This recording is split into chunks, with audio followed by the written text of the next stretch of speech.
There's a lot of banana straightening in the instructions there. Straighten the banana by putting the cut end into the holder. Oh, okay, and then you straighten the banana like this. No way. I don't think I've ever seen a straightened banana in my life. So then you've got the corer. So this is gonna go through the middle of the banana and hopefully take out the inside. In we go. Okay, so you keep pushing, pushing, pushing, pushing. Oh, I don't want to break it. And now at that point, I'm going to twist to break the core on the inside of the banana, put my thumb over and pull out to use suction to hopefully pull it out. I think it worked. This is what we pulled out.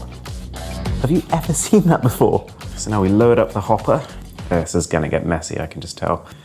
Okay, so now we slide the banana in slowly and carefully. As soon as I do this, it's going to fill it right up. This is the funniest thing I've ever seen. Oh my God. Oh wow. Okay, so it doesn't quite fill it up to the very, very end. So it's a little messy on this side, but I'm assuming if we now open it from here, you still have a clean, full looking banana that once you slice, come on, come on, come on. Oh, it's so beautiful. Funnel cakes? Caramel dipping sauce? At Zaxby's? Sweet! My exam season is coming up with lots of deadlines. It helps me save so much time. Grammarly has a free version with grammar, punctuation, spelling suggestions, and also a premium version. It rewrites hard to read sentences for you, so it makes your writing more clear. If you have a word that you overused, it suggests you different and more effective ones so you don't sound too repetitive. It's a must-have desktop app which helps me finalize my assignments. And also I feel more confident submitting it afterwards. Personally, I made the most use of Grammarly for my scientific reports in medical school. It's free to download and easy to use on your emails or Google Docs. And the proportion is just right.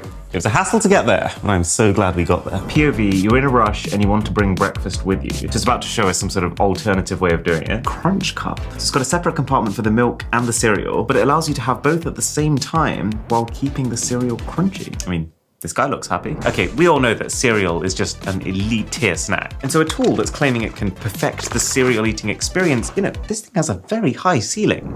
Okay, so we get some milk into here. This doesn't feel like a large amount of cereal, I have to say. So the cereal connects straight into the lid. I'm slightly scared this is gonna spill everywhere, but then I think you just lower that. That is a weirdly perfect fit. So I've got full access now to both my cereal on the inside and my milk through this little slit here. I'm just now realizing this is for all those people who put the cereal in last. I'm just drinking milk. I got my first Choco Pop and we are probably 60% done with the milk. It's just easier for the milk to come out than the cereal to come out. Cereal was designed to be eaten a certain way for a reason. Spiral candles are my new thing. I'm actually low-key a bit of a candle sucker. Also, the wick is spiraling all the way around the outside, and then once that's completely burned, the wax melts into the middle, which then allows it to be reused as a normal candle. Almost every single product that comes to me, I usually have like a gut instinct of whether it's gonna be good or not. I have absolutely no clue here. So apparently this is linen fresh. Oh, and you can see the wick going all the way around on the inside. It's so much better use of the space inside a candle, as opposed to just having one in the middle that goes down. So the wax in a candle is used as a fuel to keep the wick burning. There's actually less wax here than in a normal candle, but the shape of it allows it to use the wax it does have more efficiently. You can already see the melted wax trickling down into the center. Okay, so it's only actually burned for a total of 6 hours, which is much less long than I was expecting. However, it's reached a very nice looking stage 2. So I would say this is a really nice novelty, but it doesn't completely change the game for candles or anything. So 8 out of 10. Okay, so we're in the 10 million view plus category now. A smart lock for your door that allows you to set a combination passcode. Ah, that's pretty interesting. Okay, this is right up our alley. We have to test this. Man, can you believe this thing was over $100? That is not cheap for a door handle. Okay, it's finally installed. This is one fiddly piece of equipment. And I will say straight off the bat, there's a couple of things I don't like about it. When you pull the handle down, it doesn't automatically snap up. I would quite like it to just return to that position. The LEDs on the inside feel pretty cheap. Like they don't fully light up each of the numbers, but it does at least quite well serve the function it's intended for, of being able to password lock your door, or hey, even fingerprint unlock. Like that. Why did I set it up in the bathroom there? I'll give it a 6. I'm never buying from a small TikTok business ever again. Okay, so it's some sort of box. It has a bit of 3M tape on the back. You take that off, you stick it on your wall next to your door, and it can apparently turn your door into an automatic closing door to save you the vast effort of having to close the door yourself. Little optimizations, eh? That was a 20 million view TikTok. If this actually works, it could be a really powerful combo when paired with the fingerprint door handle. Okay, so through here, and we essentially want to attach this box just next to the door. And then the hook that it latches onto is going to go at the same height, but on the door itself. And then, all being well, once this is latched onto this, it's going to create a strong enough pulling force that this door will now automatically close. Oh my goodness. Gotta say, the mechanism does make me slightly uneasy in case at any point this, say, flies off the wall and smacks you in the face. But it does seem like they've thought of that, and this is stuck on very, very securely. And my favorite part of this is that it closes with enough force to be able to actually latch the handle of the door on its way out. This has over 65 million views. Looks like I'm watching an alien abduction. So it's a robot that secures itself onto a jar and unscrews it for you. I'd be interested to see if it's powerful enough to unscrew ones that even I get stuck on. $20 is what this was. Probably one of the cheapest robots you can get. Okay, I have a jar, which conventional means may struggle to open. So if I'm not mistaken, you place the robot on top and then press this button. I guess I hold it down. It's tightening its grip. And the secondary hands are coming in to hold the glass itself straight. This is wild. Oh man. Tech is cool sometimes. It's a little niche to give it a 10, but it does do exactly what it says on the jar. 9 out of 10. Okay, I think we're done. There's a little suction button here, which is meant to pick up any excess liquid. We've tried so many questionable things this video. It's really hard to know, especially on TikTok, what's actually legitimate and what's not. Speaking of which, I don't know if you've noticed this as well, but the number of spam phishing emails that I've been getting has literally gone through the roof recently. I've literally been getting over 200 emails every single day, and only like 20 are actually from legitimate sources. And it's not like if you click the links in these, you waste 5 seconds of your life and you can just carry on with your day. Some of these links can very literally gain access to your entire machine, your accounts, every bit of data you own by silently downloading files without you even realizing. Oh God, it's so gloopy. Hundreds of even YouTubers with proper 2-factor authentication have had their accounts hacked with this exact method. So Guardio is a tool that I've started using recently to combat that. And while I add this layer of protection to my face, let me tell you how to do the same with your accounts. It's a browser extension that once installed will first do an initial scan. It'll show you what threats you already have, and once you start your 7-day trial, it will remove them. I think I'm gonna make myself comfortable, like you can with Guardio. It's like a digital shield that looks over you seamlessly in the background. It scans all links before you click them. It scans all files before you download them. It traces the sources of all the intrusive notifications you're getting to make sure they're not actually coming from viruses and can clear them from the source. We're in a time where scammers are reinventing themselves every single day, and genuine malware exists in very legitimate places like Facebook ads and Google ads. So Guardio will help you get your security up to scratch. They're now offering us a free 7-day trial as well as a 20% discount off the already quite affordable price, especially considering that one account covers 5 separate users. And that'll auto-apply if you head to guard.io/boss. Helping our environment isn't about doing one big thing. It's about doing a lot of little things that add up. That's why we made the Aspire Vero, a laptop made with recycled material and packaging that can be repaired and upgraded to last longer. Meet your next big, little thing. Acer, powered by the Intel Core i7 processors. When you're already a great nurse, but you're called to do more, you belong at Chamberlain University, where our community empowers you with the skills you need to become the nursing leader you were meant to be. Chamberlain University, belong to something greater. Did you know you can buy an anti-fireball that you can drop into a fire, take a few steps back, and it will explode and extinguish it immediately? Oh my God. These are the 19 greatest inventions to save your life. Starting from self-defense gadgets designed to save one person, all the way to interplanetary weapons designed to save Earth's entire population. So let's start with the GTFO wrist strap, which on the surface just looks like a questionable fashion choice. But actually, if you ever get stuck in a car or a bus, you'll have the last laugh, because this pendant doubles as a projectile that you can launch into the windows like a slingshot to shatter them and to get the flip out of there. And in the same vein, I am absolutely shocked that the Zap cane is a real product. It gives you something to lean on, just like a normal cane, but it also has a flashlight built into it, a reflective safety band for visibility, and apparently a 1 million volt taser, which can A, scare criminals and rabid dogs off with the loud sparking sound it makes, and B, in a worst case scenario, can temporarily paralyze them without doing any permanent damage. Now, given that actual police tasers go up to 50,000 volts, I find it hard to believe that this stick your grandma could buy is actually $1 million. But based on the reviews, it still does seem to get the job done.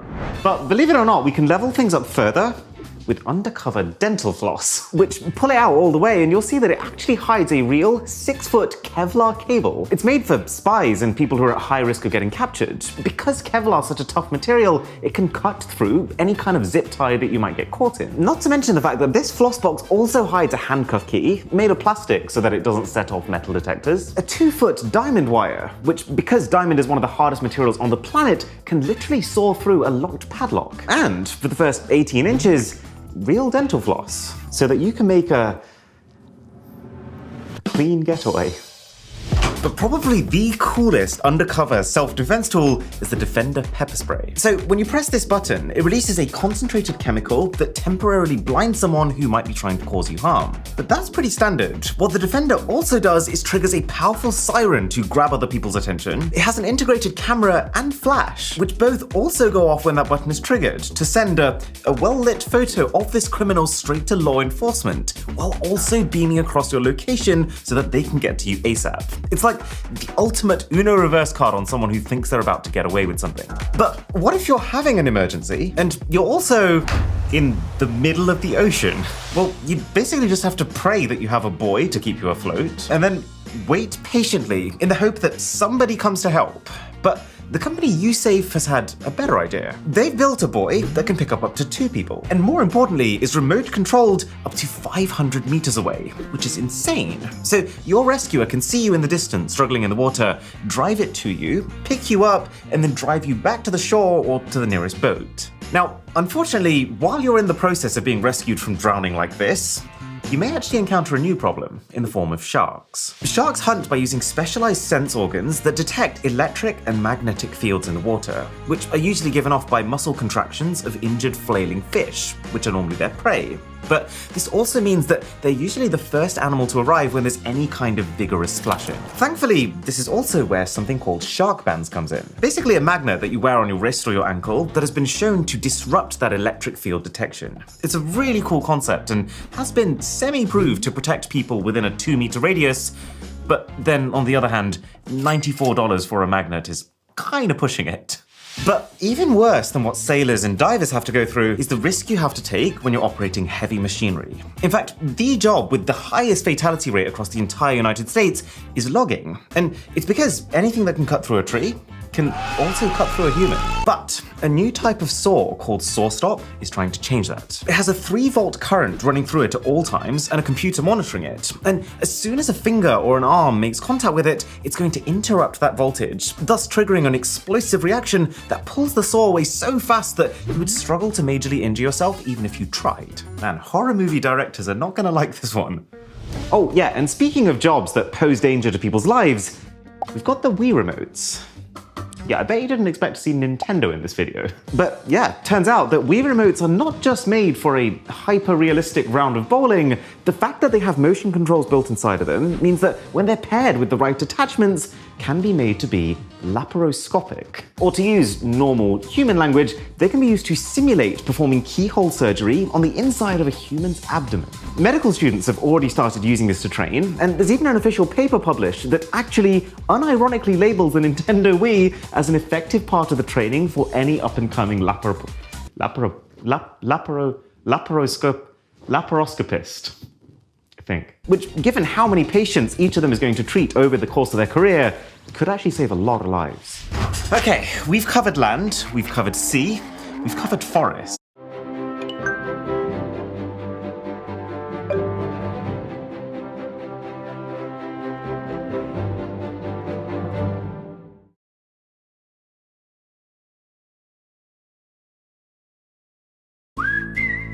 Hardee's Double Deals pack double the charbroiled beef and melty cheese. Choose a double cheeseburger or bacon double cheeseburger starting at $2.99. It's time to talk about fire. Nearly 4,000 people per year die in household fires, and that's just in the United States. And that makes fireball extinguishers, I think, a really important product. They've got a polystyrene shell on the outside, and on the inside, a mild explosive combined with a heap of dry fire extinguishing powder. The idea being that as soon as one of these comes into contact with fire, that explosive will be triggered and will blast this extinguishing substance in a radius of up to 60 square feet around it, which has two perks. A, that unlike a normal fire extinguisher, this way you don't need to go near the fire to put out the fire. And B, that because of the way these are built, you can store them in high-risk environments, and if a fire does happen to break out there, they'll trigger automatically, even if your entire family was asleep while the whole thing was happening. Sadly, that's not going to quite cut it if the fire is bigger than 60 foot. If that is the case, then you've basically got no choice but to just get out of there as fast as possible, which is when you'd be very relieved if you'd installed an escape rescue system on your building. The whole concept came about after the 9/11 terror attacks, and the thousands of people who found themselves trapped in a tall, fiery building with no way of getting out. And once you set one of these systems up, if there's ever a fire, it's basically an instantly deployable, ultra-fast, fire-resistant external elevator that can take firefighters up and bring residents down at up to 3 meters per second. Or potentially an even simpler solution is the Ingstrom Escape Chute, which I know basically looks like a giant contraceptive, but it's actually genius. It's a tube with 3 layers. The outer one is fiberglass for fireproofing, the middle is elastic to control the rate you fall at, and the inner one is aramid fiber that's resistant to traction so that you don't get stuck going down. It's basically the same mechanism as putting a football into some nylon stockings. And if you're enjoying this video, then a sub to the channel would be baller.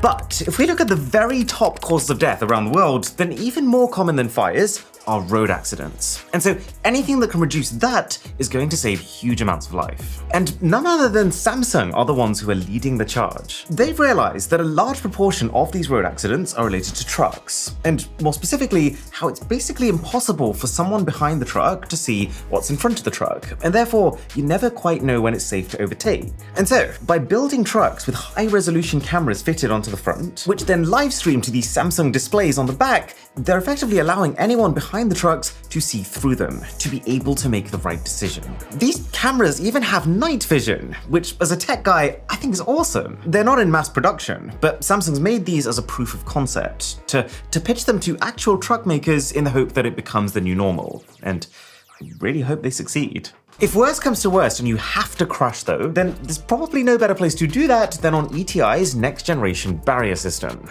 It replaces the typical flat metal road barriers for thousands of rollers, which are made with shock absorbent material, and because they can roll, can also divert the majority of the impact from the collision into just forward momentum. The cherry on top is that each roller is also surrounded in rings of reflective material, so it's not just that it saves you when you do crash, but it keeps the sides of the road hyper visible so that hopefully you don't. These barriers are already operational in large parts of South Korea, and all being well, the United States very soon.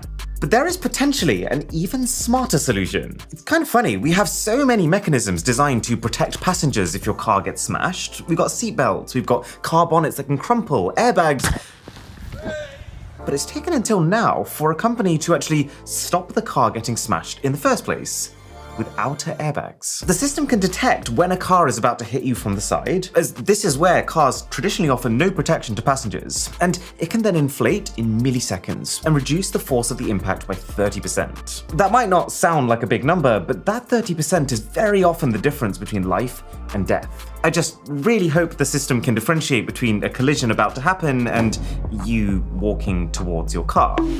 Now, one of the saddest causes of unnecessary deaths comes from police-criminal interactions. When a criminal is running away, then in order to stop them running away, or to protect themselves if that person is armed, the police have often resorted to shooting them. 1,000 people are killed from this every single year in the United States alone. It's a very extreme outcome for someone whose only crime might have just been shoplifting a handbag. And so I think the BolaWrap 150 is going to be an absolute game changer. It shoots out a laser-targeted Kevlar cord that automatically wraps around the criminal's body, disabling their arms so they can't use weapons, or their legs to stop them running. Which means that this one gadget fixes both of the most ambiguous situations that tend to result in unnecessary deaths, which will save police officers, and it will give the criminals a second chance if the court system feels like they deserve it. The only devices that could potentially save even more people than that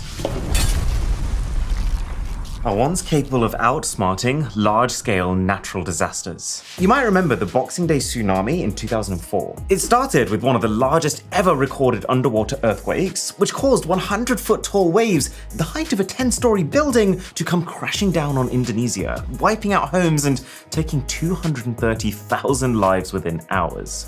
Well, we now have tsunami pods. They're surrounded by aircraft-grade aluminium to protect from impacts. They have a ceramic inside wall to protect from intense heat, as tsunamis are often followed by fires. They're spherical to keep them upright and stop debris accumulating around them. They've even got an iPod dock to blast out your favorite tunes and wait for it all to blow over. These things are so durable that if a tsunami did come, and if it did, God forbid, destroy everything you own, that would be the last thing left. But then equally, it's a pretty weird niche thing that I don't imagine everyone's going to want to buy. But what if that earthquake happened on land? Nowhere is this wait for it all to blow over. Well, outsmarting large-scale natural disasters. You might remember the Boxing Day tsunami in 2004. It started with one of the largest ever recorded underwater earthquakes, which caused 100-foot-tall waves, the height of a 10-story building, to come crashing down on Indonesia, wiping out homes and taking 230,000 lives within hours. Well, we now have tsunami pods. They're surrounded by aircraft-grade aluminium to protect from impacts. They have a ceramic inside wall to protect from intense heat, as tsunamis are often followed by fires. They're spherical to keep them upright and stop debris accumulating around them. They've even got an iPod dock to blast out your favorite tunes and wait for it all to blow over. These things are so durable that if a tsunami did come, and if it did, God forbid, destroy everything you own, that would be the last thing left. But then equally, it's a pretty weird niche thing that I don't imagine everyone's going to want to buy. But what if that earthquake happened on land? Nowhere is this more of an issue than Japan, which just so happens to be positioned right on top of the meeting point of 4 of Earth's tectonic plates. These guys have close to 1,500 of them in a year, which is more meals than I eat.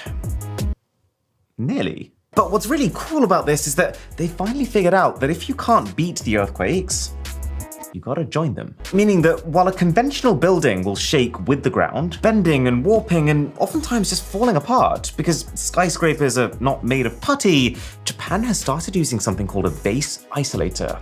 Basically a foundation layer in the building that separates it from the ground and can move. Meaning that when an earthquake comes, this layer can slide back and forth, matching the motion of the quake, and therefore allowing the building itself to stay completely upright. Given that Japan's last major earthquake killed over 15,000 people, by eliminating the main cause of those deaths, this tech could very quickly take that number down to hundreds. Do you want to hear a really terrifying fact? Well, current estimates suggest that there are, around the world right now, 100 million active landmines. 100 million spots on this planet that, if you stepped, you would be blown to smithereens. Landmines have become the first defense that many countries plant when conflict emerges, but most of the 6,000 people a year they end up killing are actually innocent civilians. So, 2 brothers came up with a solution in the form of Mine Kafon, a set of 2 drones, one specialized in identifying high-risk areas and building 3D maps of them, and then the second that comes in after and confirms the landmine locations using metal detectors,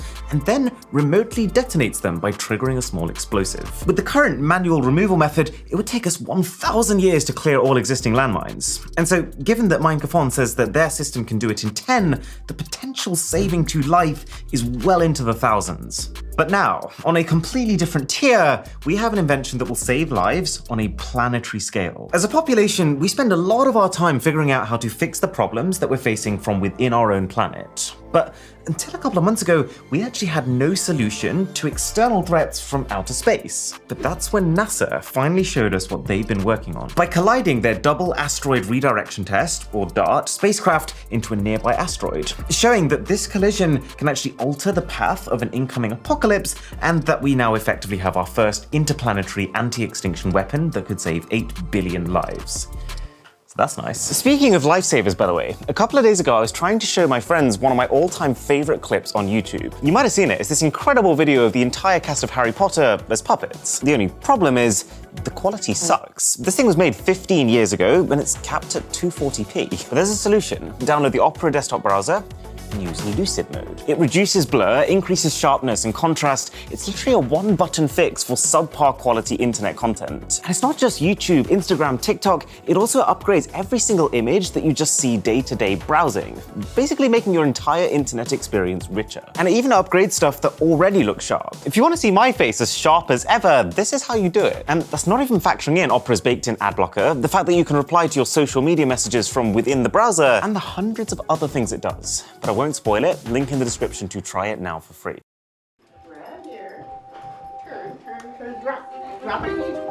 Running a company with my mom to me was always gonna be fun. She's not your typical grandma. You know, she's tough.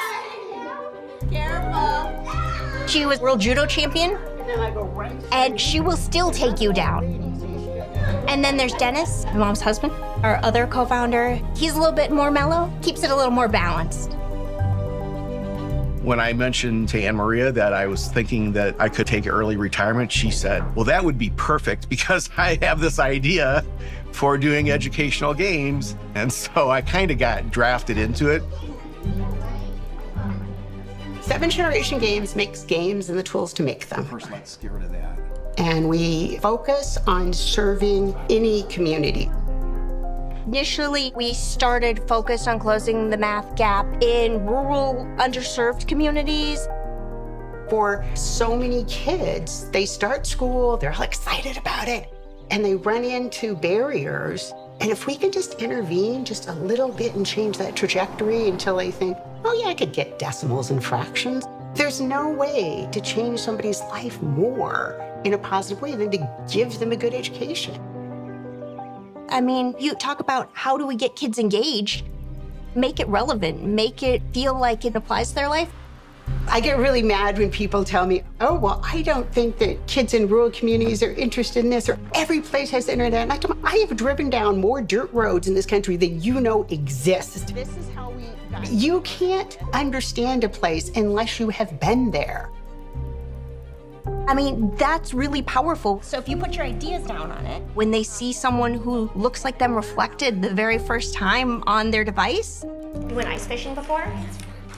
They deserve high quality educational games that run on their devices. Maybe you could even drill the holes, you know, as part of the game, like you drill the holes.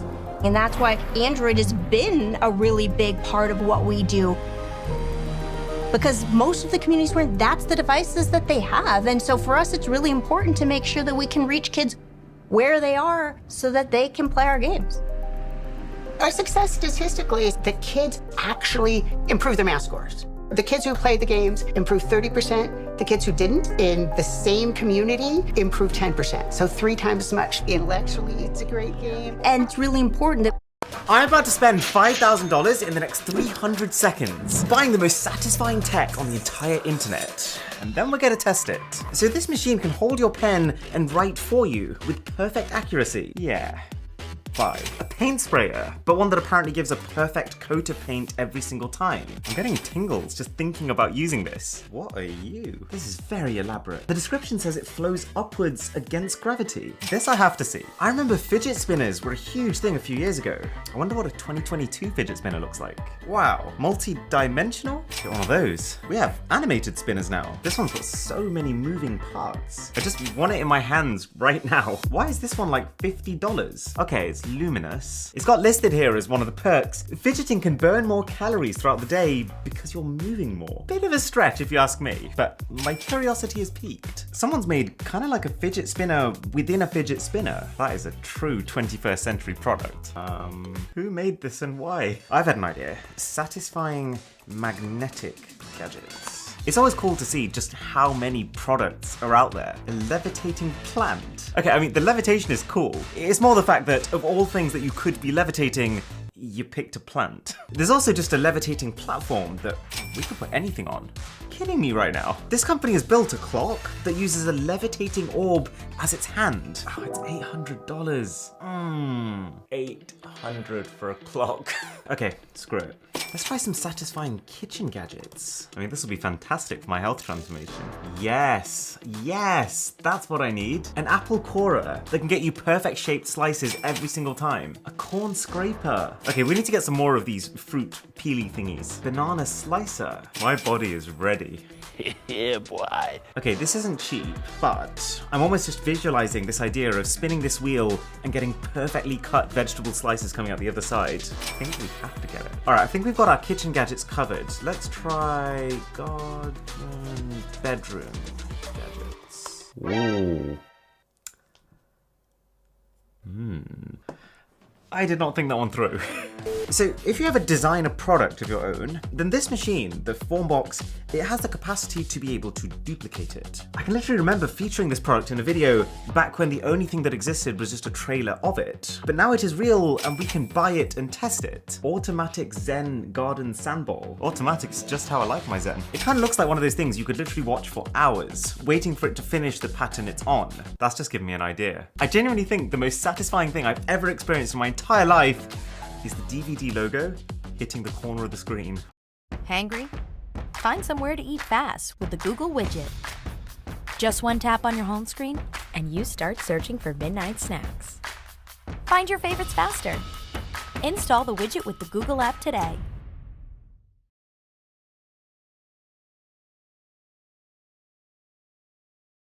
Hiya! Have you heard of Monopoly Go? It's Monopoly, but it goes, like, everywhere. Watch. You roll, 2 5s, I'll take it. You roll, and then you're rolling it in, easy peasy. Skyscraper here, stadium there, level up to Paris. Look, I'm going to get a new token. Scotty, my favorite. So cute. And now, here's how you really get rich quick. It's a heist, everybody stick 'em up. My friends are gonna be so mad. Download Monopoly Go now. I promise I won't rob you. Probably. It's free and the richest game ever. You'll see.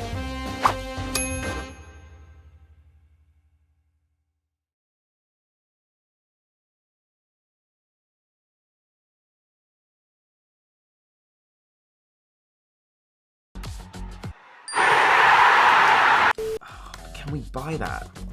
DVD logo hits corner shopping? You can buy a t-shirt with it on. It's not quite the same. Okay, I'll figure out how to recreate that satisfaction by the time we get to the unboxing section of this video. Mark my words. There's a 3D printer that can print chocolate in whatever shape you want. Where has this been my whole life? On a similar note, I've actually been drinking a lot more shakes recently with the whole trying to be healthy thing. Well, instead of needing to shake your drink, this thing uses a vortex inside of it to mix it. I think it'd be rude not to buy that. Hand towels that are actually tiny little tablets until they make contact with water. Yeah, I don't quite know how I got here. Right, I've never been so excited for the products to just be here right now. It's been 2 months and I am ready to be satisfied. I think I bought a bit too much tech. So let's go from the cheapest satisfying gadgets to the most expensive to find out how much it actually costs to get that thrill. Starting with our kitchen gadgets. So this is our corn thresher, apple divider, and our banana slicer. Okay, fruit me. It's corn! Beautiful little corn we've got here. You know what would be quite funny as well is if you get like a cinematic shot of the corn and I'm like, what a beautiful specimen. Okay, let's do it. Whew, it's so perfectly formed. That was incredible. That's a 7 out of 10. This might be the corniest video we've ever made. Let's get this banana sliced. It's about the least satisfying way to open a banana. Is fruit peeling an ASMR category? Right. Oh my god. That's what it's gonna do to the banana. Through the guillotine, are you ready? Here we go. Oh, these are perfect slices, wow. Easy 8 here. You can't use that. Right, this might be the greatest Apple product of all time. Oh, I'd say that was probably more palpitation-inducing than satisfying, but it did work. To be fair, that is the quickest I've ever sliced an apple. I'll give this one a 6. So these are a highly cost-effective way to get your fix. But I've heard that kinetic sand can do us one better. So this is kind of like moist-feeling sand that never dries out. That was a great peel. They've really nailed the unboxing experience. Okay, so I've just put together some almost perfect looking shapes made of kinetic sand. Oh. Listen to the sound. Okay, pizza cutter is... Do you see how the sand almost has like a fluffy texture to it? Okay, let's do something very strange here. That was not what I expected at all. It's like a really nice cake. Does anyone want a corn cookie? Bit of a dilemma for this last pile. Do we grate it? Or do we put it through a garlic press? All right, screw it. Let's do both. Oh, kind of looks like some very gone off mozzarella. Let's just shove it in the garlic press, see what happens. This is what my training has led to. Oh God, it just looks like droppings. We've had our fun. Ah, the hand towel tablets. I really like this bag. Kind of looks alarmingly like a bag of mints. We've got some nice warm water. Oh my God, it literally looks like a mint. This has a high probability of being incredibly underwhelming. But let's try it. 3, 2, 1. Oh wow, that was so fast. That did not disappoint, I enjoyed that. The fact that they've managed to get a towel that large into a tablet that size, that's actually a feat of engineering. Whoops. Oh, that is insane. But let's ramp this up with the fidget toys. I genuinely think we spent over $100 on these spinners. Let's find out if it was worth it. This thing is tiny. I'm so excited about this one. Okay, this one is heavy duty. Very odd. I've got no idea how this one works. That is a cool design. Right, here's the pendulum. The way that this thing moves and catches light is actually mesmerizing. Okay, I think I got it. Okay, so it's kind of just like a normal spinner, but a little bit more unpredictable. 6 out of 10. Okay, Sonic time. Wait, what? He's too fast. I'm starting to see Sonic, kind of. He's still a blur. I kind of thought this was going to be more like a flip book with the effect it creates. I give that a 5. Okay, this one can't be bad. Look how many mechanisms it's got. Ah, that is amazing. The pattern it creates continuously changes as the speed changes. Look how it catches the light. Easy 8. Don't really know what to do with you. Do you spin it? Huh. Oh, that is nice. It feels like an object you shouldn't be able to hold in your hands. And then when you start spinning it, it's a mess, but it always seems to find some sort of equilibrium. Unexpectedly fun. 7 out of... Whoa. Okay, so this is what we paid, I want to say $50 for. It is very weighty and balanced, I'll give it that. Is something going to happen when we spin it? Okay, extremely smooth, but not $50, come on.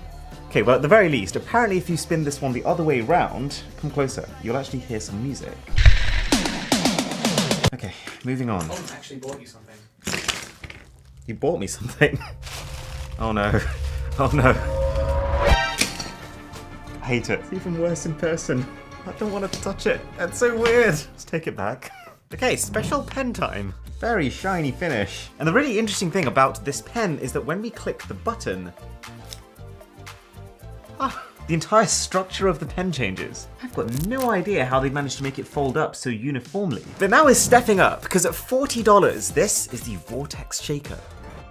Water and protein powder. This really doesn't look like it's going to do much. But the company says that apparently the combination of the power of the motor inside of this base with the shape of this blade, which actually looks shockingly like a stickman doing a deadlift, is enough to create a vortex on the inside. Let's try it and find out.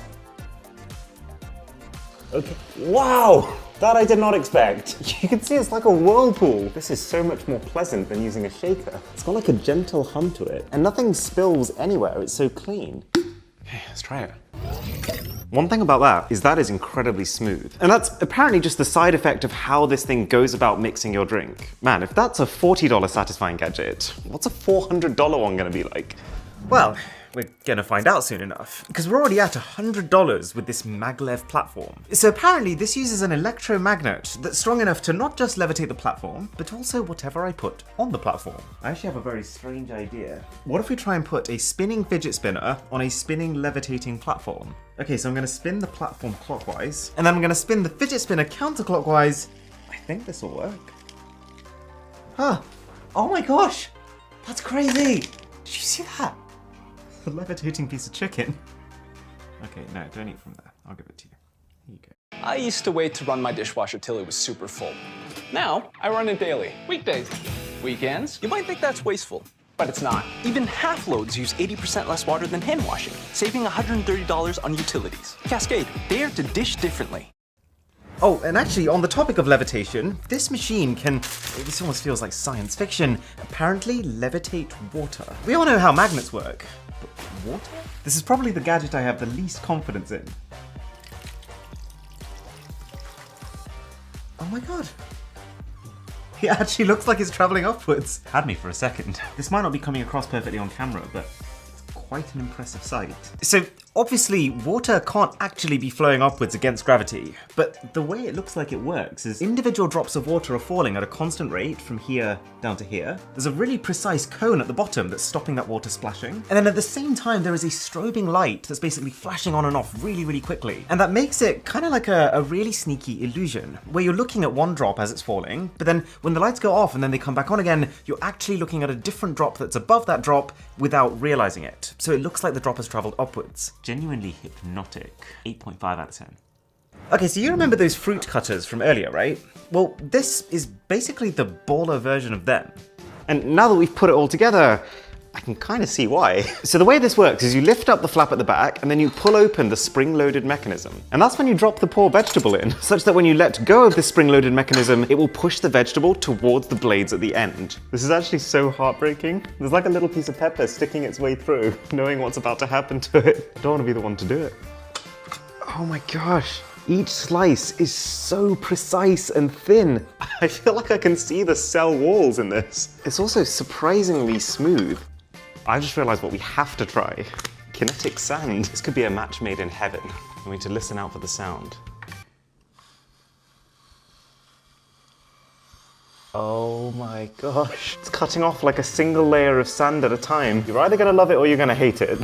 Speaking of sand, this might just be the most elaborate sand toy that I've ever laid eyes on. It's got a slightly cheap, 3D printed in someone's garage kind of look to it, which for $200 is not the dream. Anyways, sand in, turn the machine on, and then the only thing left to do is to drop one of these ball bearings in there. I'm assuming there's meant to be a magnet on the inside here. Right, my bad, there's another switch. Drop this in, let's see what happens. Yes, look! It's like a shark under the sand. It's kind of like what I imagine a pet rock would be like. Okay, we'll come back at the end and see what it's done. Okay, we've tested a lot of bleeding edge gadgets over the years. We've seen shoes that allow you to physically feel music. We've seen infinitely repeating dodecahedrons and working displays the thickness of a piece of paper. But this airless paint sprayer right here is up there with one of the most exciting of all for me. So let's just say you've moved into a new place, you left your garage door unlocked one night, and you have some very friendly neighbors. I realize how niche this scenario is. Oh, Jesus. What am I doing? I can basically fill this tank with clean white paint. Oh, even that's so satisfying. And then this base compartment can effectively suck out all the air and create a vacuum with that paint. Which means that when I spray from here, it should come out as smooth and as quiet as can be. This is a proper, like, industrial bit of kit. Oh! That works astonishingly well. Like, it's almost gone back to just how the paper used to be. And it's so smooth coming out this hose. Just a shame about that gargling box though. It's such a smooth, even coat of paint. 7 out of 10. I cannot believe that an item like this actually exists, and it actually got delivered to us. This robot can write for you. And I didn't realize I had to build it myself. Okay, that only took us about 5 hours, but it's fully assembled now. So I'm just gonna hand it our weird crushed looking pen. And then we pull up something called the Inkscape software, which lets us design any image we want to, and then the robot can turn that image into a path that it needs to follow to make it. I know the perfect test for this. How perfect a circle can a robot draw? Go. Haha. That was far better than I thought it was gonna do. There's something very surreal about seeing that happen. It's the fact that, yes, you can just print things in perfect circles, but I have just seen this use a manual instrument and execute that in person. I don't see how we can get more satisfying than that. Give it a 9, just in case. Right, this feels like a challenge. I'm gonna pull up the same photo of my cat for both the robot and me to see. Let's see who can draw it better. Man versus machine, let's do this. Oh my God, this is so intimidating. Not to worry, I did art at school and didn't fail. Does not look like a cat. Although I'm slightly concerned it's one of those drawings that's gonna come together at the last minute and look incredible. Oh, I've just realized what it's doing. The whole drawing is upside down, and that is actually incredible. Maybe I can beat it on speed. The worst part of this is it's not just better than me, it's also faster. So that's what the AxiDraw robot did. Here's my cat. I only have one thing left to say here. It's a good day for humanity. Yeah, that's you. Yeah, right there. He's more interested in the DVD screensaver. $800. $800 is the price of this clock. It's not made of any spectacularly fancy materials. It doesn't tell the time any more accurately than a normal clock, but it does have one key differentiator. It tells the time with a levitating hand. This ball right here. So we mount it on the wall. I'm really enjoying this LED ring around it. And we basically set it so that right now it's counting minutes. So one whole round is 60 seconds. There's an accessory for this. So you line that up with that dot, and apparently you just slide that in. Oh my god, wait, the magnet's moving. Okay, I was too ambitious. We need to do it horizontally.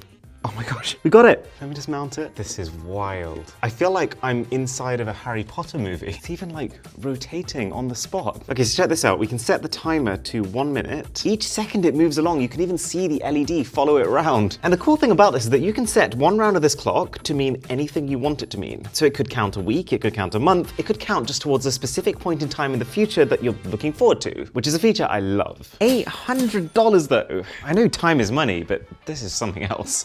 Getting to the very highest end gadgets now, this is the Meiku Formbox. And it's been talked about on the internet as the pinnacle, the literal climax for satisfaction seekers. The idea being that, let's say you've just designed a product of your own, then you can place that product inside of here and use this to create a mold of it to efficiently recreate it as many times as you want. I mean, the outcome is cool and all, but it's more the way that it goes about it that's the fun bit. So our mouse right here is effectively sitting on a vacuum that's going to suck out all the air. It's actually just a Henry the Hoover, but we make do. And then on top of that is a plastic sheet that is now being heated from a filament above. And as soon as that gets to the right temperature, we're gonna bring that plastic down. Wow! Oh my God. It's created a complete seal around that product. Imagine the day when we get to actually print the mice as well. How do we get the mouse out? I do actually need my mouse back. Is this how I'm gonna use it from now on? Well, the good news is that I can still move my mouse. The slightly less good news is that I can no longer press buttons or scroll wheels. But this is a video that just keeps giving. If you asked a random person on the street to design their ideal piece of technology, I imagine that a printer that can 3D print chocolate would be pretty high on the list. So it comes with these really strange chocolate cigar-looking things in the box, which you basically shove up the nozzle at the bottom, and then we just browse the various different folders of things we could potentially print. And you can do chess pieces. I love chess. Let's print a rook. So it's moving both the nozzle and the tray underneath it to create the shape. Look how precise the square is. This is my kind of machine. And it's almost completely silent. And here is our rook. Wow. So it looks like it's had some trouble with the base of it, but the rest of it is spot on. It's so precisely crafted. But this actually goes further, because you can also add in your own SD card, loaded with any 3D model you can find on the internet. And apparently you can print that too. So of course we're going to try a Pokemon. Hey, see if it can make a Bulbasaur. Oh, it's the inside of Bulbasaur. Didn't think I'd ever see that. And you can tell this time, right, the machine's even got the base right. I cannot wait to see this. One eternity later. Yeah, so basically we ran out of chocolate partway through printing that. So we have a headless Bulbasaur over here, albeit a very, very nice headless Bulbasaur. But then the cool part of this is that we've managed to print one Bulbasaur in many, many different sizes. It's like a very weird semi-headless family. I'll eat the biggest one. The texture is so fun. You can feel every single layer is built on the inside. That is something special. There you go. It's Bulbasaur for you.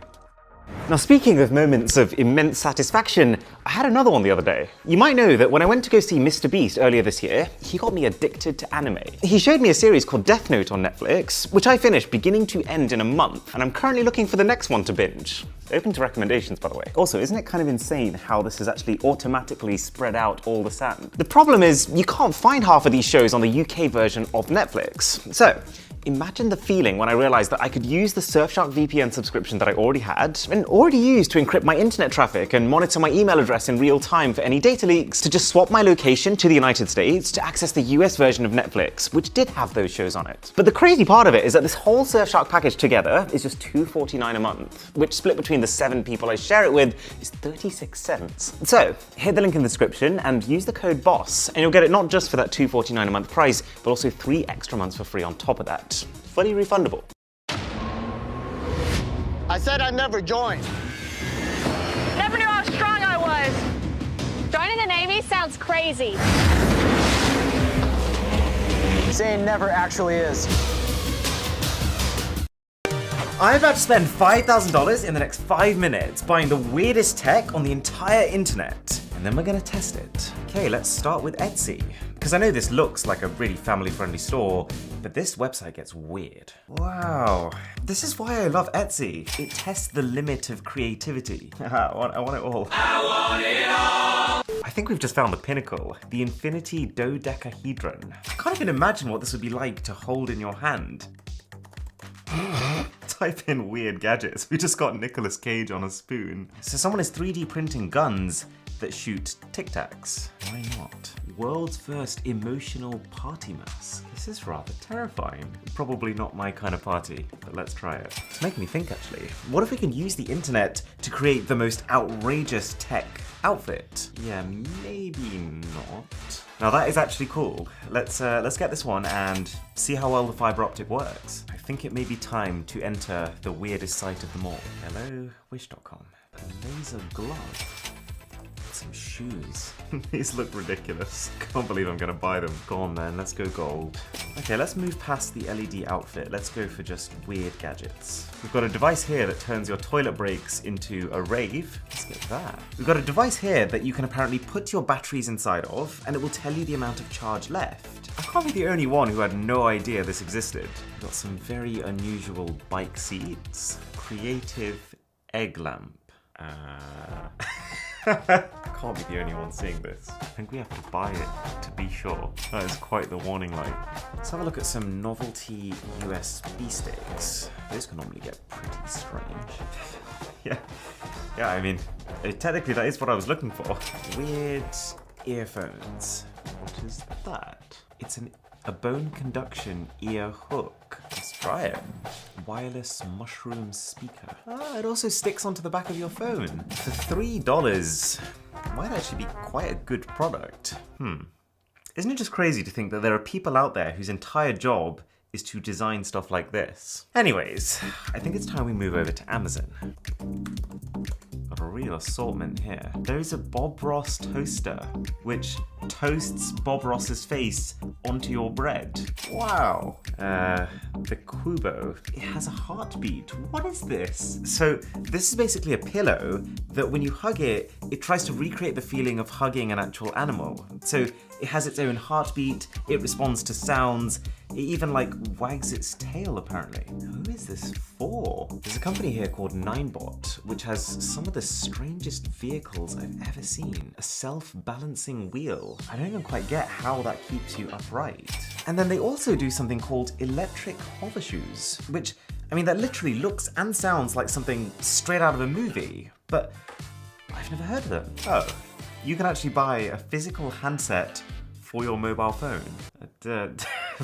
Why? Then you have to connect it using a USB-C adapter. That is bizarre. This is fascinating. So you can actually buy a belt that detects when you're falling and then inflates an airbag inside of it to protect you from that fall. It's like a superpower. I cannot believe this is a real product. The Pavlok 3. You basically wear it around your wrist like a normal wearable device, but as well as tracking all your stats, it can give you electric shocks to try and get you out of your bad habits. This is a shock collar for humans. What? I mean, yeah, I've got some bad habits. Let's see if it can get me out of them. What am I signing up for? There's a gun here, which basically uses ordinary table salt as ammo, doesn't require any batteries, and can shoot that table salt out to get rid of insects. I have like 1,000 questions. Okay, so this, it's called Otamatone, is a Japanese musical instrument that can apparently sing. You can kind of adjust the pitch and the bass with your fingers. Definitely one of those we need to see in person to be able to understand it. My God, this is going to be a very odd unboxing experience. I can't believe I actually bought this stuff. I'm only just realizing how strange it is now that I can see it sitting on my desk in front of me. So, let's start weird and keep getting weirder. Kicking things off with Quobu, what looks to be a replacement for your pet. All right, so here's Milo. He's kind of soft, a little bitier than I would like. Also absolutely covers you in cat hair. And here's Quobu. Oh, you're real soft, aren't you? He wags his tail when you stroke him. He's getting a bit excited now. That's enough for you. It's just like a real cat, but it actually does what you want it to do. Sorry, Milo. If you think that's odd, we're about to make some very strange slices of toast. This is the Bob Ross toaster, and it is begging an obvious question. Is the face gonna taste different to the rest of it? Only one way to find out. God, that got hot quickly. What the? What the fuck? Bob! Just happened. Oh my God. Fully looks like we got the Wish.com version of the photo we were promised. The outside tastes fine, but the face is... To call that burnt would be a compliment. This is really heavy. But I'm so excited about these two. The world's weirdest vehicles, I guess? So first up are the hover shoes, which can apparently whisk you away at 12 kilometers per hour, or 3 times the speed of walking. And then the even more expensive and even more capable Solo Wheel Unicycle. If the unboxing experience is this dangerous, I'm slightly scared for the riding experience. And the crazy part of this one is that they're saying it's going to fly me around at twice that speed, 24 kilometers per hour. It soiled my desk. What the hell, man? Both of these are going to need charging up. So, we'll stick them on now and come back to them at the end. Okay, time for a lightning round. Those TVs have not been working this entire time, have they? Let's try that again. These are the cheapest weird gadgets, 200 seconds on the clock, let's go. So first up, this mushroom is a $3 Bluetooth speaker. But what on earth does a $3 speaker sound like? Good if you could turn it on. Oh, the eyes are buttons. It's got a sticky pad. So, I mean...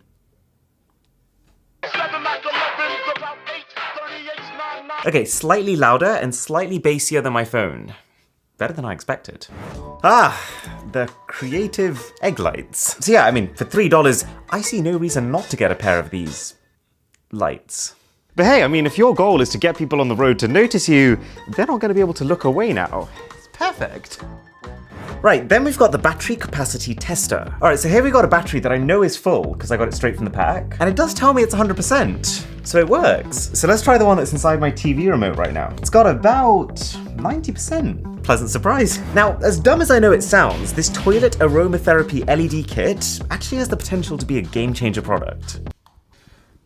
Just need to clean the toilet before this scene.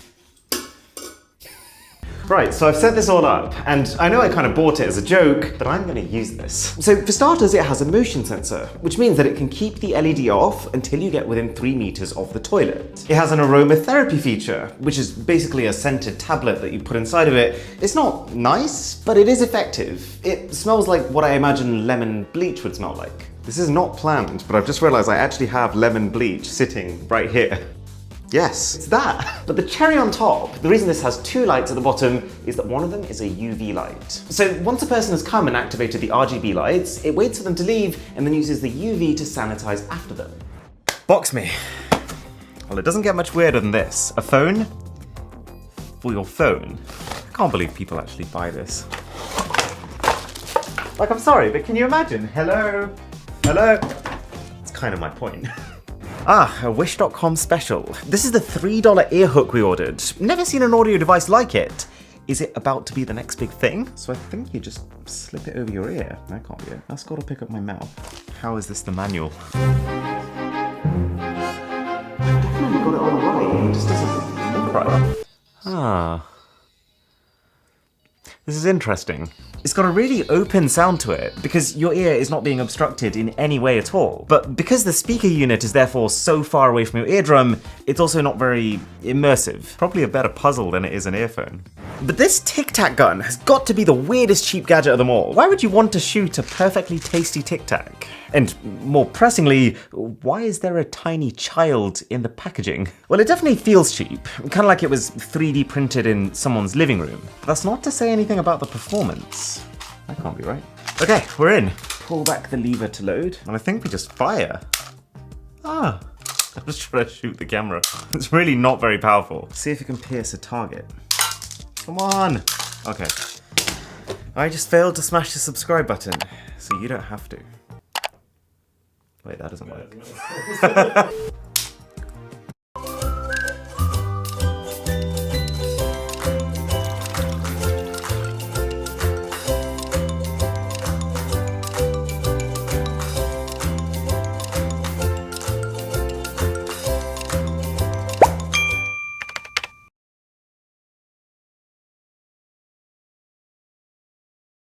Want to make the switch to Shopify and keep all of your business critical data? No problem. Sign up for a free trial at shopify.com and download one of our top-rated migration apps. All of your important content and data, from products to customers, will be imported to your Shopify store. And designing your online store? Shopify has tons of customizable, no-code themes that let you express your brand your way. Then it's on to selecting shipping options and setting up Shopify payments so you can get paid. Now the only thing left to do is connect your domain and launch your store. Yeah, you'll get used to that. Make the switch and see for yourself. Start your free trial today.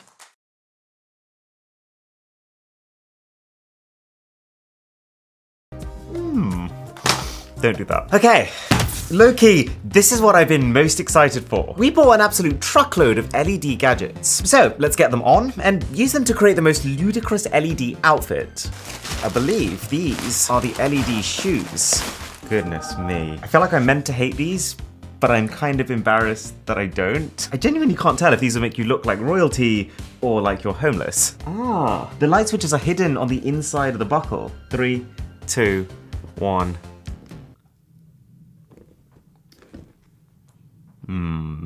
They really are something. That's about as good as they're gonna get. All I can do is rack my brain thinking, why don't I hate this? Right, of course there's an SOS mode. Okay, let's get them on. That's our infinity mirror. Oh wow, wait. That's a lot smaller than I was expecting. Spots on the inside that counts though. It's actually cute. It's a little bit more plasticky than I would like for a $100 plus gadget. Well, it better perform well, I'm just saying that. That is mesmerizing. It genuinely looks like it goes on for an entire meter on the other side, and it's so trippy to see that it doesn't.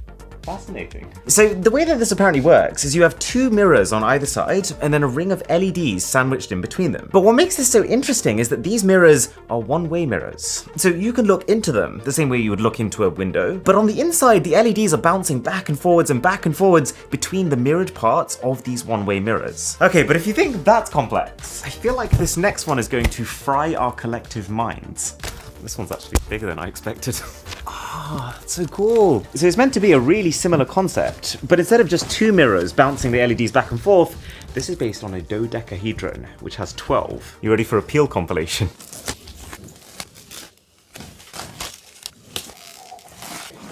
think I need a change of clothing. Now, I've made sure not to look at any photos since the moment that I bought it, so I'm kind of going in a bit blind here. I'd only be half surprised if this opened up a wormhole to another dimension.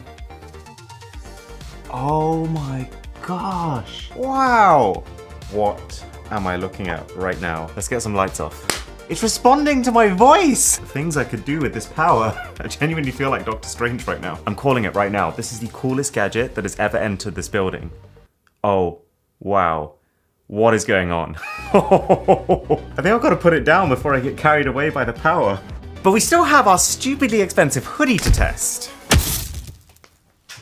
That looks far less cool than I thought it would. Why do I have a cone on my head? This is such a strange material for a hoodie. And why is it sleeveless? It comes with a remote.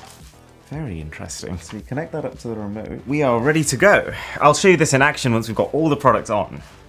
So then we have the laser glove.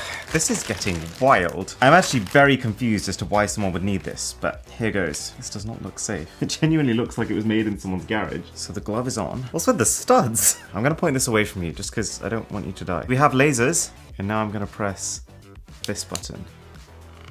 Whoa! That must be spinning extremely fast for it to create consistent circles like that. This kind of feels like a superpower. You could actually hold your arm out and literally blind anyone who looks at it. Or yourself if you're not careful. Let's power you down for a minute. What a bizarre invention.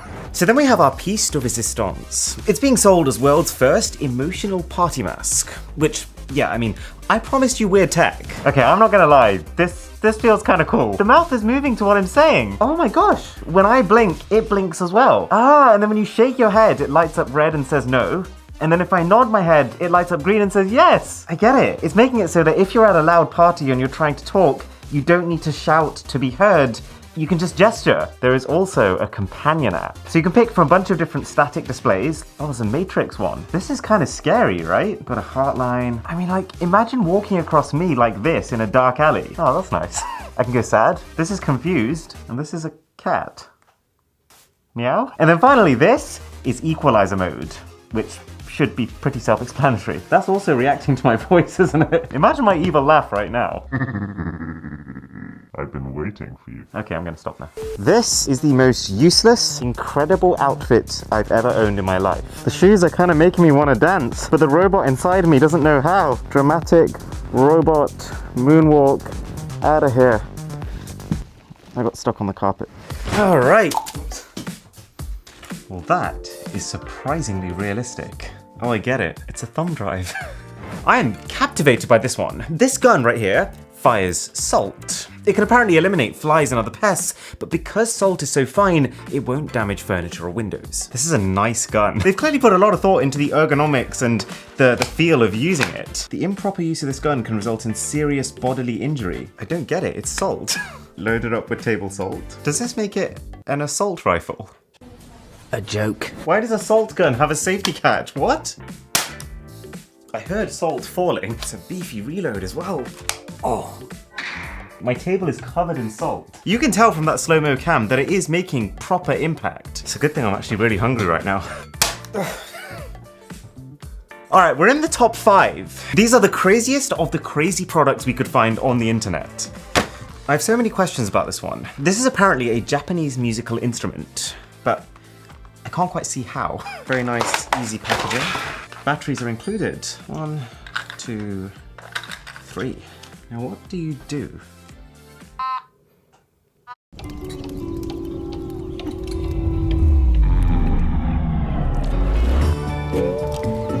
Comfort, deluxified.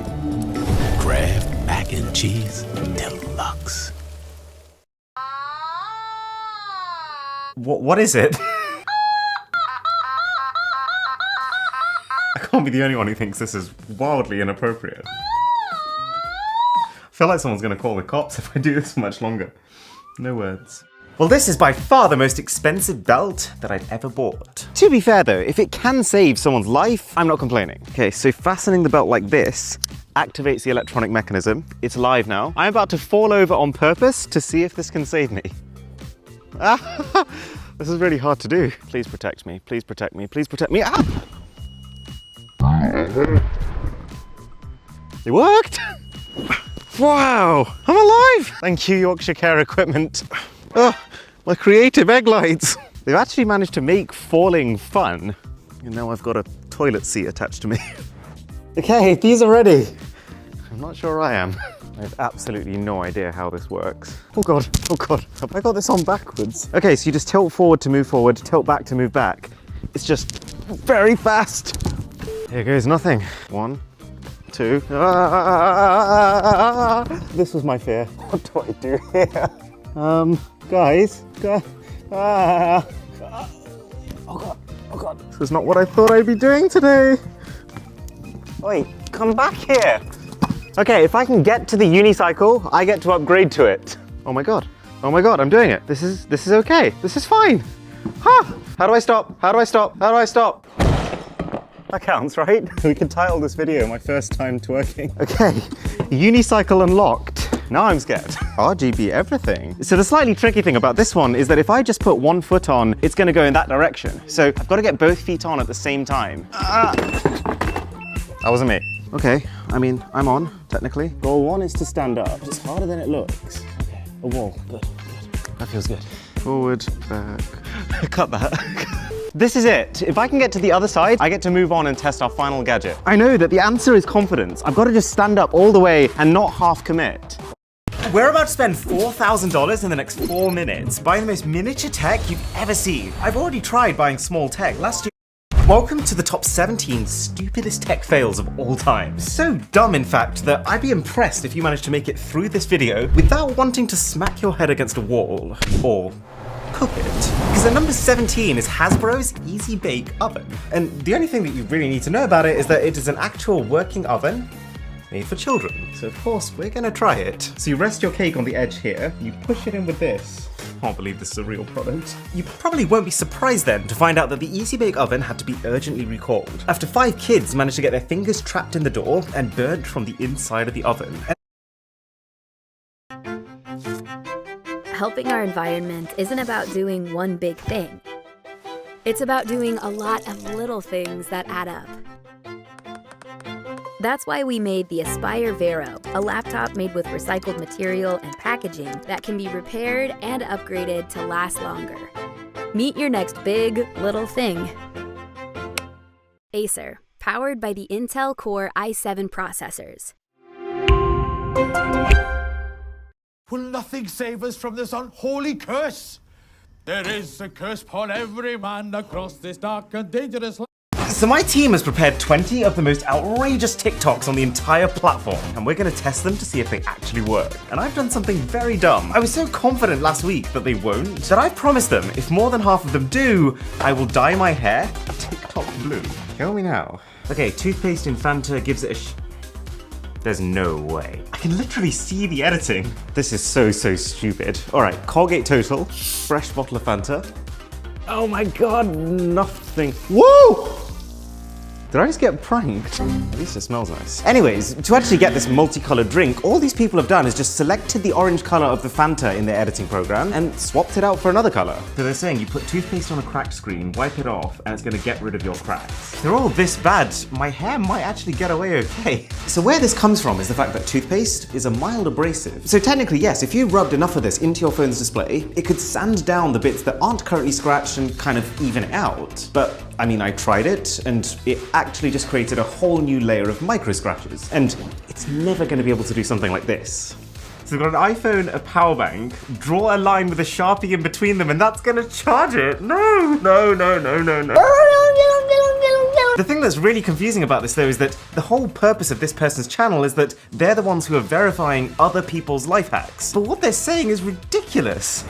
I apologize for what I'm about to do. If we follow the TikTok exactly, we've got to snip 2 ends of a cable, plug the iPhone end into the iPhone, the USB end into a power bank, and then, I kid you not, connect the 2 with a Sharpie.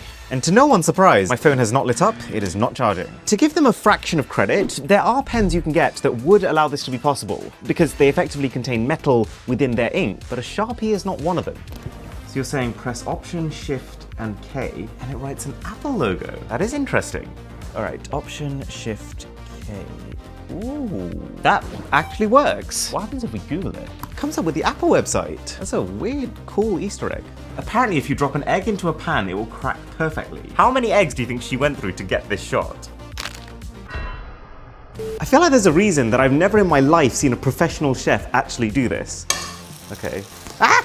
Oh dear.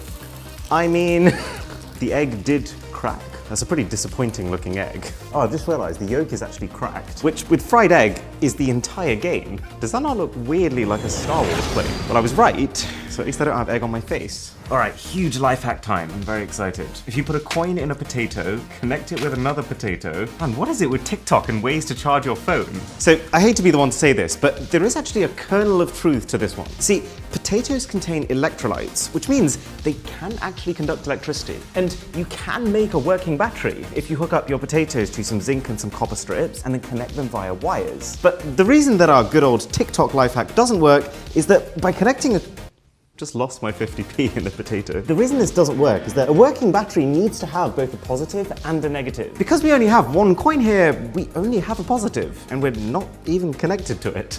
This one's kind of advanced. So this person's using a makeup brush to be able to mark certain points on their screen, the points that would unlock their phone using their PIN, and then they're going to try and create voice commands that can trigger the screen to press in those locations so that the phone will automatically unlock using their voice. I think this one will work. I just don't think it'll be very practical. So I've just set this up. Unlock. It's actually really cool to watch, but I think this one will work. I just don't think it'll be very practical. So I've just set this up. Unlock. It's actually really cool to watch, but is it secure? Like, would you do that in a public place? Announce to the world that your password is just unlock? Not to mention the fact that Face ID is about 5 times faster. But I do want to show you how you can use this feature in an actually cool way. So settings, accessibility, voice control, and then turn voice control on. And then when you click customize commands, create one that says next and make the gesture just a swipe up. And this basically means that the next time you're on TikTok or Instagram or some sort of scrolling app, you just say next. And it will scroll for you. Hey, they're putting a piece of tape on their phone camera, then blue ink, then another piece of tape, now purple ink, and then they're using a yellow highlighter to make some sort of... Oh, they're saying that it turns it into invisible ink. I'm definitely not confident about this one. Scotch tape over the camera. What is it with TikTokers and Sharpies? Layer 2 is gonna be purple. We give our highlighter a little dip. I'm assuming this is to dilute it. I guess the idea here is that we want ink that is not visible to the naked eye. Oh, hello. That's highlighter fluid, Milo, not ham. Let's just write a random number. Well, I guess it's kind of working so far, in the sense that you can't properly see what I've written. The question is, though, is it gonna stay that way? iPhone, torch. Ooh. It's not what I was expecting, but it just about does enough that I think we have to give it the point. Something is clearly happening here, because the ink glows when you shine light on it. All right, super useful iOS screenshot life hack. Take a screenshot, and then they're saying instead of drawing this rubbish circle with your finger, which I do quite regularly, it's saying that you can hold down on screen and it will automatically correct that squiggle into a neater shape. So let's take the screenshot. I'm gonna make a nice rough squiggle, hold on the screen, and it does correct it. All right, Apple, I'm impressed.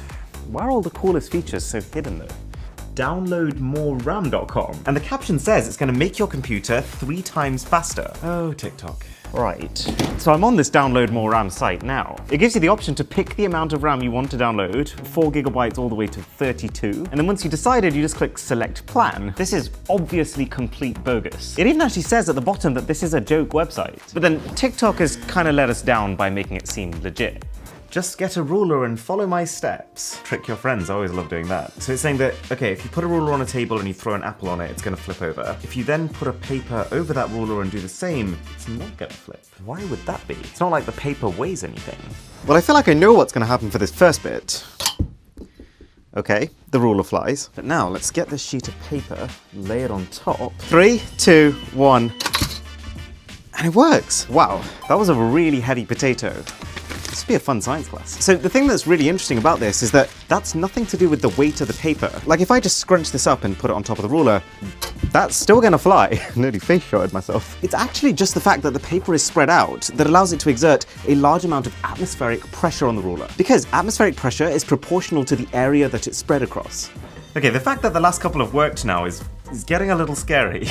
Wait, surely not. This is a really tricky one to predict. They're basically saying that if you line up a bunch of AA batteries and connect them to a light bulb, it will power it. I have seen a lot of TikToks which are all about how to creatively light light bulbs, and they are usually just complete codswallop. Like you can see them not even make contact with the metal parts of the light bulb that they would need to light it. But this one does make contact with those parts. Yeah, so this one wasn't completely obvious to me, but that does not work. And the reason it doesn't work is not necessarily the concept. It's more the fact that each AA battery only puts out about 1.5 volts. But the mains electricity here in the UK that bulbs like this are made to run on is 230 volts. Not a very bright idea. I feel like my team has planned these life hacks so that they get harder and harder to predict as we go on. Okay, so hairdryer plus mask. Why are these DIY projects so strange? They're using the back of the hairdryer, and there's also a bottle on the other end, and that apparently becomes a vacuum cleaner. I have a bad feeling this one's gonna work. All right, so the situation I'm imagining is you walk into your bedroom with your favorite midnight snack, and you spill it. And then you're like, what a nightmare. But wait a second, I saw a TikTok about this. You get your hairdryer, your empty water bottle, and your mask. 3 ingredients I did not expect to be going together. And then as your snack is slowly soaking into your carpet, you find yourself a pair of scissors, cut that bottle open. This is not going to be good for airflow. Who's going to have these 3 specific things, but not a vacuum cleaner? Turn it on. Oh my God. That just sparked. Yeah, that is not safe. I don't think the camera quite caught that, but that hairdryer was sparking and it is now broken. So do not try this one at home. This one's kind of rogue. So you get a candle, you put it in a bowl, you fill that bowl with liquid, and then apparently by putting a glass bottle on top of that, there's some kind of explosive reaction. I've just realized TikTok's actually flagged this video saying participating in this activity could result in you or others getting hurt. That's just what I want to hear. So let's light this candle. There's been one too many explosive experiments in this video for my comfort. Just dropping a little bit of wax at the bottom so we can stick the candle on. Okay, perfect. So that is now locked in. Fill it with water. My heart is racing. I'm doing this for science. How do you improve your cloud operations for 241% ROI? AWS helps you make secure. The candle's floating. It's kind of insane. It's like really slowly sailing up the bottle. And I think I have a pretty good idea of why this happens. So the candle is heating up the inside of the bottle, and then because the inside of the bottle is hotter, the air pressure is lower, which pulls up water into that void. Starting to worry about the blackness of my hair. Here's something I didn't know until I was in my 30s. You can easily roll up a milk jug. Why would you want to roll up a milk jug? So you fill it with hot water, you roll it, but why? All right, so I looked it up, and apparently milk cartons are actually made from something called a thermoplastic, which can change shape when heated. And the benefit of being able to do that, which I did not see coming, is that squeezing them all up like this allows you to fit like 3 times as many bottles in your recycling bin. To be fair, probably more like 10 times. All right, TikTok, well done. I'm really enjoying this process. Next time you're in a restaurant, try piercing the pack of butter with a fork and squeezing it. Wow. It looks like stringy cheese. That's also a lot of liquid that came out of that. If that does work, that would actually save you a lot of time from trying to spread one massive block. Okay, so we have just finished making the perfect slice of toast. If you haven't seen our video about this toaster, by the way, it is insane. You need to see it. I am genuinely really excited about this one. If this actually works, next restaurant I go to, I'm buttering everyone's toast for them. Right, I stabbed that a little bit too hard, but it actually works. And it basically means you can spread that butter in one sweep. And if you're enjoying this video, then a sub to the channel would be exquisite. I'm getting a little concerned about the potential color of my hair. Right, so what they're saying is the heat from hair straighteners is enough to allow the wine to decork itself. It's the first time I've ever used a hair straightener, and it's for this. If this has any chance of working, I'm assuming it's because heat will expand the air on the inside of the wine bottle, but then at the same time, the heat could also just expand the glass and shatter it. I feel like this needs to get very, very hot for it to work. If this does work though, it could be a corker. We need to upgrade straightener. These ones apparently go to 230 degrees. I feel like I can already smell burning. One eternity later. All the lights on and everything. Whoa! Did anyone see that coming? There's like boiling wine over my phone. Some part of me was kind of hoping this was my chance to cash in a failure, but that did work. Although all of this heat has probably evaporated a third of our alcohol, leaving us with a nicely uncorked bottle of vinegar. All right, how to freeze water instantly. What? Is that it? It's hard to believe, because that's absolutely crazy if it's true, but I didn't see any signs that this video has been edited either. So I've done a bit of digging, and this is a real effect. So we peeled some tape and put it around the balloon to stabilize it, to kind of keep it together. And now, if I give this a surgical poke, this could be so messy. It works! Look at that!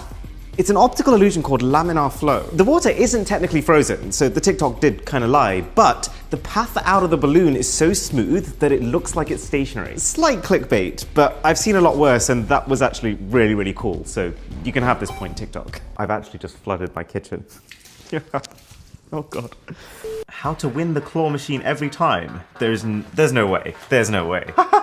So what they're saying is there is a cheat code you can do with the joystick that makes you win a prize every time. Arcades are purpose-built to just milk as much cash out of you as possible. I find it hard to believe that they would allow something like this to fly. Plus, hey, like if this actually worked, claw machines around the globe would be empty by now. It'd be a little bit like if a shop started giving away its stuff for free. I'm giving this one a fail right now. All right, number 20, get a CD, heat it up with a lighter, and goodness me.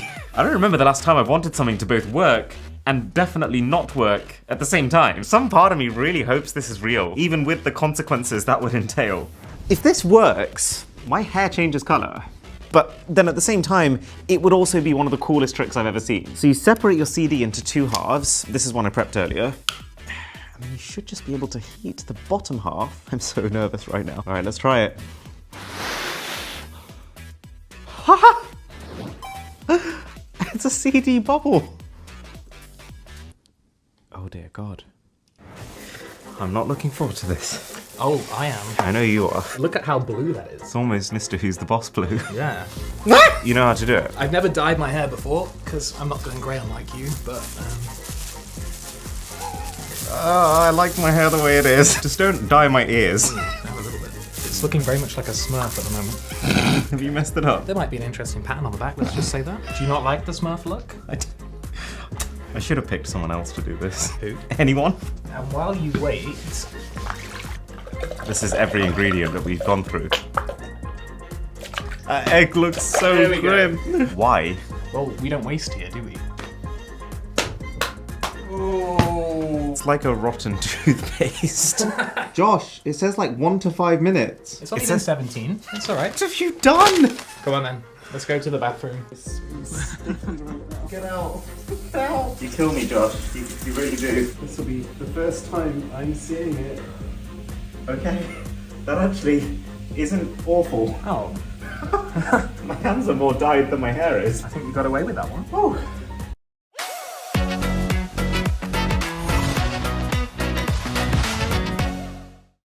Welcome to my top 18 tech fails. Each one so disastrous that they've had to be banned. So number 18 is an app called Send Me to Heaven. It doesn't actually kill you like the name suggests, but it does kill your phone.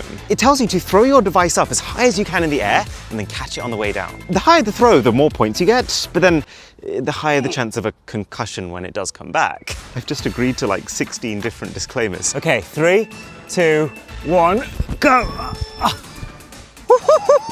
See what I got? 5.35 meters. You taking the mic? I guess, unsurprisingly, it didn't take Apple long to permanently ban the app for all iPhones. 2 out of 10 fail. All right, number 17. I probably don't need to tell you that Tesla makes some of the highest rated electric cars in the world right now. Incredibly tech-focused and almost minimalist. The entire thing is often controlled by just one big screen in the middle. But this also has its downsides, as people have recently found that when you fast charge your Tesla at a charging station, the car's electronics can get so hot that this screen stops working properly. It's been seen to become unresponsive, or sometimes even just go straight up blank, which, given that the screen on a Tesla contains like 90% of the controls for your car, is a pretty major blunder. And as such, Tesla has had to recall 130,000 of them to try and fix it. 3 out of 10 fail. Horrendous mishap, but saved partly by the fact that no one seems to have had an accident because of it yet. Okay, who here likes a good time? Do you also like danger and head injuries by any chance? No? Well, Hasbro does. Because in 2004, after years of development, the famous toy company came out with this. The Super Soaker Monster Rocket. And it was a technical marvel. Yes, I've had to blow this entire thing myself. It is a 7-foot rocket locked into this base here. It's got a tank that's filled with water. And basically what you do is you pump air through it to load that water at a high pressure into the rocket. Oh, Milo, you come to watch? Oh, never mind. Right, so now that that's at its maximum, I should be able to press this trigger to release that lock, and water will be ejected out at a blistering pace to launch this rocket into the sky. Now, you've probably gathered this already, but the monster rocket was not a safe toy. The water tank in the rocket had a tendency to explode, the cap on top of the bottle had a tendency of flinging off and smacking people in the face, and because the rockets themselves flew so high, they also managed to knock people out on the way down. Yeah, Hasbro was literally giving kids concussions. So no, they didn't last very long on store shelves. I have no idea how this is going to go. 3, 2, 1. Oh no. I guess that makes it even more of a fail then. Can we just animate it in the edit while I leave some bad feedback on eBay? I feel even worse though for the owners of the Polaris RZR cars. See, Polaris is one of the top brands for these high-speed off-road vehicles, and so it's kind of unfortunate that they've managed to have not one, but 2 separate waves of recalls for these RZR cars in the space of a few months. It was bad enough that one of the battery cables was incorrectly routed, leading to electrical failure, but also, and this is quite problematic for a car, the steering wheels were coming off. Can you imagine? You're just kind of going for it 100 miles an hour against a rocky cliff face until you suddenly realize, oh, that would be my steering wheel. This has no doubt given a lot of users a free near-death experience, and for 5 especially unlucky drivers, it's caused them to completely lose control, and actually their vehicles to flip over while they're still inside. I almost can't believe I'm saying this, but number 14 is a video game. And when I first came across this, I was like, come on, you can't ban a video game for violence. But then I saw it. We're talking about Manhunt 2, released back in 2007, and it is genuinely chilling. You play as an escaped mental patient, and the game encourages you to go around stalking victims, and when you find them and when an opportunity presents itself, murdering them in the most sadistic way possible. But the strangest part of the whole thing is the callous tone with which the game presents this. It's almost as if it's just a normal thing to do.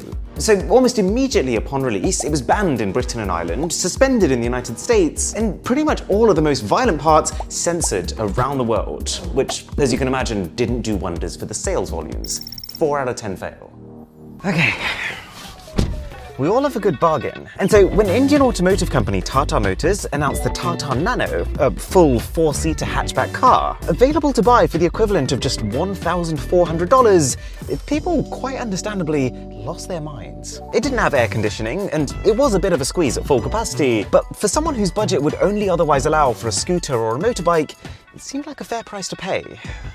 Now, the lesson we learned though, is that there are only so many corners you can cut on a car before it starts to become a hazard. The Nano also compromised on the quality of its circuits, airbags, metals, its batteries. Every single part of this car was basically the cheapest that Tata Motors could get, leading to at least 10 cases of these Nanos spontaneously exploding into flames. Now, what's another thing that really doesn't mix well with fire hazards? Oh yeah, babies. As the company Lorex, who specializes in baby monitors, found out the hard way. In 2016, the company released their flagship product, the ironically named Care and Share range. And it was popular. It was their most technologically advanced yet. It allowed parents to not just see their kids from afar, but also to snap photos of them, motion track them if they moved. It even had night vision.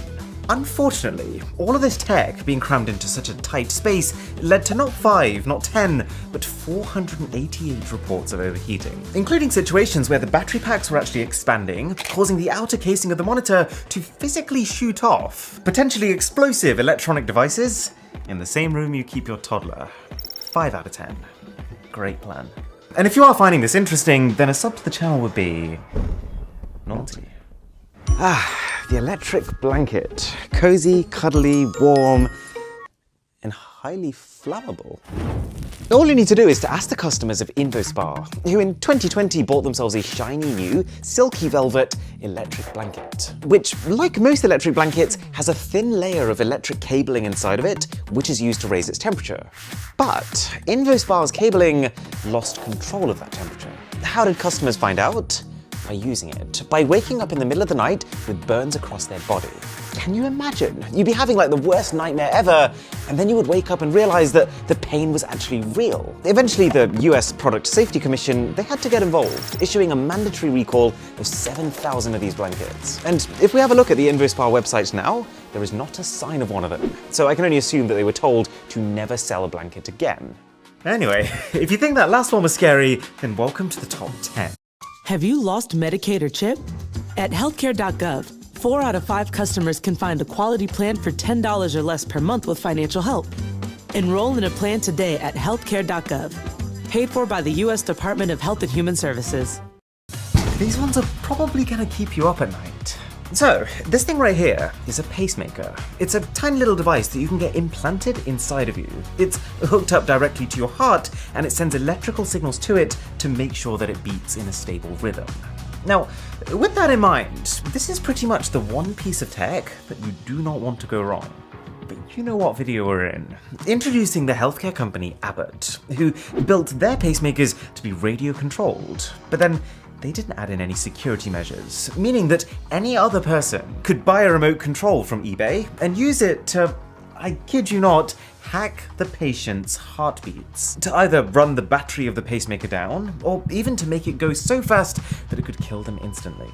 Thankfully, Abbott did act fast before anyone died, asking all 465,000 people who had one to come back to their practice and urgently updating their pacemaker software. But wow, 6 out of 10 fail. You've really got to trust a company before connecting them directly to your heart. But it actually gets creepier still with Clearview AI, a company who describe themselves as world's largest facial network. And unfortunately, it is exactly what it sounds like. This company holds and collates billions of photos of people's faces, gathering them from literally any source it can find, including your social media pages, without asking you. They market themselves as if they solely exist for law enforcement. Like, if the police wanted to find out who a potential criminal is, they can hand Clearview just one image of them, and then this company can link that to every shot in their database, and more often than not, come back with all of that person's details. However, they've recently been accused of going one step too far by actually selling this data to just private companies and people for nothing more than market research purposes. Imagine a world where a complete stranger could just take one random photo of you while you're walking down the street, and then through that, find out everything from your home address to your nan's phone number. Should technology of that power even exist? Thankfully, governments have stepped in, making it completely illegal in Canada and Australia, and in most other countries, constricting its use to purely governmental. Right, have you heard of Fitbit? The Google-owned fitness company that helps you to burn calories through the use of their smart trackers. Well, calories aren't the only thing they're burning right now. In the ever-moving race to squeeze as much tech as possible into a tiny space, for their Fitbit Ionic smartwatch, the company didn't give their batteries enough cooling. So, they started to overheat. But I'm not talking to the point of like, oh, this is getting a bit toasty. They were getting hot enough to burn through the skins of people's wrists, which is kind of terrifying because it's not like at that point you can just quickly fling it away if you suddenly get burned. It's strapped in. At least 78 burns were reported, which was enough to push this company to recall all 1.7 million of these Ionics. That already pushes it into a 6 out of 10 fail category. But it might actually be about to get worse, because now a lawsuit has been filed which says that the burn problem actually affects all Fitbit devices and that the company's just been trying to sweep the issue under the rug. Okay, time to dial things up further, from skin burns to explosives. I'm of course talking about this guy. Now, you're probably quite familiar with the Note 7 story already. Samsung released the phone, people absolutely loved it, but then it started exploding, thanks to Samsung trying to cram the battery into a space that really wasn't big enough for it. People got second-degree burns thanks to this phone. And so maybe the even more surprising part of this is that we've actually managed to get one. After these started blowing up and they were banned from trains, planes, and just about every single public location, almost all of them were urgently recalled. But a few remain. Oh my god, look at that. A real Galaxy Note 7. So let's see. Man, it's so crazy that this used to be like the cutting edge. It just looks so dated next to the current S22 Ultra. But yeah, I mean, this is the real original home screen of the Galaxy Note 7. The last thing a lot of people saw before disaster. The Note 7 never killed anybody, but apart from that, it was pretty much as bad as it could get. We're not talking like hundreds of thousands of dollars lost, not even millions. The latest estimates suggest that Samsung lost $17 billion from people turning to other brands because of this. $17 billion. I mean, that's enough money to buy the White House 43 times over. 7 out of 10 fail. And so I will now turn this off and probably never touch it again. All right, number 6. Now is where these products become fatal. Starting with Peloton, the company who's developed a bit of a name for their smart treadmills that allow people to join in on live classes from the comfort of their own homes. Well, it looks like this company spent a little too long focusing on the tech and not quite long enough on the safety. This significant gap underneath the track, combined with an incredibly grippy material, created the perfect opportunity for both kids and pets to be dragged underneath. This is giving me shivers just looking at it. There were no less than 72 reports of this happening. Thankfully, this kid was fine, but many of them had abrasions, broken bones, and lacerations. One child even died. So obviously this product was taken back and never sold again. I can't give it less than a 7 out of 10 fail. But this next one might surprise you. O'Reilly Auto Parts.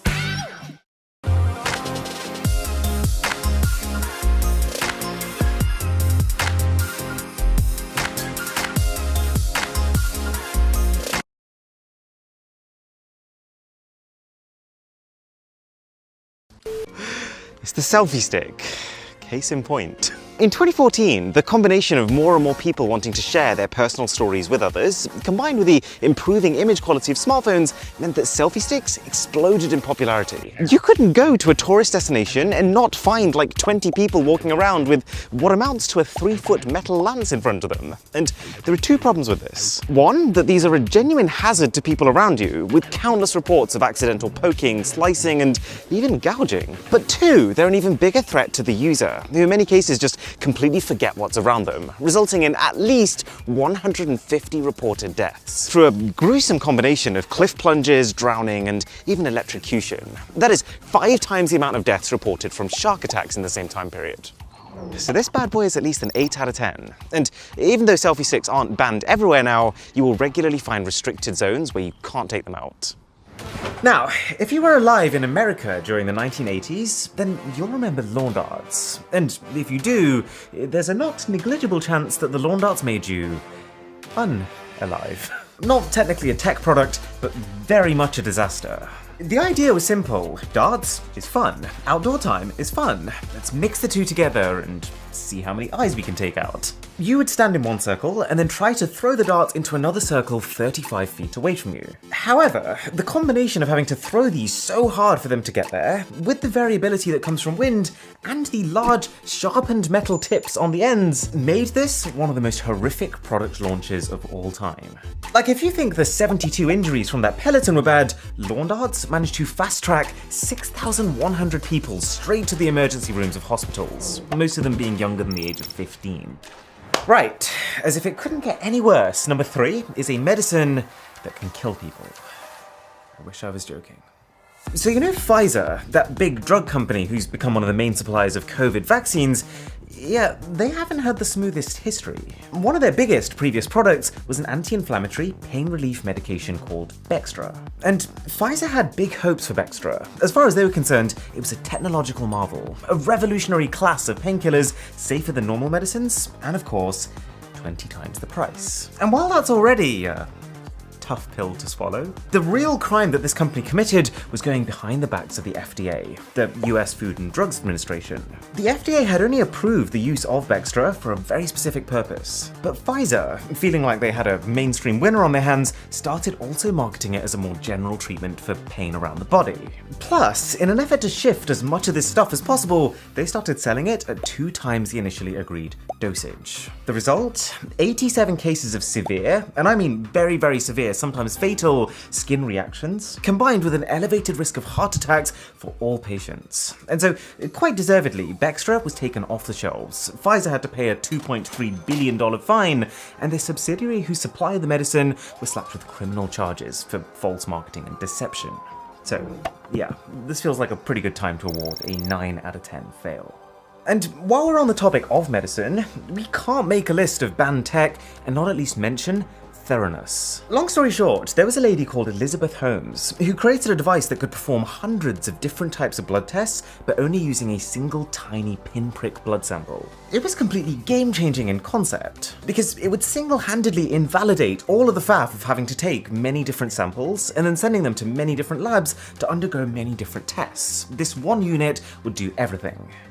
Except it was a lie. It was shown that the machine didn't work, and that Holmes actually knew that it didn't work, but had gone to an extreme extent to trick investors into thinking that it did. But it's not just that Theranos was not useful, false blood readings are life-threatening. They're the difference between getting the treatments that you need to live and not. And I guess what makes this one of the biggest tech fails of all time is the sheer fall that this girl had when the public found out. One moment she was the multi-billionaire poster child for Silicon Valley, the next she had a net worth of 0, the potential to be sentenced for up to 20 years in prison, and even a Hulu show being made just about her failure. I really want to give Theranos a 10 out of 10 fail, but the next one is just such a catastrophe that I'm gonna give it a 9. Okay, so you might have heard of the Boeing 737. It's the most successful commercial plane in existence. So many different airlines use this one machine, and so it was a pretty huge deal when the Boeing company announced its successor, the Boeing 737 MAX. It could travel further, faster, and more efficiently. It had lower running costs and a much nicer interior, except it hadn't been tested thoroughly enough before making it public. A combination of some sensors that weren't working as planned and some new software, which was not explained properly to pilots, led to not one, but 2 crashes in quick succession. And let's be very clear, when a plane goes down, it is a tragedy. No one survives. So this one product caused the death of 346 people before it was suspended by most countries. The 737 MAX, it has recently started recirculating again now, but Boeing has apparently lost tens of billions because of it. A true 10 out of 10 fail in all aspects. Right, I've spent 20 minutes now telling you about tech that you should never use, so I want to finish with just one that you definitely should. The Opera desktop browser. It's just like your current browser, but with 5 things that take it to the next level. When you're watching videos like this, you can tap one button to turn them into floating videos to watch in the background while you're doing other things. Your social media accounts can be linked to your browser, so without leaving what you're doing, you can reply to your Instagram DMs or your Facebook messages. It has a built-in ad blocker, which stops all of those really annoying, often inappropriate ads from appearing, which as a byproduct also speeds up the browser. You can import all of your bookmarks and settings from your current browser into Opera, and it literally takes like 5 seconds. And then number 1 is the Pinboard, which is like the one place to collect all of your web content. So if I'm planning a huge shopping spree, for example, I can use this to keep track of all the various different products that I'm eyeing up. There's actually a ton more really cool things about this, especially for shoppers, but I won't spoil it. I will let you experience it for yourself. So link in the description to get it for free. To check out my full playlist of tech fail videos, that's here. Or to see one of the most fun flagship smartphones that I've ever tested, that video's here. My name is Aaron, this is Mr. Who's the Boss. I'll catch you in the next one. You were always so dedicated. We worked hard to build up the shop, save for college and our retirement. Prepare yourself for 19 of the most tragic, toxic tech fails of all time, from straight up bad ideas to some of the most malignant, harmful products to have ever existed. Number 1 is an absolute travesty. So number 19, you know how for the last 60 years, the key input device to your computer has been the mouse, right? Well, in the year 2000, someone had the very bright idea to also make a cat to go along with it. This is the QCat. It was made to be able to quickly scan codes within newspapers and magazines, and then, because it's connected to your computer, directly open up a web page in your browser to learn more. Think QR code. It was a very easy sell to companies because, you know, their newspaper ads would be more likely to drive sales if people were scanning them. And for consumers, well, I mean, everyone has a mouse. Of course, they're gonna want a cat, right? That's what I thought too before this one. Fudge. Are you proud of yourself? The problem was that the QCat completely misunderstood readers. Like, what kind of person is going to open up their newspaper in the morning, but then think, oh, wait, no, I might want to get more info about the ads today, I'd better take this up to the study and sit 10 centimeters from my computer to read. So, I'll give the QCat a 2 out of 10 on the fail scale. Why do the mice always win? Number 18. So, you know when companies launch smartphones, it's not uncommon for there to be a flood of people complaining that it didn't have this feature or it didn't have that feature. Well, the ZTE Hawkeye is what happens when a company listens a little too much to this feedback. In January 2016, ZTE announced that they were going to build a phone based on what their users wanted. It might sound like a great idea, but they would soon come to realize that while their fans were voting for features that they wanted to see, those weren't necessarily the same features that they'd actually want to buy. And based on the most upvoted comments, what ZTE ended up with was an eye-tracking operated, self-adhesive smartphone. Or in other words, a device that you could operate completely through micro-eye movements, and one that you'd be able to stick to any surface you wanted thanks to a special rubberized material on the back. Problem was, how on earth do you follow through on that? ZTE had committed to building this eye tracking tech before they actually knew how to do it. This adhesive backing was not actually for the phone itself, because if your phone is sticky all the time, it's gonna stick to things that you don't want it to stick to. So they applied the grippiness to the phone's case instead of the phone itself. And just to be able to cram all these wacky features in while keeping the price affordable, the actual specs of the phone sucked. It's a good example of how sometimes consumers don't know what they want. Hey, so Nike's a pretty cool company, right? Great shoes, cool tops, impressive tech. I mean, this is the company who came out with those self-lacing trainers a few years ago. But Nike's Magneto was not their coolest idea. The company was looking at athletes at the time, and they couldn't help but feel like these highly optimized, almost superhuman beings were being burdened by bulky, cumbersome glasses and headwear. And so their answer was sunglasses without temples, the bits that go over your ears. How do they stay in place, you might ask? Well, by gluing magnets to your face so that the glasses can snap to them. Obviously the much better solution. Is it fair to say they had no idea? I risk my case? Okay. Point is, 3 out of 10 fail. Okay, welcome to a very unfortunate case study on the importance of naming. All the way back in the 1930s, one of the big companies on the rise was called AIDS. You can probably see where I'm going with this. This company had apparently developed a technologically miraculous candy that you could eat, and it would fill you up to the point where you wouldn't have to have a proper meal and would therefore lose weight. And I mean, the concept of eating to lose weight is kind of everyone's dream. Milo would be a very thin cat, wouldn't you? Wait. You just ate that. So, when you combine that with some very loose advertising standards back in the day, how the papers were filled with AIDS ads, how it was being recommended by movie stars without conclusive research, this brand was understandably, and ironically, ballooning. Until 1981, where medical officers at the Center for Disease Control decided to name the breakout deadly immune system infection that was spiraling out of control at the time, AIDS. It did make the candy company viral, just not the good kind. It gave a whole new meaning to these ads, that's for sure. Why take diet pills when you can enjoy AIDS? 3 out of 10 fail. There's no treatment for that. Okay, let's step this up another level, ever closer to the 10 out of 10 nightmare that is number 1. You might know this already, but I'm a big fan of IKEA. And actually, if you've watched my videos right from the very beginning, you might know that I've built this channel up by filming on an IKEA table. For a simple reason.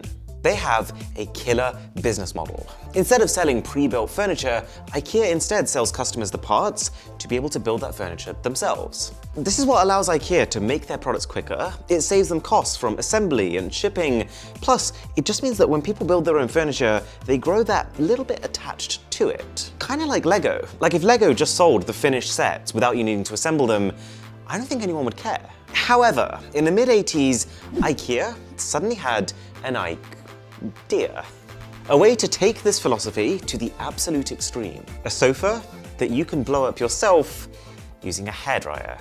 It would be the easiest possible thing to assemble, and given how big sofas usually are, the ability to be able to send one in a form factor barely larger than a pizza box would save IKEA so much money versus their competitors. The slight issue, though, was that IKEA forgot the simple fact that hairdryers blow out hot air, and that plastic melts. See where I'm going with this? But even if you did manage to blow one up, these sofas weren't completely airtight, which led to a sinking feeling, and the fact that they were so unbelievably light meant that every time you sat down, they would move. So in the end, less of a stroke of genius, more just hot air. 4 out of 10. Hi, and welcome to the Sustainably Speaking podcast. I'm your host, Mia Quinn.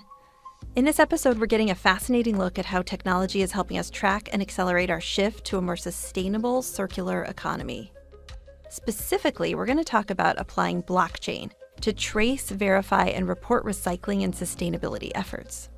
We have 2 brilliant guests joining us today to break down this topic.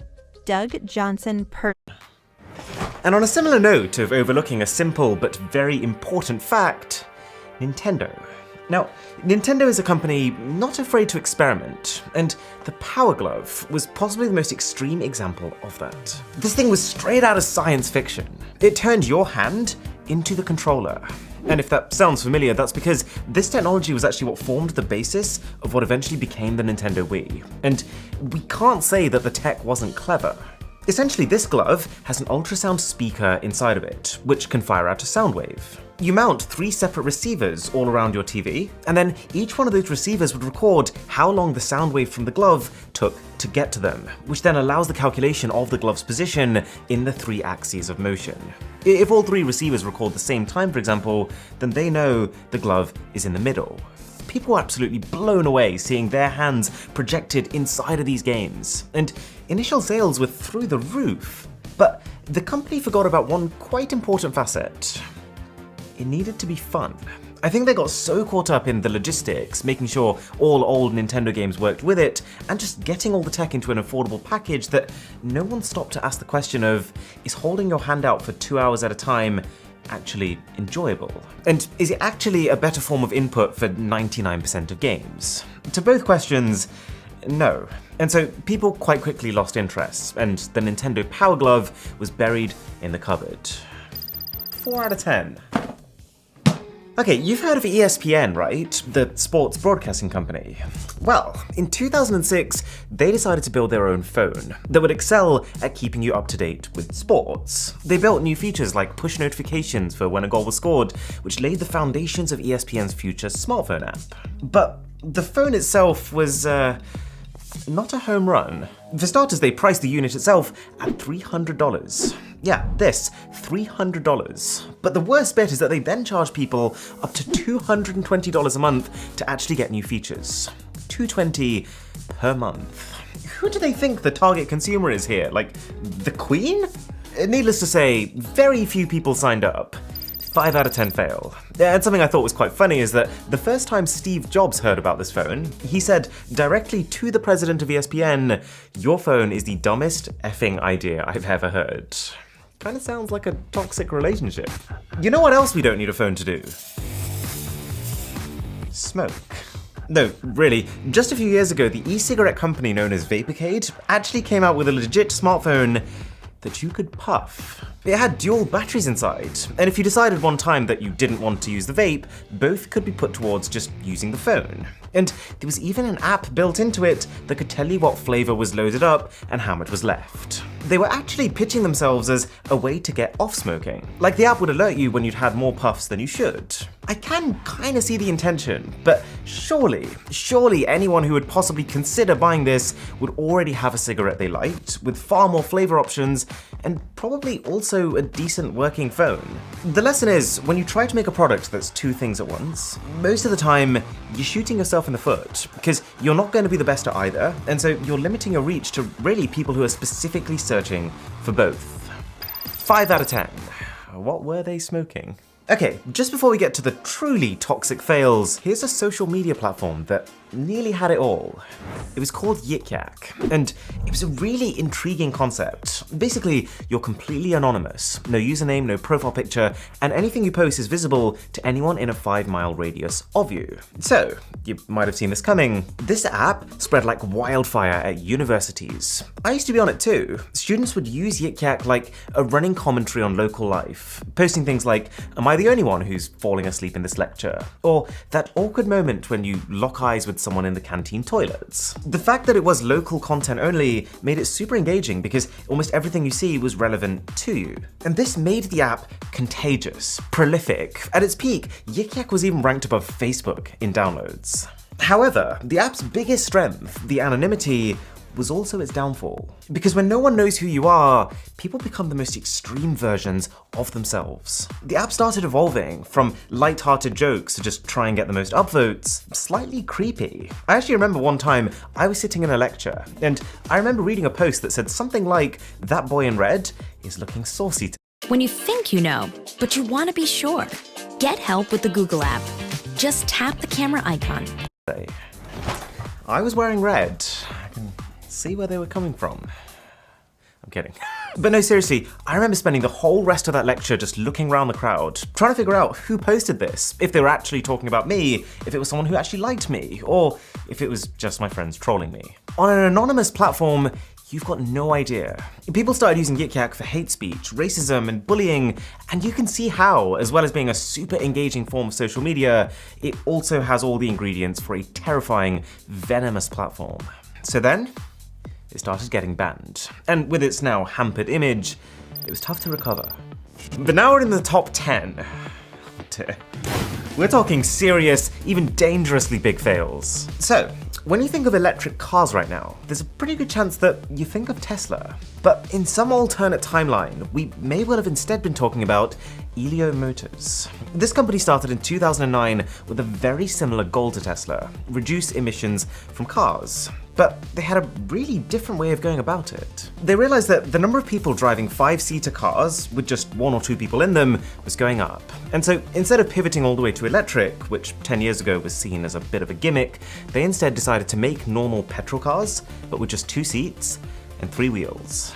Now, that probably sounds like a pretty dumb idea, but it becomes a lot more enticing when you realize that it would be half the price to buy, and because it was so much lighter, could be twice as fuel efficient, saving you even more in the long run. The issue seems to be simply the fact that making cars is hard. The sheer amount of money that you need to kickstart the manufacturing process just makes cars arguably the single toughest market for newcomers to enter. But without clear communication with their customers, over the years, Elio Motors has started to turn from the underdog company everyone was rooting for to one we're a little concerned with, to now suspicions of fraud. They've taken over 65,000 pre-orders and not delivered a single car. They've revised their delivery dates so many times we've lost count, and they've stopped replying to a lot of their customers. Given that people have been waiting for almost a decade for their deliveries now, safe to say, I don't think they're getting them. 6 out of 10 fail. Now, I don't think I've ever wanted. I'm setting a budget of $3,000 to find the cheapest, but also wildest tech on the entire internet. I'm gonna make sure I find things you've never seen before. Okay, wildest gadgets. There's already a lot going on here. Not quite what I had in mind. Anti-gravity physics magnets. So you put these ones on your fingers and it turns them into drumsticks. That's right up my alley.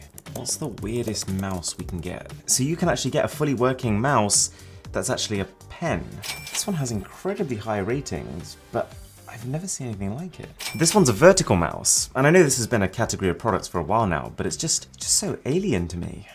I want to try it. Let's see what we can find on Etsy. No way. A personalized chocolate smartphone. And it actually comes in a smartphone box. What? Oh, this is too good. It says send a screenshot of your home screen and they will print it in edible paper on the phone. So we can go milk, dark, white, gold. Gold chocolate. I really, really like this site. It's less about big companies selling factory-produced products. It's more like individuals at home who've made really quirky things. But that makes it really, really fun.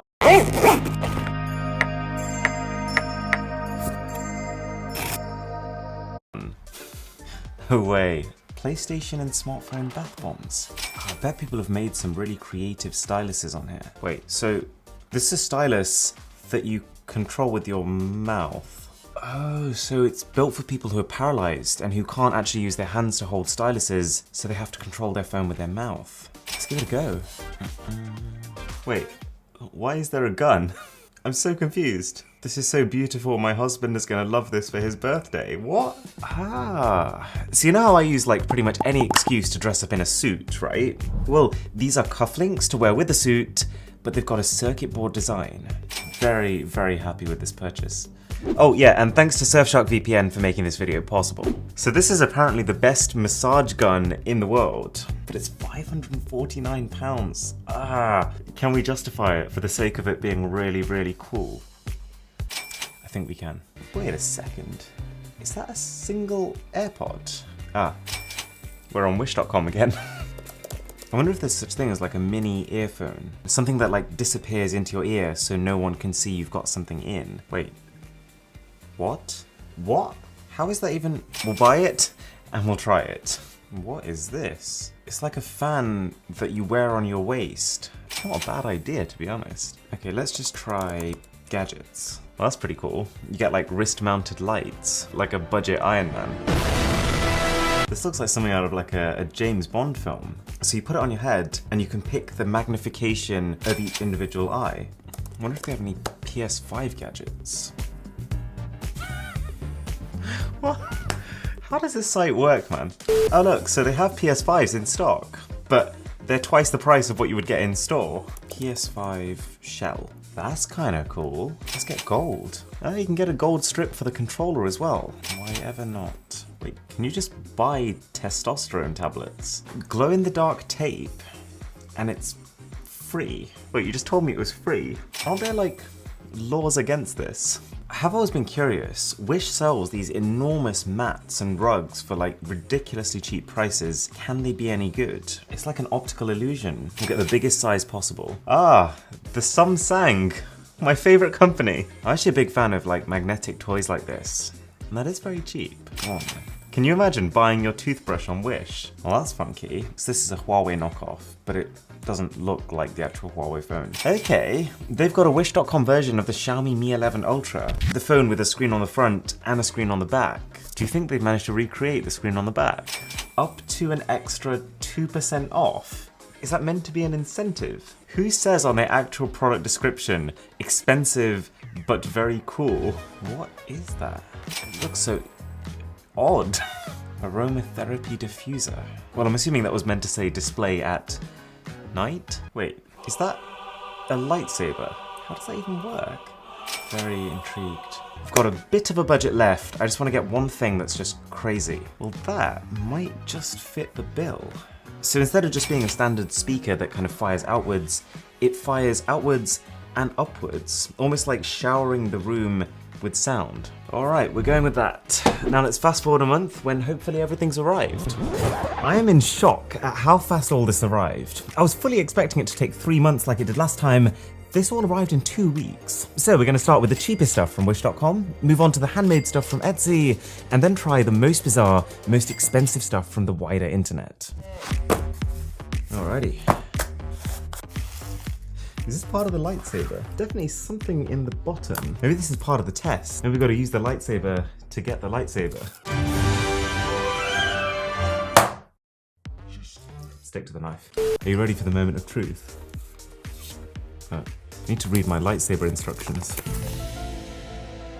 There we go. Oh, this is how they do it, isn't it?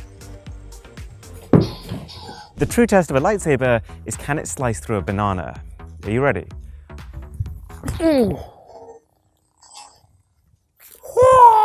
Oh, Simba, can you join me on the dark side? Go on, I believe in you.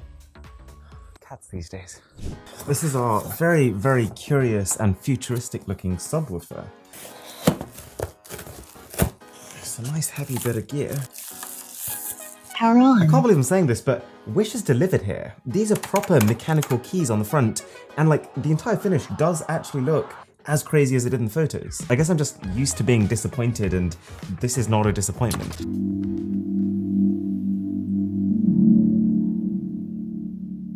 Power off. And also look, so if you tap this button, it cycles between all the different lighting modes. Shockingly good. This is almost going suspiciously well for a mystery unboxing. All right, hit me. All right, let's start with the big one. Of all things, for some reason, like this is one of the ones I've been most excited about. Amazing. The question is it gonna work? It's not the best quality mat, as I guess you'd expect for the price. It's a bit creased up, but you tell me if you can see an optical illusion. So I think we've got it to the perfect angle, such that... Ah. Damn it.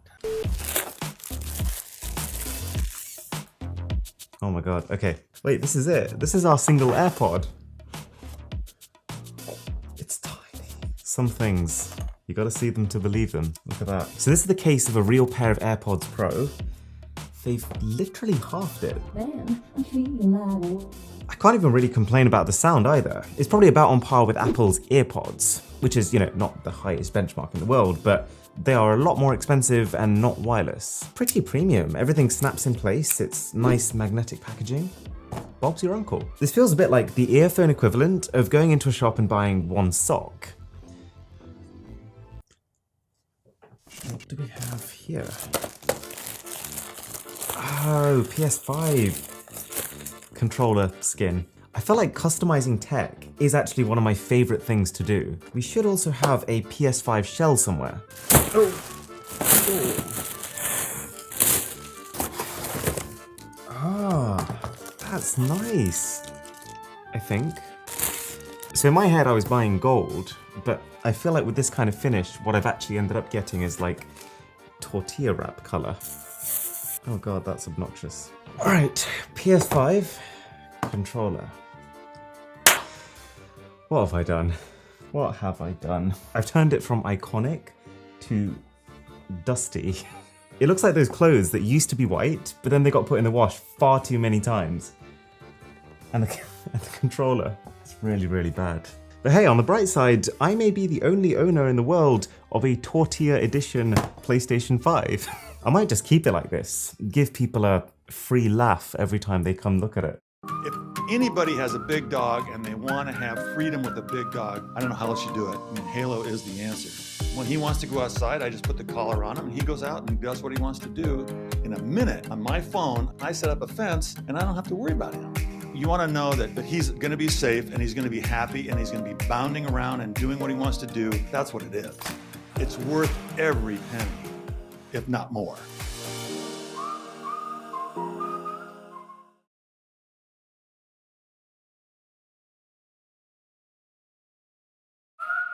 There's nothing like volunteering at the fire department. There's nothing like hitting the waves. But with my moderate to severe eczema, it hasn't always been easy. Since my skin was so irritated and itchy. And even worse with all my gear on. Now, I'm staying ahead of my eczema. There's a power inside all of us to live our passion. And Dupixent works on the inside to help heal your skin from within. It helps block a key source of inflammation inside the body that can cause eczema. So adults can have long-lasting, clearer skin and fast itch relief. Serious allergic reactions can occur that can be severe.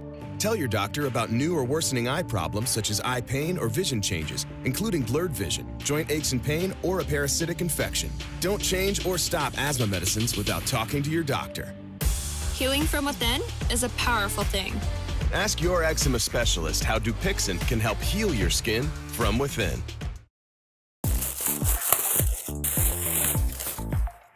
Oh, it's our waist-mounted cooler. That's not a sentence you say every day.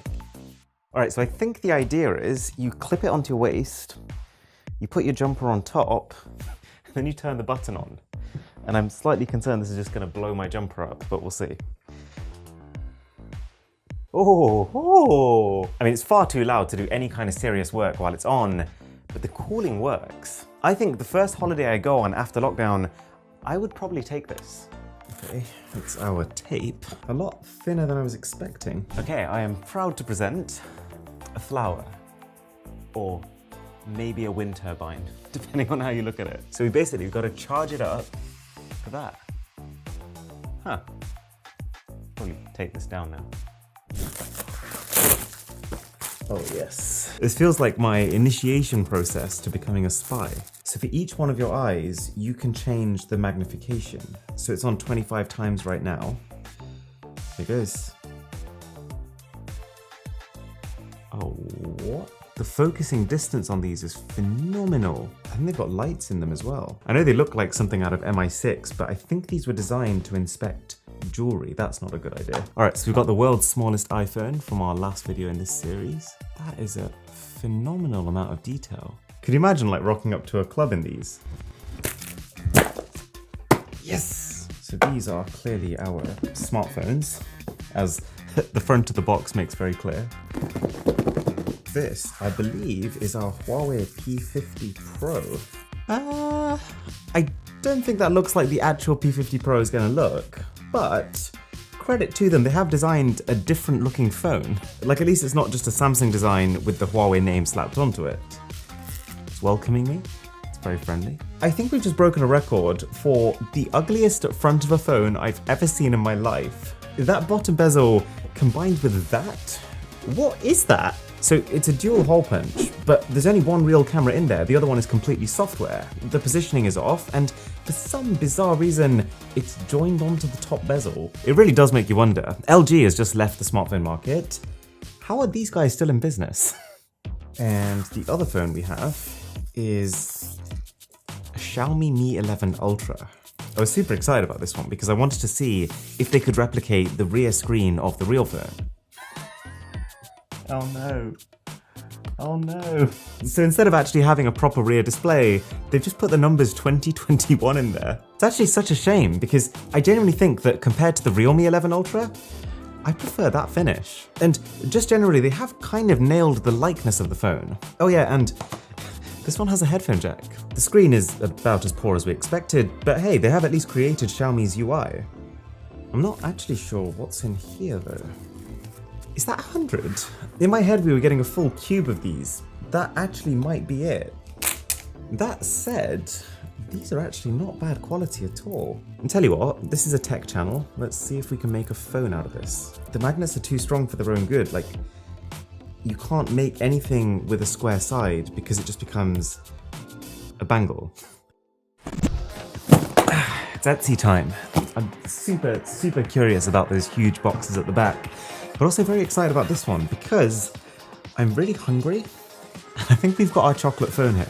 I'm going to start with that. So this is meant to be gold chocolate. I've got no clue what that's going to taste or even look like. Oh. Okay. I mean, it literally looks like the PS5 from earlier. It's not a hugely appetizing color, I'm not going to lie. But you know, the one cool thing is they asked me to send a screenshot of my home screen, so I did, and that's what's actually on there. So I guess the question is, which app do I want to eat? It's also got my 58,634 unread emails. I think that's probably a good place to start. It's actually really good. And if you are enjoying this video, then a sub to the channel would be succulent. Can we make more of these videos? And can I just tell people I'm on a smartphone only diet? What is that? These are the microscopic earphones. Very curious about this one because, I mean, so far, Wish has not let us down. Pretty much on every single product so far, they have delivered. But this can't be as small as they said it was going to be, right? Here we go. Oh, for goodness sake. It's just a pair of earphones. Actually, wait. It's just one earphone. What is it with this site? Expectations versus reality. No need to guess what this one is. The mouth stick stylus. Kind of nervous about this one.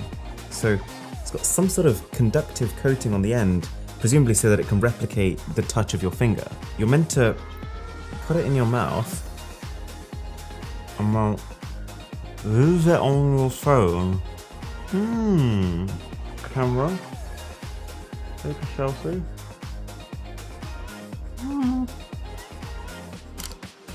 Oh dear. Let's see if we can make a call. Hello? Hello? I'm just calling you off my stylus. What? Okay. Why do you sound like that? I've got a stylus in my mouth. I don't know what to do with that information. Alright, bye. On a serious note though, for anyone who has to use one of these, mad respect. If this is what I think it is, we are in for a treat. What is that? I wonder if that's like excess from the bath bombs they've made. I'm keeping this between us, but I actually don't hate the idea of a bath bomb. Whoa! Check that out. That's awesome. We've got another one. We've got another one. Got another one. Another one. Another one. Oh, these are the iPhones. Check that out. Should probably rethink that smartphone only diet. That is literally the perfect Etsy product. Not really sure what to expect here. Oh, it smells like a kid's sweet. PlayStation 1 controller, water. Let's go. Oh my god! Oh, that's some action. Look at it. But as expected, we have grey water. Who needs a bath around here? Between us, bath bombs are kind of fun. And that leaves us with, I believe, our cufflinks. Oh, I like that. I mean, I'm pretty sure all they've done is just taken a circuit board and chopped it in random places, but I'm such a sucker for it. I feel like there's only one way to show these in action. Okay, I feel like I spend more time in shirts and ties in these videos than I do t-shirts. All right, time for the wider internet. I think we'll start cheaper and then go to the most expensive stuff. Mouse me. At Accelerate 3D, we use large-size, high-speed 3D printing to help hardware companies bridge the gap between prototype and mass production. That'll work. Windows 11 Pro and Dell computers are what help us achieve our goals. I promise I'll put these back. I'm sorry. Can we cut back on the bubbles, please? Do you want to know what it's like to work another job, but not sure where to start? Well, you leave that part up to me. I'm going all across the country, meeting all sorts of people, doing all types of jobs, so you can find out what they're all about. I'm Aaron Burris, and welcome to Job Hoppers. Job Hoppers!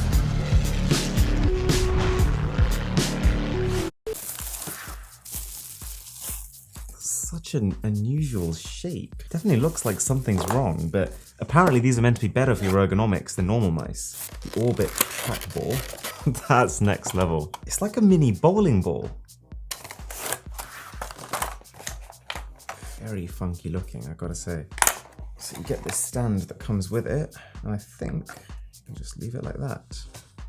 Alright, so this vertical mouse, I know it looks like something from an alien planet, and I've never used one in my entire life, and yet it feels like a natural extension of my hand. It just glides along the table, and I feel like I've been using this for my whole life. Also, I like the fact that just everything is soft. Soft matte finish, soft buttons, soft scroll wheel, big fan.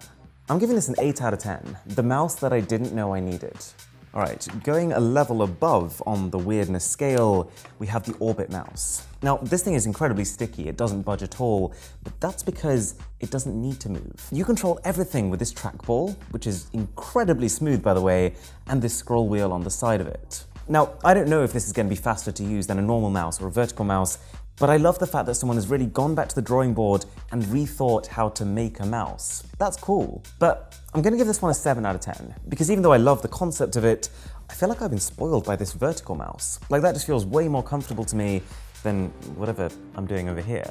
And finally, the pen mouse. Now, because this is shaped like a pen, and because the optical scanner is there, it basically means you can use it anywhere. Like, I can control my cursor just by going on my laptop, I could use the table, I could use my lap if I wanted to, and I'm just surprised how responsive it all is. Oh yeah, and the other side of it, over here, that is a stylus for your phone. So really, that's a 9 out of 10. I was expecting that to be a fun but kind of useless gimmick, but I am shocked how well it works. And now, a virtual drum kit.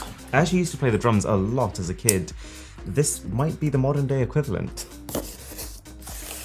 So you get this mat, which you lay out. You get these ring thingies. So these things basically have sensors at the bottom, and these are color sensors. So what you can do is you can program a certain sound to play when you touch a certain color. For example, if I touch this green box here, it plays a green sound. And so with a pad like this, you can play what you want to play. All right, let's amp this up. Get ready for this. Getting down at the disco.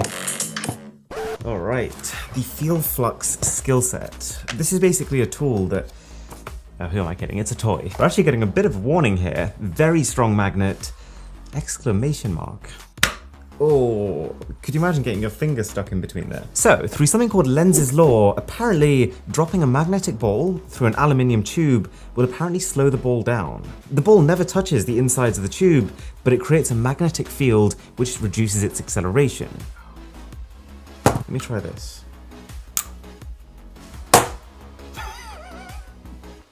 Okay, you get the point. There we go, our second most valuable item in this video. It's basically a speaker filled with loads of speakers, all firing in different directions to try and simulate a live performance, apparently. It's like an A+ factory smell right there. It's weirdly soft for a speaker. It's almost like a piece of furniture. All right, £500, 7 omnidirectional speakers. let's see what all the fuss is about.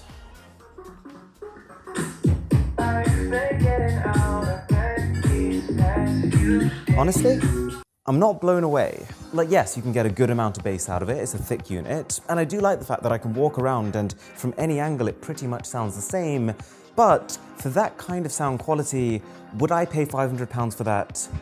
Okay, well, yeah, I did pay £500 for that, but should you pay £500 for that? Probably not. Should you pay £500 and get 12 of these instead? Sure, why not? So excited about this one. I really need a massage. Oh my gosh. It's got a real, like, Apple vibe with the packaging. So the one I picked here is product red, just like Apple does. Come on, come on. I'm dying for a massage.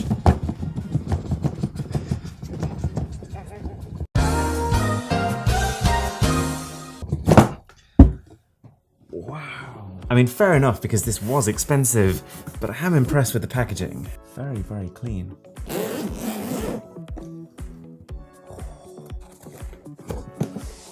It's been so long. I've got a couple of batteries here, so we're just gonna grab this thing and slip it right in. Oh. It's like getting punched 1,000 times a second. Maybe it's finally time for me to enter YouTube boxing. Just holding it is so therapeutic. All right. Let's see if I can punch through. I wonder if there's a higher setting. Probably isn't recommended use. 3, 2, 1, go. So many emotions. It's like having 100 people pummeling your back, but it's really good. Right, I should probably start cleaning my room now. Okay, at this point, you probably already know what a VPN is. If you either want to browse the internet anonymously, change the location of your device to another country, to avoid censorship or watch TV shows from that country, or even just to escape data throttling from your internet service provider, then a VPN is the way to go. But once you've decided that, then the question really is, which one? And at least from what I've seen, there is no other VPN that's offering close to what Surfshark is. Unlimited number of users and 24/7 support for this kind of price. If you do use the code BOSS, then you get an 81% discount and 3 months for free, which takes the price to $2.49 per month. We literally spend more on paperclips than that. Oh yeah, and it also has the option to remove ads and trackers while browsing. To find out if you're being watched by a hidden camera right now, I've got a video right here. Or for the last massive unboxing in this series, that's gonna be right here. My name is Aaron, this is Mr. Who's the Boss, and I'll catch you in the next one. But as you know, the true test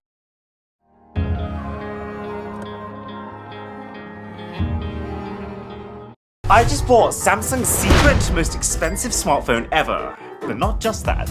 I've actually managed to get 8 of the most fascinating, hard to find smartphones on the planet. So let's go from cheapest to most expensive. Starting off at just $350 with the Tecno Camon 19 Pro Mondrian Edition. A smartphone that changes color. It's been made to honor Pierre Mondrian, an artist who is a bit of a trailblazer in the abstract space. And it does that using polychromatic photoisomer technology, which means that its bonds are designed to break when exposed to the UV found in sunlight, to change the way it expresses color to resemble the type of art that he used to make. But we're going to take things up a notch with number 7, the $500 Naruto phone. And it's already pretty staggering. I mean, how many phones arrive to you in an actual scroll, which, if you've seen the Naruto anime, you'll know contains the wisdom of the ninjas. It's got felt on the inside. That is delightful. And then inside the scroll is where the phone rests. There's a SIM ejector tool carved into the emblem of Naruto's home village, a smoke-tinted clear case, a very speedy charger that can fill the phone completely in just 20 minutes from flat, which is actually quite fitting for the character who invented the most iconic run of all time.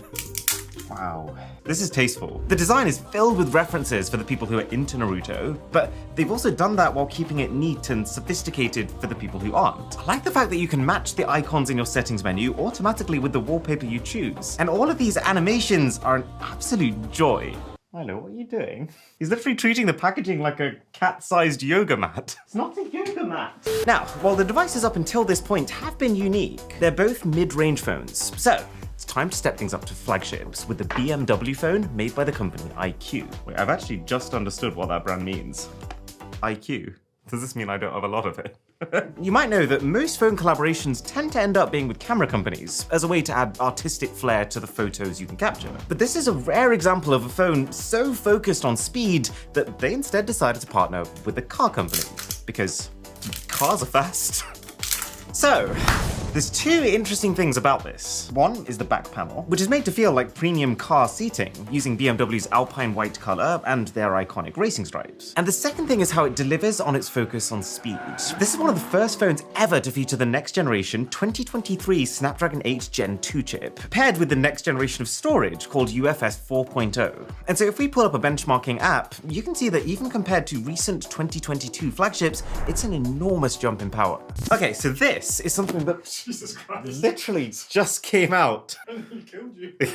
That literally just came out. So exclusive, with only 2,000 global units total, that you had to pay 50 euros just to reserve the option to pay for it. And I have no idea what it's about to look like. This is the Daniel Arsham phone by Xiaomi. Arsham is also an artist, but instead famous for playing with the idea of what the future's history is going to look like. So taking modern objects and fossilizing them. And that makes the smartphone kind of the perfect thing for him to make, given that it is the object that defines our current era. Man, the quality of this packaging is definitely a tier above. They've even colored the manuals. The clear case is literally the only not customized thing about it. In case you can't tell, I am really into this. There's just so much care gone into the phone's presentation and accessories, and it's just refreshing compared to the glorified empty sleeves that most phones come in nowadays.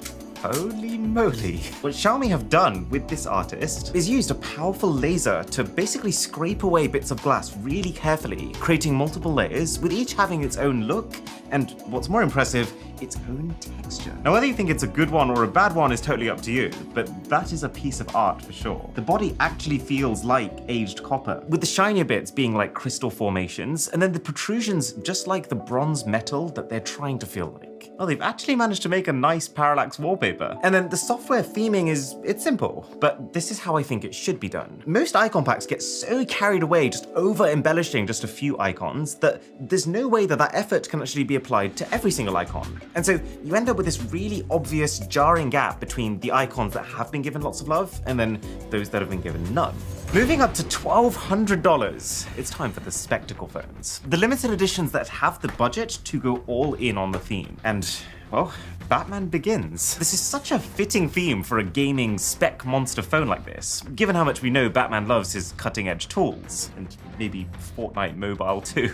Oh, I am so keeping this briefcase. So, on the left we've got the charger, for those who dare. Dare to do what? Play Clash of Clans on their mobile? There's a Batman embossed insert, which has a case inside. No manuals, mind you. Batman doesn't use those. That's such a cool SIM ejector tool. Wait, they even gave you a stand to hold it in. Well, that's a first. And then on the far right, no joke, an actual desk-size bat signal. This is what would be used as a distress call, projected in the sky to summon Batman himself. All right, let's see if it works.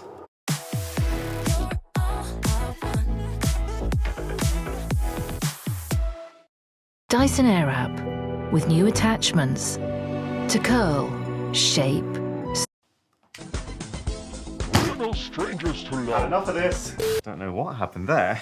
Try that again. Oh, that actually is cool. Surprisingly bright as well for such a tiny bulb. And then the smartphone, which is based off the Asus ROG Phone 6. It's not a crazy design. It's surprisingly elegant. Oh, I've just realized that's a not for sale sticker.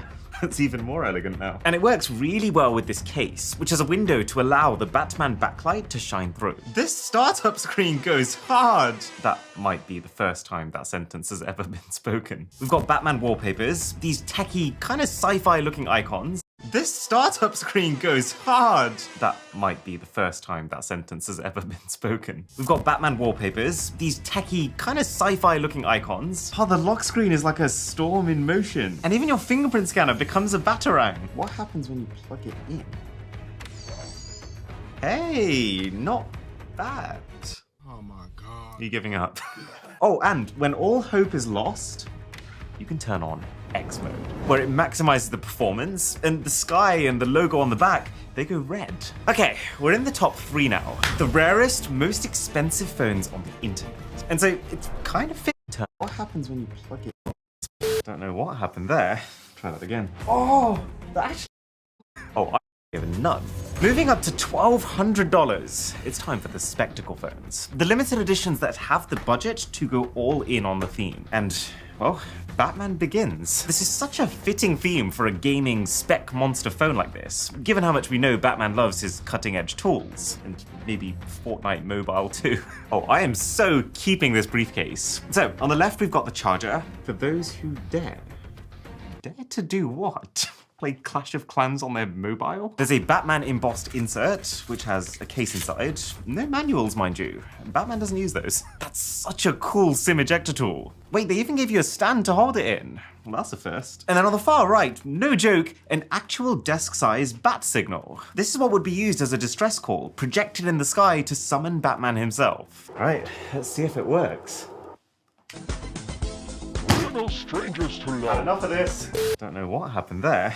Try that again. Oh, that actually is cool. Surprisingly bright as well for such a tiny bulb. And then the smartphone, which is based off the Asus ROG Phone 6. It's not a crazy design. It's surprisingly elegant. Oh, I've just realized that's a not for sale sticker.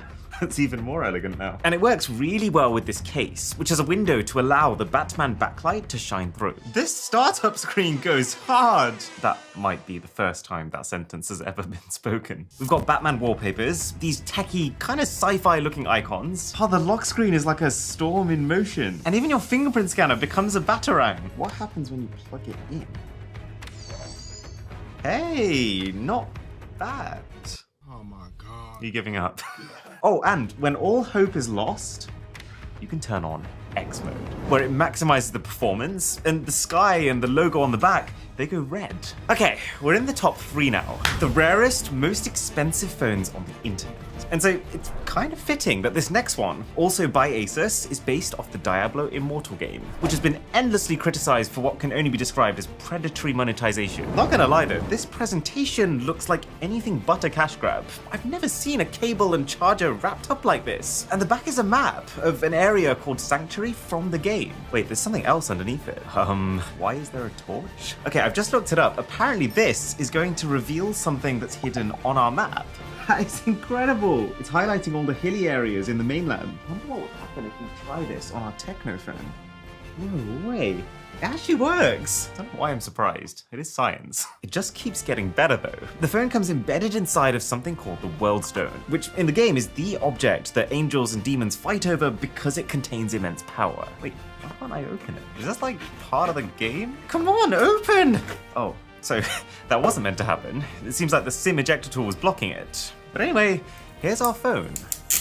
Oh my gosh. Okay, this design was worth the wait. Oh, nearly missed the case. I do appreciate that Asus actually puts some effort into cases and doesn't just give you a clear piece of plastic. They've actually hidden references inside the case as well. They've done a very good job of making you feel like a badass. I'm saying it right now. Aside from maybe Oppo, Asus is going down as the current MVP of limited edition phones. They've even created a custom finish here called Hellfire Red that uses multiple glass layers to reflect light like a fire. It's not very often that you also see extra detailing on the cameras like Doesn't it seem that today, data is rapidly appearing out of thin air? At this rate, if your enterprise wants to harness data in real time, your data-driven applications will need storage performance not of this world. Flash memory SSDs have created... Let's boot it up. This is such a hype way to start your phone. Okay, that is probably my favorite fingerprint scanning animation ever. So the icons on the wallpaper are not the best. Let's try charging it. Oh, the fire is too cool. And apparently these unique edition phones also have unique call screens. Okay, try calling me. I mean, I have no idea what this is, but it's extremely hype. Can you imagine? You pick a phone up and they're just like asking you to get milk from the supermarket. All right, so I mentioned that Oppo was kind of the leader of cool limited edition phones. Well, it's time to see why. And I am very, very excited about this one. I somehow managed to miss the entirety of Game of Thrones while people were actually watching it, but pretty soon I'm gonna watch the entire 9 seasons for the first time, beginning to end with my girlfriend. Also, I love dragons. All right, so first thing is a scroll. It looks like it's kind of linking everything that's within the box with the world of Game of Thrones. Kind of cool. Probably didn't need half the box just for that. But this drawer is where the fun begins. There's a golden keychain, That is the coolest SIM ejector tool I've ever seen, and it's going straight into my Jurassic Park dinosaur wallet. Promise I'm 27 years old. They've given a case that's maybe the highest quality case I've ever seen included with a phone. They've said it's inspired by dragon skin. And then an egg. Apparently the egg of the next dragon. And the sub to the channel would be exquisite. And then the phone, which, I mean, on one hand, we've already had more than enough cool stuff from this box. On the other hand, it's a shame that this does feel like the weakest part of the experience. Basically just a standard Oppo Reno 8. A huge camera module on the back. I actually quite like it aesthetically. It's got a really nice borderless screen. Wow, is this a fingerprint magnet? This is actually quite cool for me. The last Oppo Reno phone I ever covered was the Oppo Reno 3. So seeing them 5 generations later and how much of an improvement this is design-wise, it's very trippy. In a very weird kind of way, I'm almost proud of them. But now it's time for the secret Samsung phone. And actually, maybe the most expensive Samsung phone ever made. Yeah, this isn't gonna work as a filming machine. No, my dragon! My next dragon! I killed it! Okay. Oh, much better. So, you might have heard about Samsung Z Fold 4. It's already an insanely expensive phone at around $1,600, but it's not actually their best foldable. That award belongs to what is inside this crate. It's called the W23. It's only released in China because I guess the Chinese have taken more to foldables than the rest of the world has. And as I've come to learn, Samsung does not want anyone outside of China to get one. Can't even wedge it in there. You can try looking for it, it's genuinely impossible. We actually had to hire a middleman just to be able to get it to us, which made it even more expensive than the $2,580 that the base phone itself already costs. Let's try this side. You'll be relieved to know this is actually my first time using a crowbar. I think we're actually just gonna have to hack it. Oh, that worked. Whew. It's a little bit overkill for a smartphone.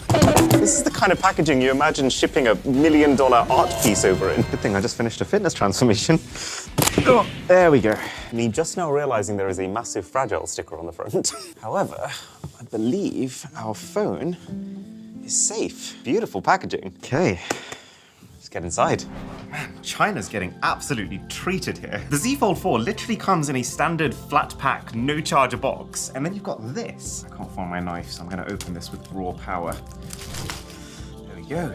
I wonder if in China it's still more of a special event to get a new phone compared to the West, where it's very procedural. Maybe that's why they spent so much effort dressing it up. This is like actually metal in the box. It splits in half to open. Oh, it even lifts the middle compartment up. Big insert here. No way. It comes with its own special black and gold case, matte finish, and it's actually got the stylus inside of it. Sorry, S Pen. What is this? Well, I'm not going to find out by reading these manuals. Got a SIM ejector tool and a USB-C cable. Samsung Care Plus. I wonder if that covers what we did to the delivery box. Ah, this is gorgeous. Let's just see if there's anything else at the bottom. Got a little insert. Final little box, which has, would you believe it, a charger. Time for a $2,580 peel.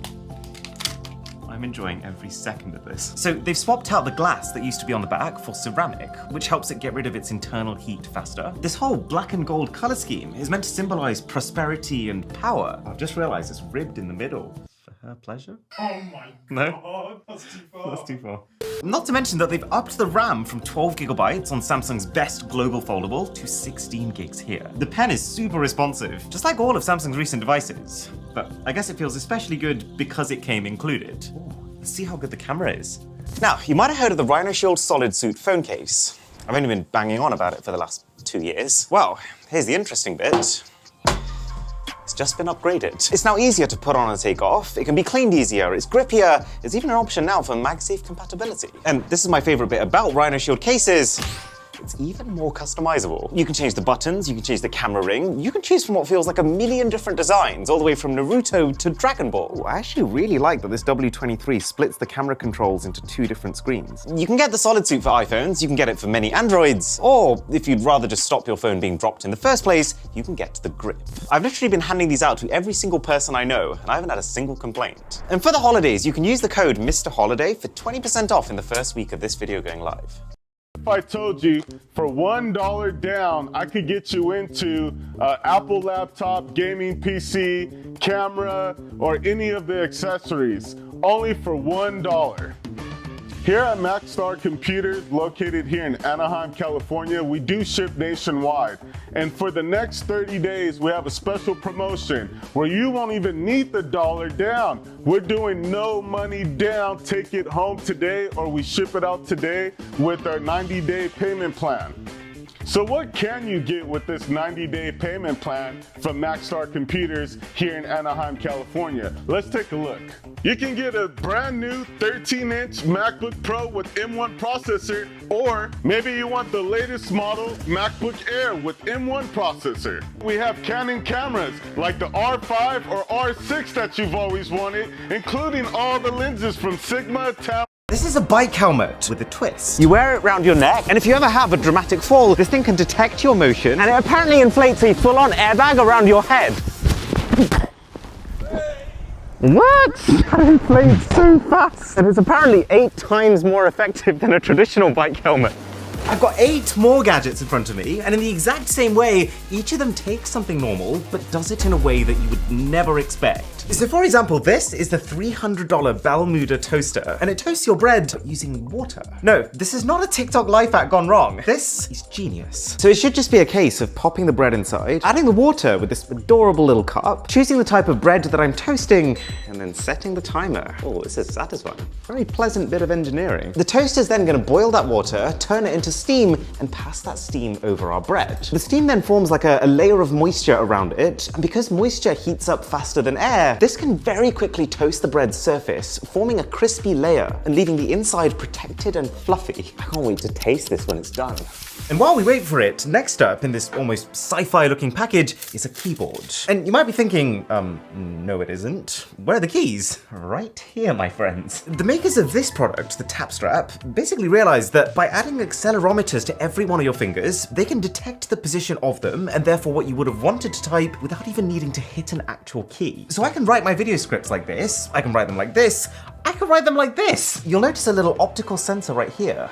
That's your mouse. So just by moving your thumb along a surface, you are moving your cursor. And then the cherry on top, if I finger guns my iPad, I promise you, this is not a joke, the Tapstrap will realize that I want it to become a pointer, it will switch the sensors that it's using to measure movement, and you can now gesture control it. The only problem is that this is literally like learning another language. Like if I want to type an E, that's 1 tap of my index finger. If I want to type a U, that's 1 tap of my little finger. If I want to type a minus, that's 2 taps of all 4 of my fingers. And then if I want to start typing special characters, the whole hand gets involved. It does have the potential to be a game changer, but me personally, I'm not looking forward to learning 200 new gestures today, but we can get crazier. So, when I say the word glass to you, what do you think of? A glass shattering? Someone knocking over a glass and it making a mess everywhere? It's probably something along those lines. We actually broke the glass. Do not try this at home.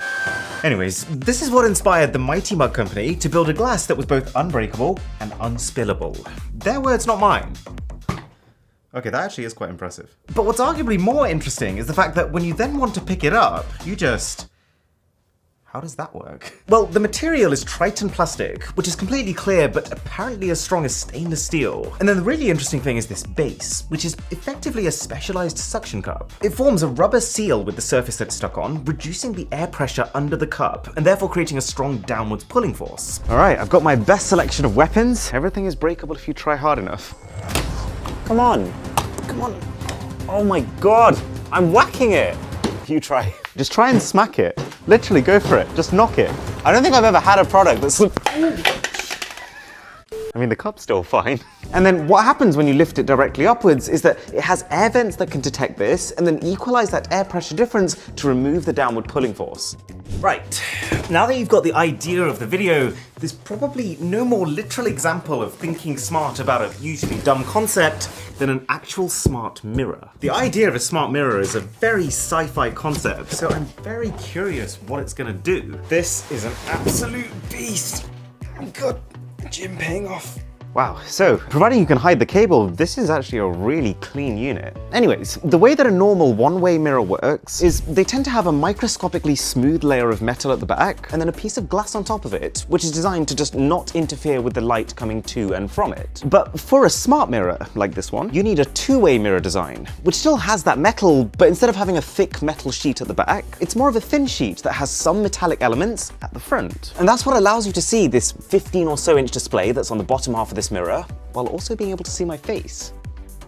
Oh, we have lights. Fun fact, this is why if you wanted to check whether a mirror is two-sided and you're being watched from the other side, you just put your finger on it. And if there's a gap between your fingernail and the reflected image, it's a normal mirror. But if there isn't, there's a good chance it's a two-way mirror and there is someone on the other side. Anyways, now that we've got the mirror part of it sorted, let's see what the smart part means. It's nice that it's a touchscreen. Wait, is that an app drawer?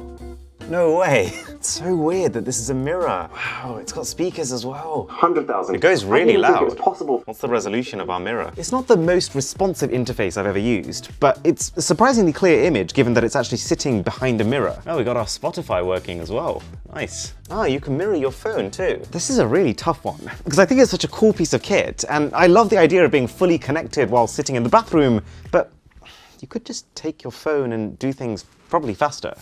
But this next thing, the stem player, is absolutely fascinating. So it's a speaker, but you can probably already tell by the way it's presented and the way the thing looks that it's coming at it from a different angle. Funnily enough, this thing is actually a collab between Kano Computing, this really wacky company who creates these interesting life solutions with their products, like the flexible webcam and the DIY headphones, and then Kanye West, who I imagine based on his ridiculous shoe lineup, probably had something to do with this design. Why does it feel like skin?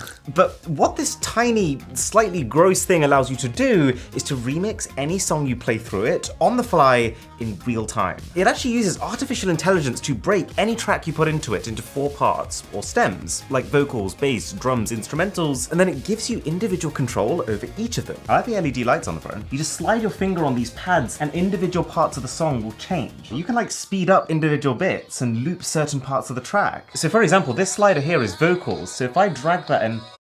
Hardee's 2 for $5 breakfast bake goodness into your morning. Choose a biscuit with sausage and egg, biscuit and gravy, or French toast tips. Any two, just $5. Hardee's, goodness in the making. Get exclusive offers on the Hardee's app.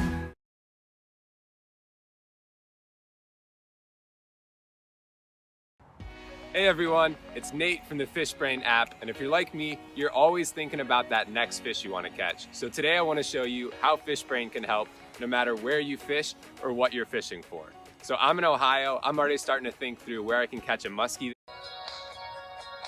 It gets rid of the vocals. Seeing that happen in real time is kind of crazy. It kind of feels like it's making me the conductor of an orchestra, and I can tell individual band members to quieten down. Let's get rid of the instrumental track.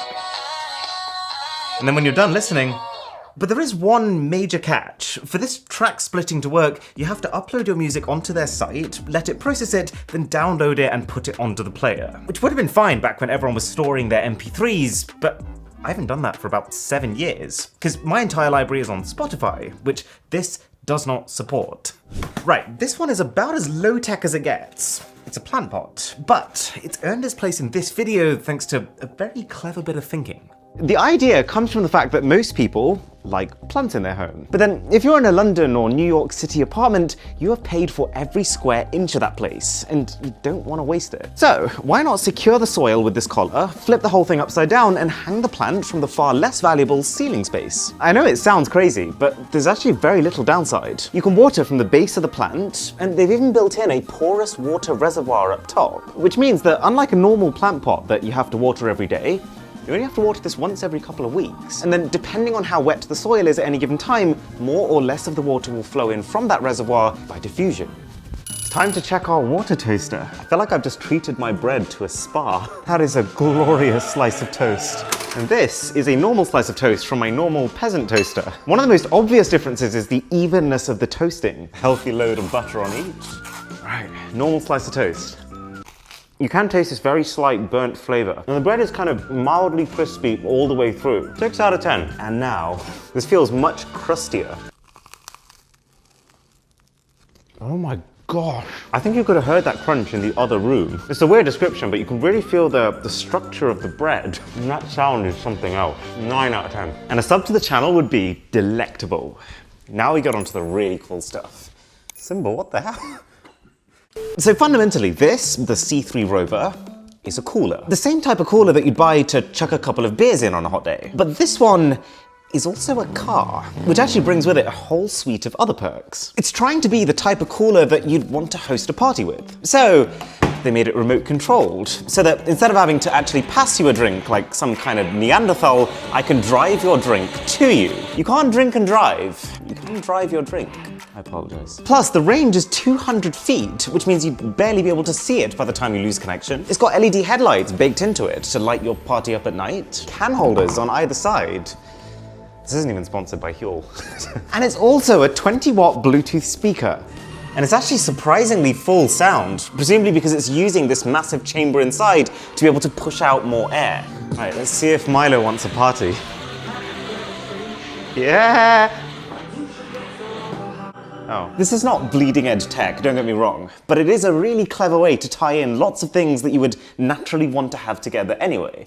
But this thing is a genuine marvel. We've seen a speaker on a car and a speaker that can remix on the fly, but you've probably never seen a speaker made out of lightning. This is the Tesla Music Coil. And I just want to be very clear here. This is going to play music, but there's no physical speaker here. The music is going to come from the sparks that this box generates. Let's turn it onto lightning mode.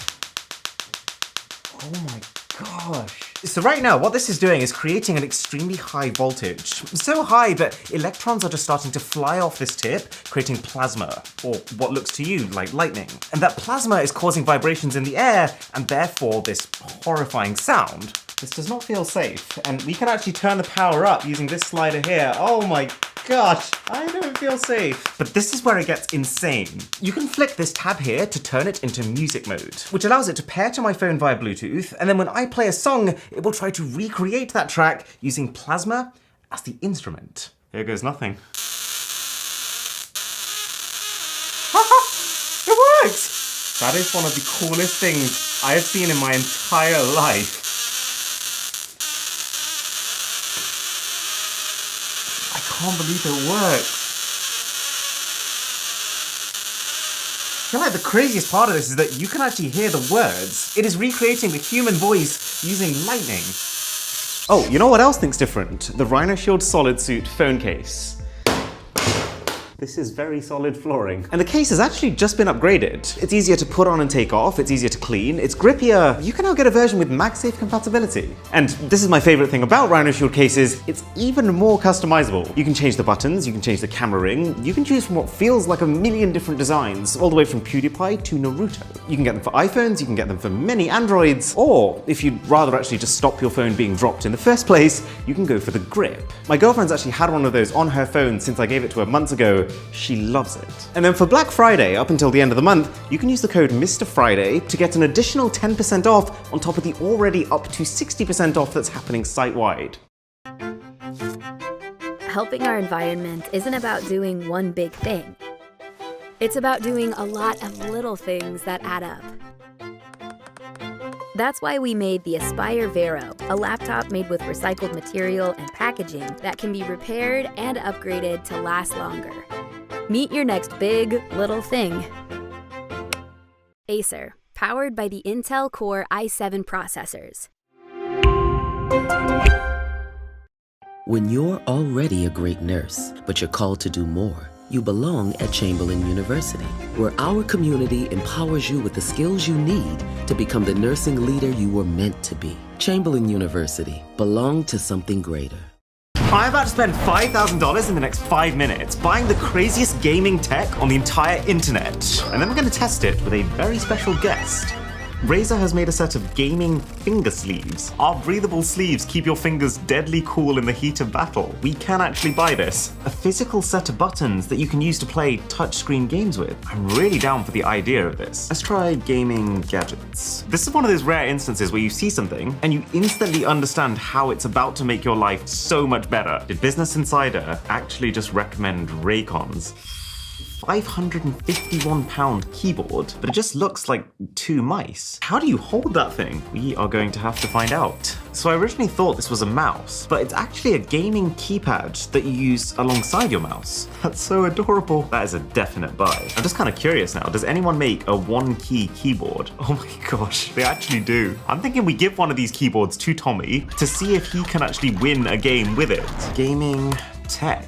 The Tactsuit X40. So you wear this while you're playing VR games, and you can apparently feel when things happen to you. Someone is gonna find some very strange use cases for this one. What is a gaming mouse bungee? We must find out. I just found a mouse here, which also has a joystick on the side. So I'm assuming in a game, this one mouse could be both you looking around and also using the joystick to actually move your character. That could be a game changer. One-handed Switch Joy-Con adapter. And there's a PlayStation one too. That is a must buy. I would love to have a really cool gaming speaker. A connected speaker featuring a screen that displays the lyrics of the song being played. Very expensive, but if that actually works the way that I think it works, that will be one of the coolest things I've ever shown on this channel. This is a controller that allows you to play PlayStation 5 games on your phone. That entire idea is too exciting for me to not try. This is a portable 4K monitor for Xbox Series S. Add to basket. Apparently Nintendo made a bowling ball controller. How would you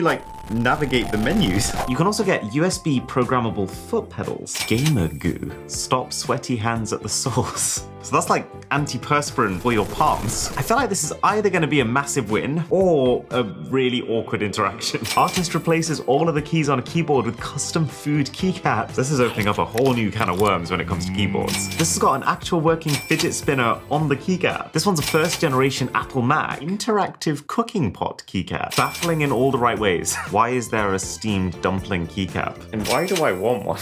Lego! That's such a good idea. You could build anything on top. Now I move to the testing phase. I don't think I've ever had less of an idea of what to expect.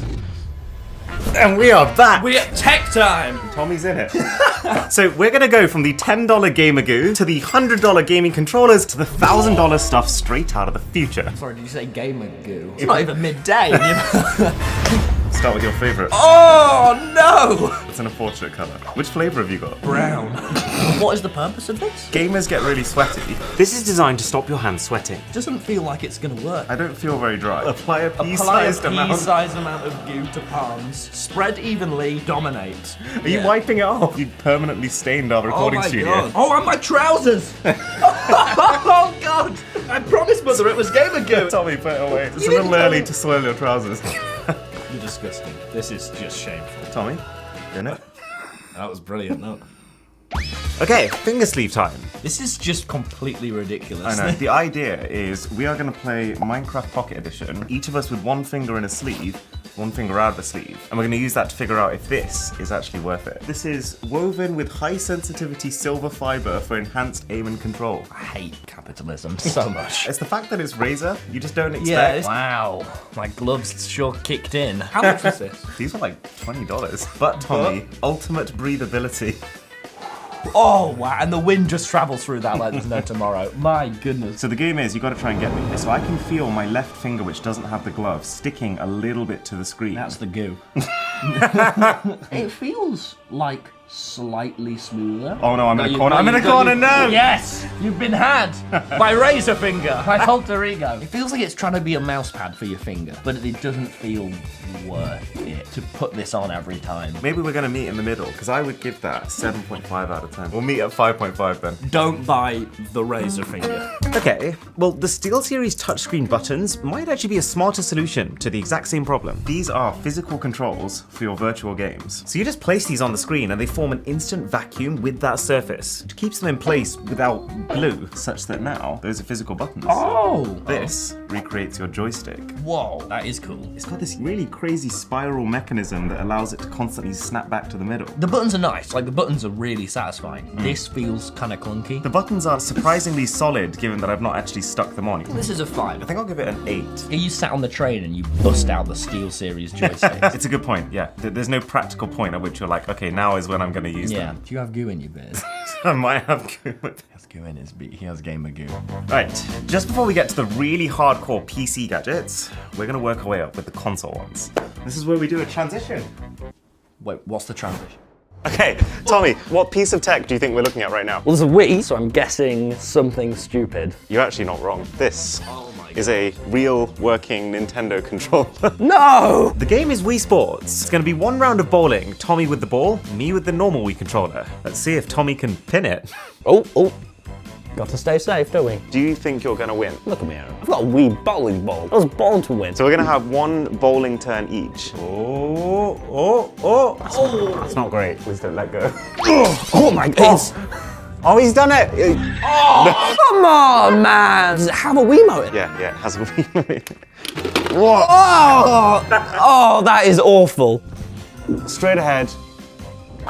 Beautiful. That's 9 and 1. That's your entire 2. With new Cascade Platinum Plus, I load this and get this. Dare to dish differently. Goes. And that's clean. All right, we get it. We get it. This is pointless. 0 out of 10. Oh, I heard the crack. So you're aware of this like middle divide. And that's clean. All right, we get it. We get it. This is pointless. 0 out of 10.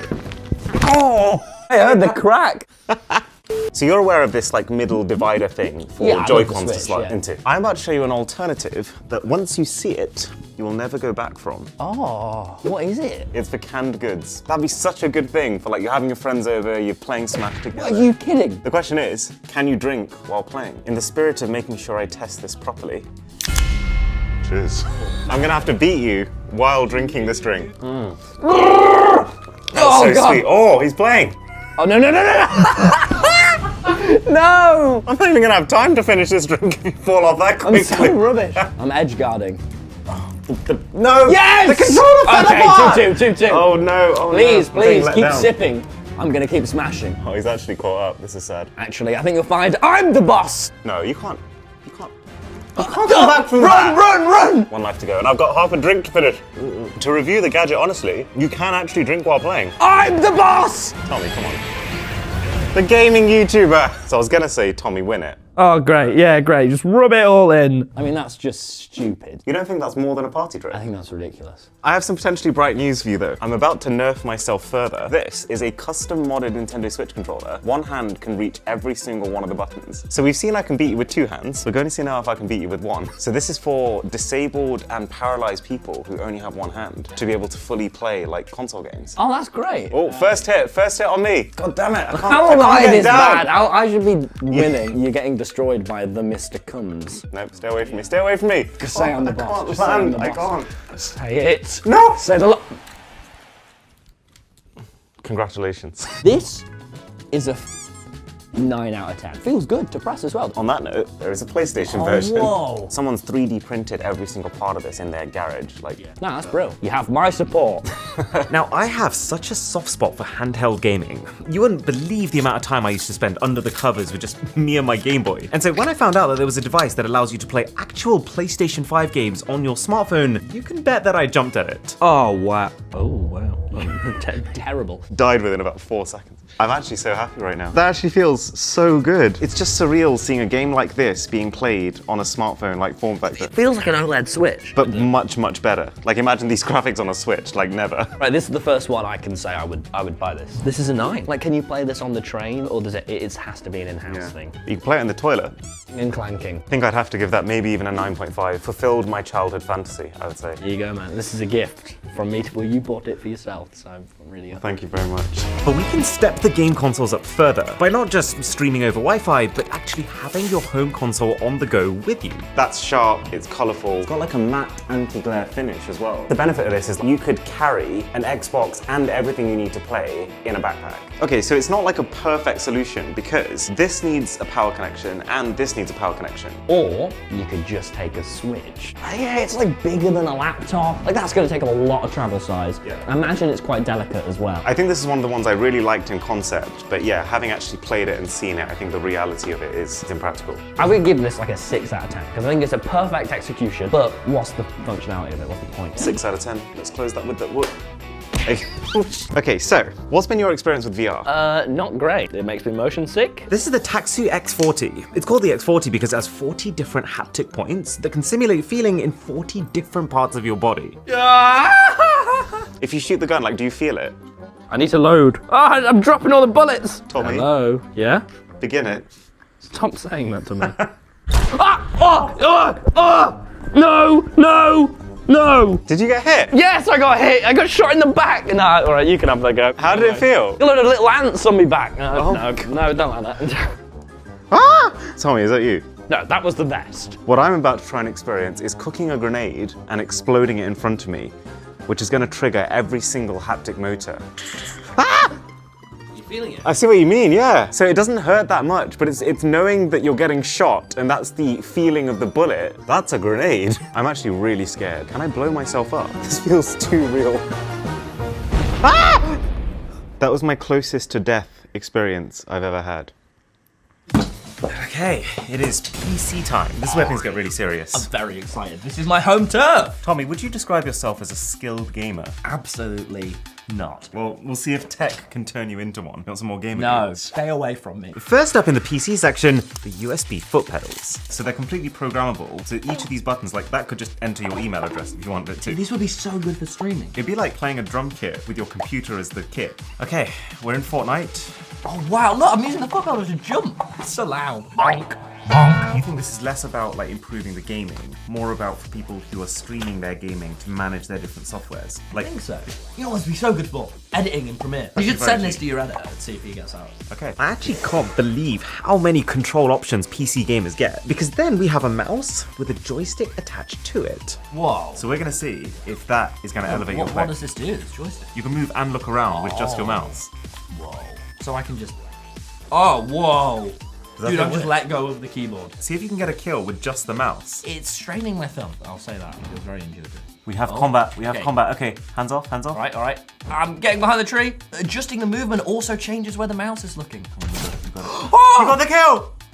You did it. Oh, but to be... Dude, look how much health I lost. Do you know what the problem is? When you're trying to aim at the same time, it's so difficult. Yeah, what is the use case here? It's just silly. Okay, out of 10? 5, because it's really good at what it is. It couldn't be better, but also why? Tommy, what do you think a bungee is? You guys have made Halo. Nothing else. No, what is it? It's actually a device that you can run your mouse cable into, and A, it neatens it up, and B, stops it dragging against your desk surface. Oh, okay.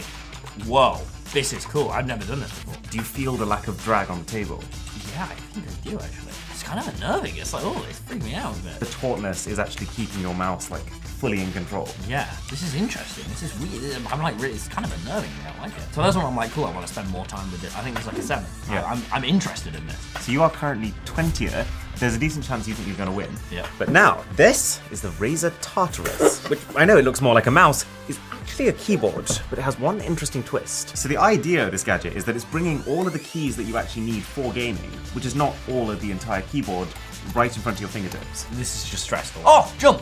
It's like this massive key down here. You know what, actually? I'm not hating this. You have like a joystick, you've got a button there, you've got a scroll wheel. You have a lot of tools at your disposal. You definitely look the part. Every button on this has a purpose. We have to change now. So would you say you're a minimalist? Oh my god, really? Okay, let me hear. No. So this is your new keyboard. No, I'm so close to the win! Okay, quick. So you have a total of 3 keys here. Wait, how do I reload? I've got to be very sparing with bullets. If you had only 3 buttons to allocate, which 3 would they be? Quit game, open up YouTube. Watch Mr. Who's a Boss. There's 2 people left, right? Oh! No way! I won with this! That was very impressive. It makes up for your Smash performance. So seeing as 3 keys wasn't enough to nerf you, I have one final keyboard that you are very much not going to enjoy. This is a joke. Feels like one of them buttons you like send off a nuke. Skin feel tight and dry? Try Hydro Boost Gel Cleanser to cleanse and hydrate. Neutrogena.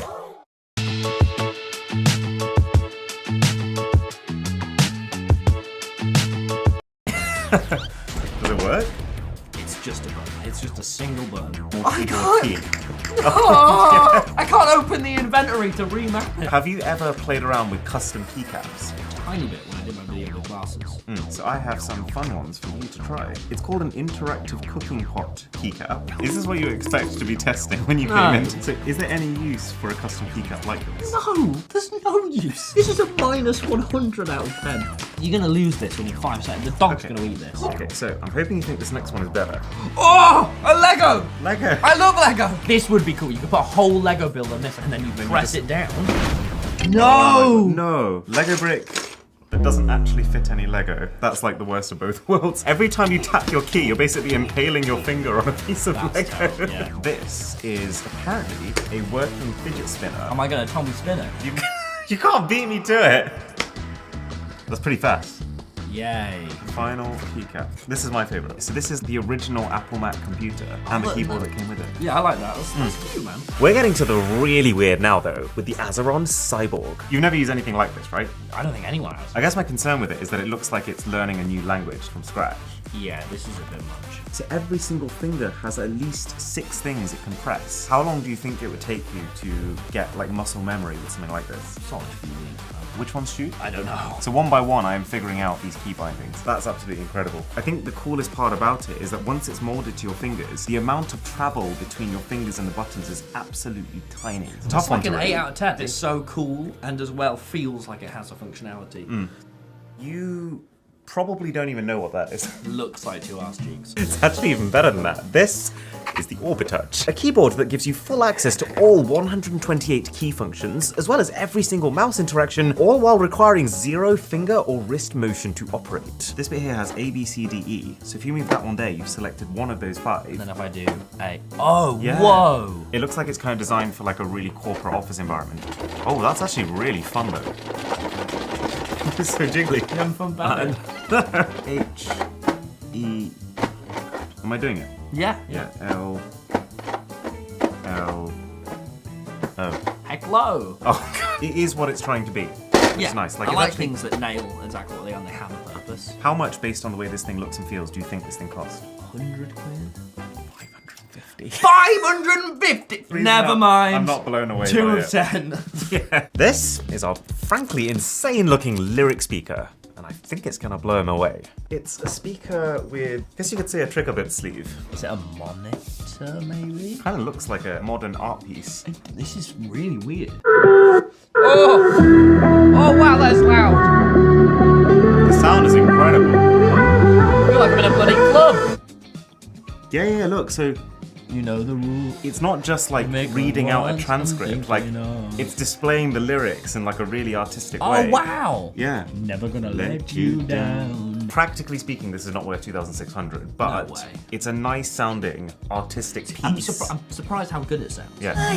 Good bass. Surprisingly Yeah, that is punchy. solid. I think this would be like a 7 out of 10, but Yeah. just because of the price tag, it wouldn't be. You have to see it as a piece of art. Thanks for watching. Subscribe now, or I'll kill you. That'll work. When you want to travel like a local, but your French is très rusty, download the Google app to help you figure it out. Just tap the camera icon, choose Translate, and experience the city like a local. Get real-time translation in over 100 languages. Download the Google app today.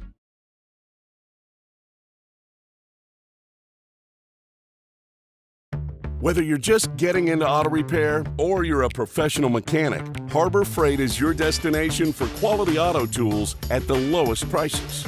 You've seen 2D printers, you've seen 3D printers, but did you know that the first 4D printers have already been built? They use special smart materials to fabricate objects that can change their shape in response to stimuli like heat or moisture, even after the printing process is already over, adding the 4th dimension of time to already existing 3-dimensional shapes. Which means that 4D printers can pump out completely ready-to-use finished products. Literally anything from roads that can self-heal themselves to working human organs. But we are just getting started. You're about to see 16 of the coolest inventions that are about to define how we live our lives in the future. So, when you think of a screen, what do you think of? A flat phone screen, a flat screen TV, maybe even a display that can fold itself in half. But just last month, Samsung unveiled their Flex Hybrid, which combines both the folding and rolling display to enable a large, fully functional tablet to pack away into just a fraction of its size. And it's basically Samsung saying, whatever you want your displays to be able to do, we can make that happen. And so very soon, expect to see mainstream TVs that can roll up to hide away from view. And this is even cooler, even smartphones that can scale their displays to automatically fit the content that's being shown. But if flexible screens are the future that we do want, then wireless, battery-powered screens are the future that we probably don't. The company Displace recently showed us their completely wireless 55-inch 4K TV prototype. I mean, most TVs only need a power lead at this point anyway, but this takes it even further by running solely on 4 huge batteries. And there's a lot of stuff to like here. It comes with no remote, relying solely on hand gestures to navigate, and you don't even need to install wall mounting brackets. You just stick it somewhere and it'll stay, thanks to Displace's vacuum sealing technology. I love how clean that sounds.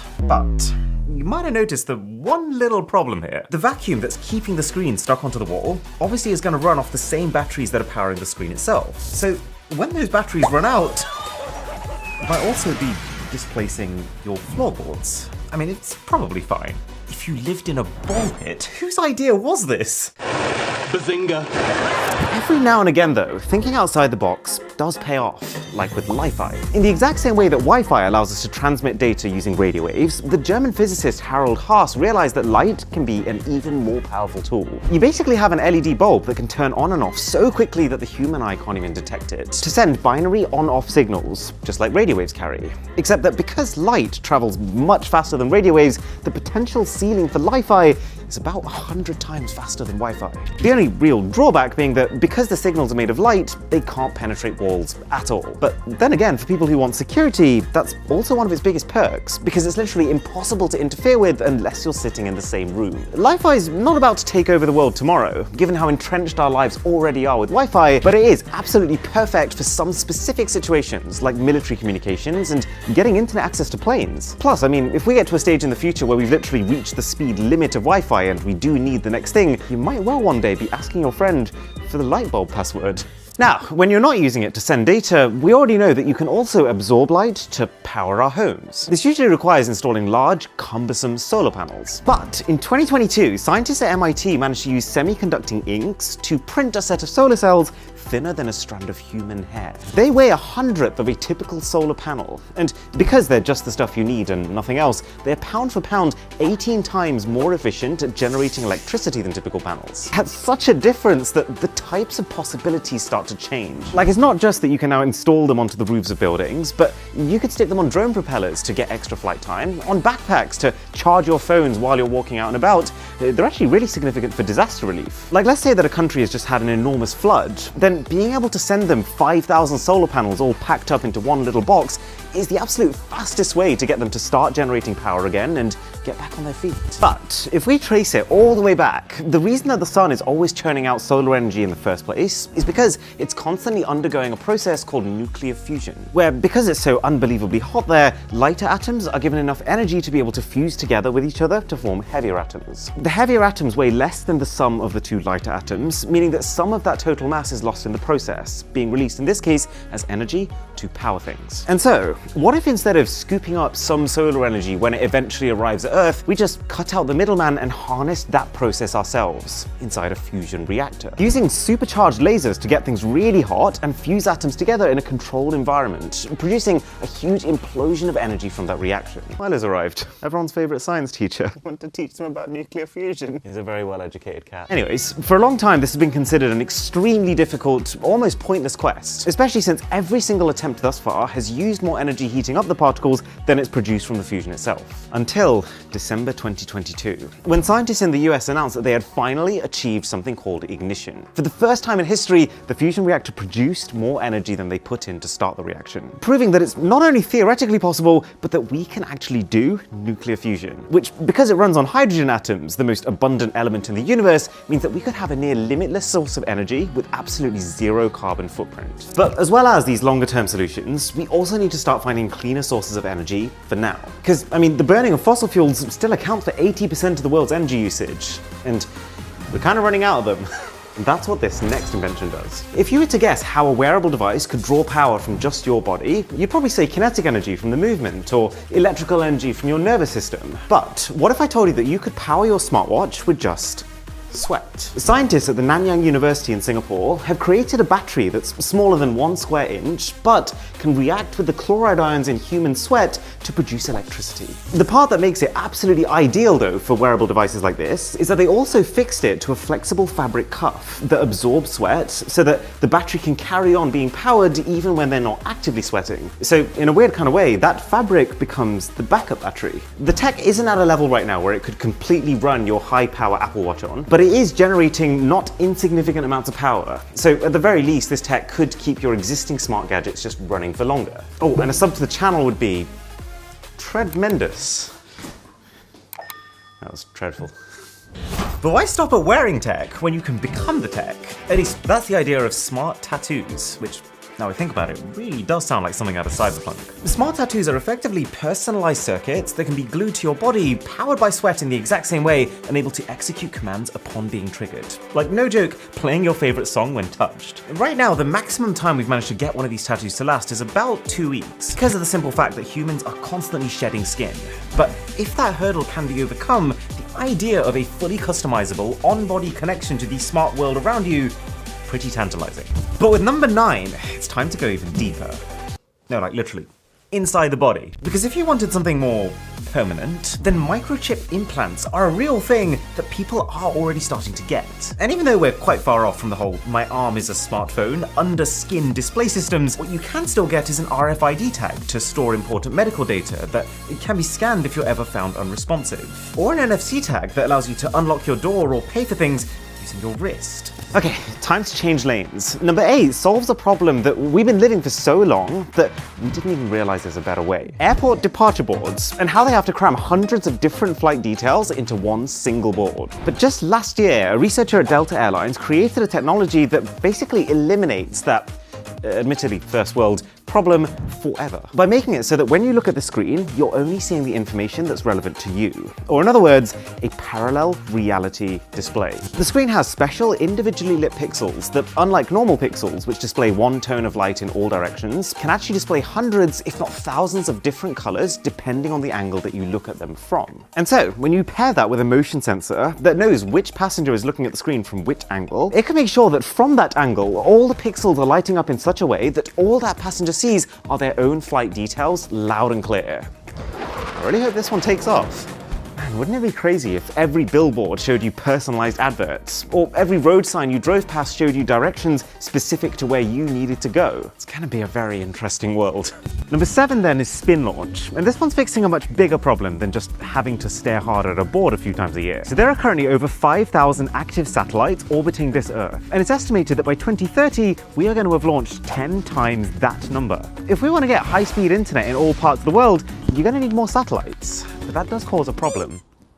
Launching heavy objects like this all the way into space is extremely fuel intensive. Like, there are some NASA aircraft that are consuming fuel at 2 million times the rate of a normal family car during ignition. But that's where spin launch comes in, a new launching system that's starting in 2025 that's basically one giant vacuum sealed wheel in which the satellite is spun as fast as possible with no air resistance, because remember, it's a vacuum, and then just let go. Charmin's diamond weave texture cleans better, so you can use less. Charmin Ultra Strong. At which point, the satellite has so much momentum that it can nearly reach all the way to space without even starting to use fuel. I really love it when people approach old problems with a fresh pair of eyes. And spin launch is going to pay off in a big way when it comes to future greenhouse gas emissions. Being able to launch satellites using 4 times less fuel with 10 times less cost, and being able to launch multiple satellites on the same day from the same site. But future emissions are one thing. If we're really going to fix this planet, we also need to clean up the mess that we've already made. And one of the most fascinating ways to potentially do that is direct air capture, which, instead of just reducing the amount of greenhouse gases we're letting into the air, which I would say is a much harder problem to solve, because you have to tell people, don't live your life the way you want to live your life, is instead about taking excess carbon dioxide back out of the air. It works by using a large fan to draw air into a chamber, and then that chamber contains a special chemically active filter filter which traps only the carbon dioxide particles. Then the chamber is heated to 100 degrees Celsius, causing the CO2 to evaporate into a pipe that sends it all the way underground, and then the purified air gets released back above the surface. And then because you've actually managed to separate the pure carbon dioxide, as opposed to it just intermingling with our current existing air but making it worse, you can actually do some useful stuff with it too, like make fuels or plastics or fertilizers, the list goes on. Okay, one thing that you need to know about me is that I am absolutely obsessed with dinosaurs. I've watched every single Jurassic Park film the week they came out, and spent about half my childhood wishing that, just like in the movies, some scientist could just discover some old fossil, extract the DNA, and bring these creatures back to life. Now, the only slight problem is that, unlike in Jurassic Park's story, DNA decays over time, which means that if we actually wanted to artificially recreate an extinct creature, we can't just find a sample that's preserved in amber and use that DNA. But what we're slowly realizing that we can do is work using the DNA of animals that are currently alive. And so, there is a very real company right now called Colossal who is planning to use elephant DNA and tweak it to match what they predict the DNA of its long extinct ancestor, the woolly mammoth, was like. This means that if they then planted that DNA into the womb of an African elephant, this company is absolutely convinced that that elephant will actually give birth to a living, breathing woolly mammoth. I mean, this is both one of the most incredible things I've ever seen. It means we could basically recreate any species, promoting biodiversity, repopulating the earth, and from what these guys are saying, restoring the natural balance. But it does also feel like the plot of a disaster movie. Like, we have no idea how prehistoric creatures will interact with modern-day ecosystems. They might be incredibly helpless compared to their modern-day peers and die out very quickly, but what could actually be disastrous is if they were actually really aggressive and they killed off one of our existing different species. I've never been more torn in my entire life.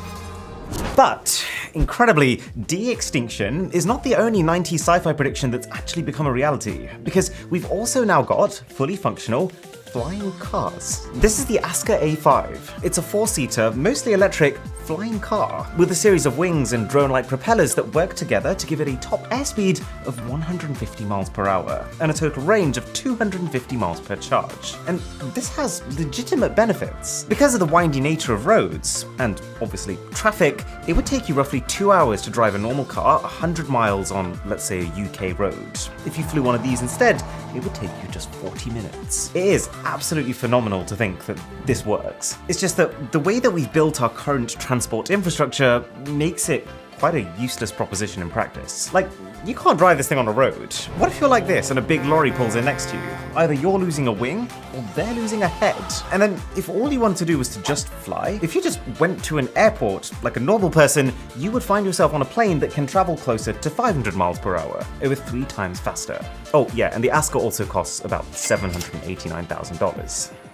Slight catch. Now we're down to the top 3, the most earth-shaking inventions in the tech world. Starting with neural interfaces. Microchips that aren't just somewhere in your body, but actually directly connected to your brain, can read your brain signals and use those signals to communicate wirelessly with other pieces of technology. Neural interfaces are already being used in healthcare to treat hearing loss, tremors caused by Parkinson's disease, and even paralysis. There was a really wholesome moment recently where a paralyzed patient was actually able to talk to his family by just spelling out one letter at a time, just by learning to concentrate on those letters with his mind. And Elon Musk's Neuralink company has actually got some even more ambitious goals, like potentially being able to download data into your mind, send your friend a text on the other side of the world without even having to move, or just watch full feature-length movies like Fast and Furious 72 in your head. There's actually so much to say about what Neuralink is doing right now though. So if enough of you tell me that you want to see that, I'll make a dedicated video just about it. Okay. It's time to talk about whales. Whales are actually incredibly intelligent animals, and what's interesting about them is that their way of communicating is the closest thing to human language in the entire animal kingdom. A combination of clicks, whistles, and squeaks known as pulse calls. It is so advanced to the point where killer whales, for instance, literally have different languages that they learn from their parents. And so if you took one killer whale from the Pacific and one killer whale from the Atlantic, they wouldn't understand each other. But artificial intelligence is getting sophisticated enough that it's not just going to be capable of letting different types of whales understand each other, but also for us to understand them.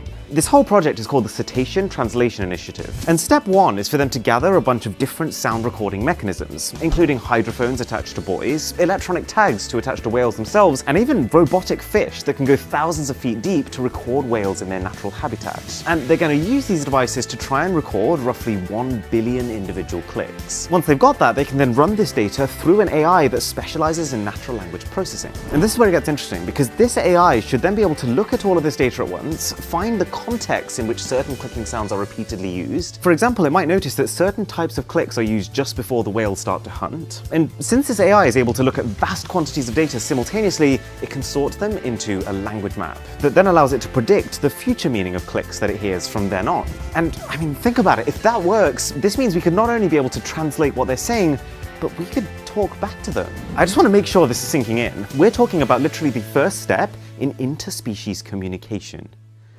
But then I discovered that Xenobots were a thing. Programmable, self-healing, living robots. The scientists basically took stem cells from a specific species of African frog, and using a supercomputer to figure out the exact right shape, recreated their own machine versions of them by hand with minuscule tools under a microscope. These robots can gather together into clumps of hundreds of cells, perform programmed tasks, and even reproduce, shooting out Xenobot offspring from this bigger clump. This is the pinnacle of modern technology. You can use them in surgery to deliver drugs within a person's bloodstream to the precise location they're needed in the body, or you can even just chuck a load into the ocean in huge swarms to gather and clean up dangerous microplastics. For the next video on gadgets that can save your life, that's here, and I will see you there. You know that feeling of having to rewash dishes that didn't get clean? I don't. New Cascade Platinum Plus with double the Dawn grease fighting power and double the scrubbing power for a no rewash clean and a cabinet ready shine. Upgrade to new Cascade Platinum Plus. Dare to dish differently. I'm about to spend $10,000 in the next 200 seconds ordering the most impossibly thin tech on the entire planet. Okay, I mean, how thin do cameras get? Well, it's definitely not you. Wait, a paper camera? What? This is gonna be saucy. Okay, thinnest tablet in the world. The Remarkable 2. It's only $299. Okay, $399 when you don't get their subscription. No, I just said I didn't want the subscription. Yes, I'm sure. Okay, you have to buy the pen separately, $129. The cover is $119. Oh, you cheeky little... Did that actually just become $700? I feel like I've just been robbed. Anyways, let's find a charger for it. Well, would you look at that? The size of a credit card. You will do just fine. Slimmest earphones in the world. The slimmest printer in the world. So one of the things that I normally try and do when I'm ordering stuff is to see if I can build a computer setup in the theme of that video. So, world's thinnest mouse? Check. We've got a mouse mat, fractions of a millimeter thick. Check. What about the keyboard though? It's pretty thin. I'm sure we can do better though. Ooh, Logitech. That's very thin. It's just the keys. If only you could have a keyboard without the key sticking out. Okay, that's probably gonna do the job. This is a keyboard made completely of glass. But of course, for a computer setup, we need a computer. So we could get like a really high-end gaming PC, but built into a really thin case like this. Well, this is the coolest PC case I've ever seen in my life. We could get one of those really mini PCs. No. Okay, this has got to be special. Let's get something custom made. This is not gonna be cheap. Speaking of computers though, I've wanted a good Windows laptop for a really long time now. Let's see, Dell XPS 15, which is 17mm thick. That's less than 2 centimeters. There's the Razer Book, which is actually 15mm. I think we got our answer. The Acer Swift 7 is 9.95mm thick, less than a centimeter. Oh my god! I'm looking at the thinnest screen I've ever seen. I'm just gonna buy it, I'm not even gonna show you yet. This is gonna be worth the wait. Okay, what kind of stuff do I just wish was thinner? A suitcase. Why not? The narrowest sunglasses ever. The skinniest wallet ever. I'm so confused, like, how does that even hold anything? And then finally, to finish off the budget, I want to see if we can find a speaker. Now, this might be a bit of a challenge because you'd normally need to make speakers chunky so that they can get enough bass. I like the buttery biscuit bass. Wait, That's a speaker. Ah, it's not for sale. How convenient. So I think this is the slimmest speaker that you can buy. It's apparently as thin as your phone. And then this is even thinner because it's not actually a speaker in itself, but it can turn anything you stick it onto into a speaker. Okay, someone take this laptop away from me. Right, 2 months later, and it's time to unbox it all. So let's start thin and just keep getting thinner. I mean, all you gotta do is to look at this packaging to realize just how thin things are going to get. Okay, so starting at 9 centimeters. You know that custom PC I was talking about? We got it. And you're actually looking at it right now. So basically, I found this company called Novatech, and they have a sub-brand called Rain Gaming, which has some of the coolest custom PCs I've ever seen. So I told them, I'm looking for the thinnest extreme PC on the market. And from there, we came up with the idea of building it into my desk. Now, I'll admit, this is still not the most razor-thin PC you've ever seen. We could have made it thinner, but wait till you see what it can do. I mean, just for starters, mechanical legs. So with one tap of a button, this can go from below my waist to above my head. Mr. Who's the Boss themed colors across all cabling and lighting. Electrochromic glass, such that if all that color becomes a distraction, I can just tap one button and bam, it'll pass a specialized current through it, which changes the chemical arrangement of that glass to make it opaque. But on top of all of that, power. We're talking a 12th gen Intel i7 12700KF processor, NVIDIA GeForce RTX 3080 Ti graphics card, and WD Black SN850 storage, which is so fast it can copy an entire 1 terabyte hard drive across in just 3 minutes. We'll keep adding things to this PC setup as we go through the video and unbox thinner and thinner devices. Okay, dropping all the way down to just 5 centimeters, we have a Rollink suitcase. And you're probably thinking, 5 centimeters? I couldn't even fit my underwear in that. But it expands. It seems like a very solid piece of kit. Take a tour of a place from the comfort of your phone.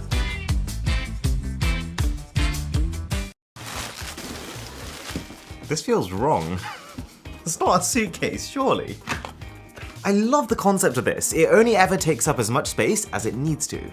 Now, at half the thickness of even that, we're only 3 products in and already reaching 2.5 centimeters, HP's Sprocket.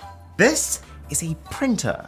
That's just ridiculous. So in theory, I should just be able to pull up a photo on my phone. Oh, something's happening. It's really fast. And the picture goes right up to the edges. I'm quite impressed. Pretty high resolution. But if you think that's thin, okay, just for perspective, here's a pair of Apple AirPods. Pretty thin, credit where due, but nothing compared to this monstrosity.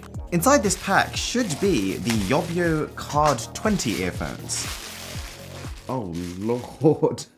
They're called Card because they're so slim that it's not just that they'll fit in your pocket, these could fit in your wallet. I wonder if they've just given them like no battery life.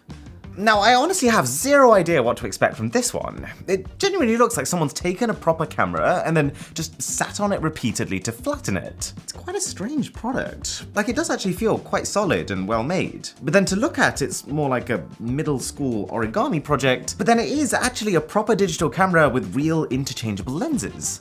So let's stick our SD card in here. We've got a slider to select from a bunch of different filters. One thing's for absolute sure though, these photos are an entire mood. It's got a really old school quirky style to it.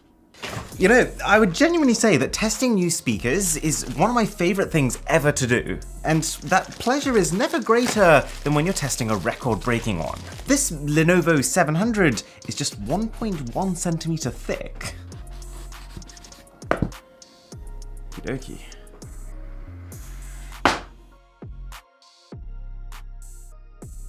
That is unbelievable.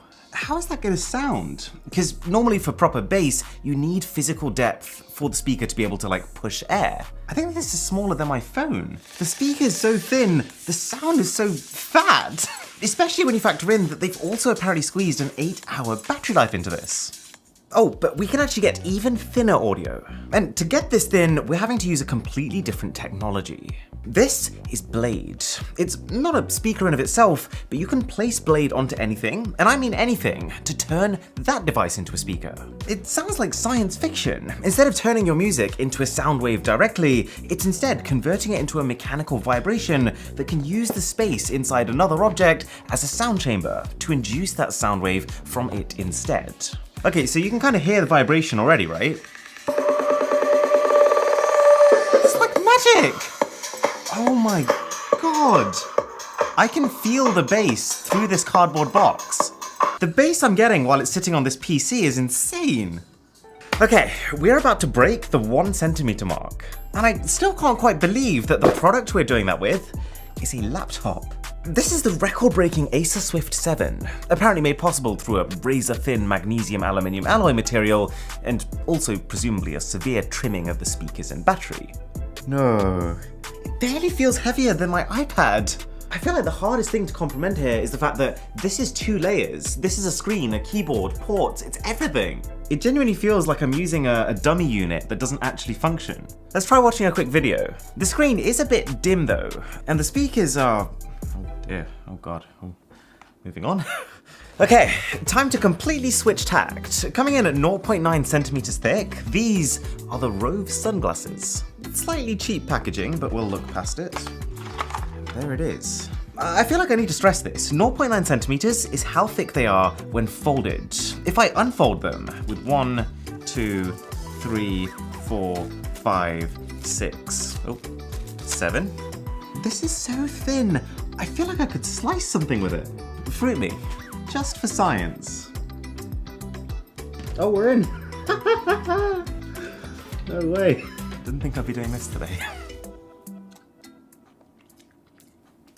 Now, swooping in at just 0.8 centimeters, we have that keyboard, which is effectively just a sheet of glass with touch sensors on it.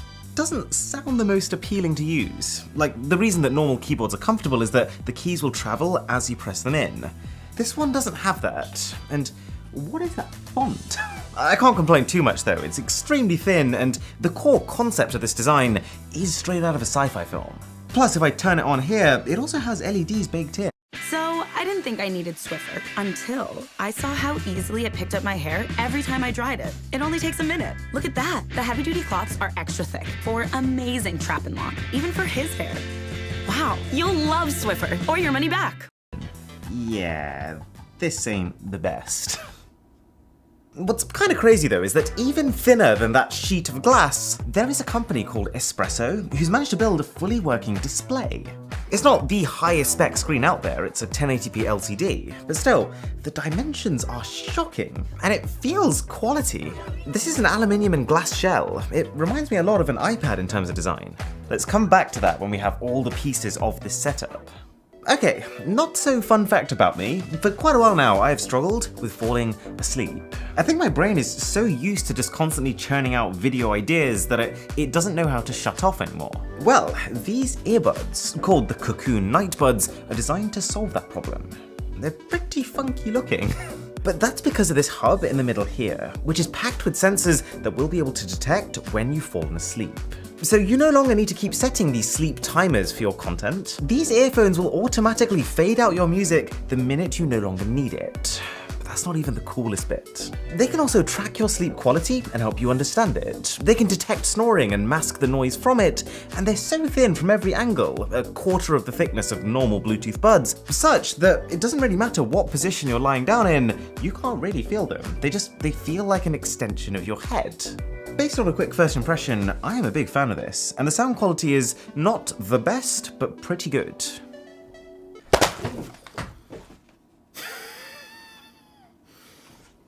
I think you just broke the box on my head. Okay, well here's the product. Kind of looks like I damaged it more than it damaged me. We're talking a mouse that is just 0.5 centimeters thick. Incredible novelty, but I can't quite understand, apart from specifically this video, who would buy this? I feel like as we're getting further and further through this video, each successive product is becoming more and more of a feat. And this, the Remarkable 2 tablet, might be the coolest so far. It's not an Android tablet per se, but it is a smart tablet of sorts. And it just feels a bit surreal to hold. It's like it's got the density and the weight of a coaster for your mug. It doesn't feel like there's anything in there. So for starters, this is an e-reader. Just like a Kindle, but with a high-resolution large screen. You can read web pages on it, but more importantly, thanks to this pencil right here, you can write. All right, let's just give this a shot. A sub to the channel would be Remarkable. This is shockingly responsive for an e-ink type display. And oh, check this, if you write with the pen completely upright, it comes out narrow. But if you use the sides, it's thicker. You can even rub out using the eraser on the back. But then maybe the coolest aspect of this is that with one tap, I can convert all this handwritten text into an editable format, and then literally pick up my phone and carry on where I left off. Don't really know how to rate this one though. I've never really used anything like it. Thinnest power bank in the world coming right up. What in God's name? Okay, hold up. This is my normal power bank. This is the clutch charger. It's literally the size of a credit card. And it's not as useless as you might think. It still has LED indicator lights to show you its charge level. It's got the USB-C cable baked inside it. I guess because it's so thin that it otherwise wouldn't fit. And the battery capacity itself is still 3,000 milliamp hours. Which, you know, we've seen way more, but that's still enough to get your phone from completely dead to anywhere between 50 and 100%, depending on what model it is. Speaking of credit cards though, at just 0.15 centimeters, which is basically two-dimensional at this point, we have the Win Wallet. I mean, it's safe to say this is at least 5 times thinner than any other wallet I've ever seen. It is very cool, but I'm just thinking, like, when you get to a stage like this, can you really call it a wallet? Like, at this point, isn't it basically just a 3D printed clip? Alright, so, just before the thinnest thing in this entire video, I've got something pretty mind-blowing to show you. You know how we had that thinnest espresso display? Well, that is nothing compared to what Royole has come up with. Okay, so the display connector's got to go into the power board. We're going to need a power supply. This is like really high-stakes Lego. And then, if we had a power source, oh my god. I genuinely think this is the coolest piece of tech I've ever held in my hands. What you're looking at right now is a fully functional Android device that's barely thicker than a piece of paper. And it is completely flexible. This is basically a development kit. It's Royole saying to other companies, look at our screen. Look how versatile it is. Look how bright and beautiful it is. Look how thin it is. These screens already exist on some foldable phones that you might have already seen, but it's just being able to hold the display on its own and use it as a standalone device, it kind of just opens you up to what's potentially possible. Oh, let's see if we can make a call. Actually, where am I going to fit a SIM card in on that? I sound like a broken record at this point, but we are getting even thinner. Oh my... I've just realized something. You know this like incredibly thin mouse mat we have here? This is the mouse mat with a layer of packaging all around it. It almost feels like I'm gripping air. Oh, I have never seen a mouse pad like it. Oh, wait, there's another layer to peel off. That's just ridiculous. So there you have it, the thinnest extreme PC setup ever. Okay, so you know how we just got like the thinnest wallet ever, and we were wondering what exactly we could pay for with it? Well, Surfshark VPN. Hear me out here, this service is not $10 or $5, it is $2.49 a month, which split between the 7 people I share it with, comes out to just 36 cents. And that 36 cents gives me anonymity, especially when I'm logged into public Wi-Fi networks, which are the most vulnerable. Better prices for products that use my browser. The beauty of blockchain, especially when it comes to sustainability, is like blockchain allows the recording, historical recording of information, but it also tracks and shows activity. And what activity are we trying to measure here? In terms of recycling, we're really measuring the activity of doing good, is the way I think about it. This is Paris, expert on what's hot. Need something spicy? Babe, just order a volcano taco from Taco Bell. Yes. You're welcome for calling. Bye. I'm the hot one. Need even more spice? The Volcano menu is back at Taco Bell. You know how whenever you make ice cubes, they never fit into bottles? Well, instead of using an ice cube tray, use an ice bar tray like this, and your problem solved. Gadgets don't have to be expensive to change your life. So, here are my top 13 absolute favorite cheap ones. Number 13, one of my favorite drinks ever is a frothy Starbucks mocha. And in my search to find a convenient way of recreating it, I came across the $5 handheld milk frother. And it's everything I wanted it to be. You warm up your milk, you add whatever you want to add, and then just by holding this beneath the surface and turning it on, it mixes everything. And it froths it so much that it practically doubles the volume of liquid. Plus it comes with a stand to hold it off the counter. And then to clean it, you just hold it underwater for 2 seconds, turn it on, and done. Now, you might know that I'm partway through a fitness transformation right now. And one of the main ways I'm planning on achieving that is by running. A lot. And so these $6 elastic laces, they've been an absolute game changer for me. You just thread them in instead of your normal laces once, and then from that point, you never have to tie your laces ever again. You just slip your shoes on and off and tighten using this toggle if needed. It takes a third of the time. They don't come undone, there's never a trip hazard, you can adjust tension on the fly. Plus, I think they just look cleaner too. For all of you who keep your soap on the sink surface like this, I think you'd be surprised how much difference a $2 soap bar drainer can make. Over the last few days, I've been using 1 bar of soap sitting on my counter and 1 sitting in this drainer. I've used them both an equal amount, but because the drainer gets rid of the excess water, that bar is much less squidgy and also looks like it's gonna last much longer. And now we're on the fascinating subject of soap. This $10 soap dispenser that I've only had for like a week or so has already become a central part of my life. So you stick it onto your bathroom wall, you fill it with a mixture of water and whatever soap or shower gel you want to use, and you're done. You don't have to touch it again for weeks. You just hold your hand under it and it's not just going to drop liquid into it, it's actually going to turn it into a foam, which lets you reach more dirt with less soap. You're either going to love or hate this sound. And like everything that I'm trying to show you in this video, it doesn't feel like a gimmick. The battery seems to be going strong, it charges via USB-C, it even lets you pick how bubbly you want it. Number 9, the 50-cent phone holder is surprisingly one of the cleanest ways to store your phone. It gives you a platform to rest it on, and then the neck of the holder is just a space to be able to wrap your cable around. Before, after, simple. I've started doing a lot of traveling recently for various different collab videos, and one of the funniest hurdles that I keep finding myself bumping into is baggage limits. I often overpack in the first place, meaning that I go over the weight limit and I have to pay extra at the airport. But then even when I don't, if I buy anything significant while I'm away, then I'll definitely go over the limit on the way back. And that is where the digital luggage scale comes in. You know these are some good value gadgets when they literally come presented in a plastic bag. So you just wrap this strap around your luggage's handle, hook it back in place, and then lift. And it'll tell me this thing is about 13 kilos. But then this is the cool bit. Because this thing is so tiny, I can throw it in with my luggage to be able to weigh everything again before I leave on the way back. If you are enjoying this video, then a sub to the channel would be hefty. Number 7, I've never seen a more versatile cable than this right here. So, you buy as many or as few of these ends as you want, and you fit them into your various devices. They could have a lightning port, they could have a USB-C port, they could have a micro USB port. There's ends for all of them. And once you've done that, this one cable is going to be able to charge them all. But that's not the cool bit. It's a 540-degree rotating head, which means that you can connect it at whatever angle you want to. It's magnetic, which makes the already trivial task of plugging in a cable even easier. And it's also one of the only magnetic cables that I've used that also supports up to 60 watts of power. So it can also work on some laptops.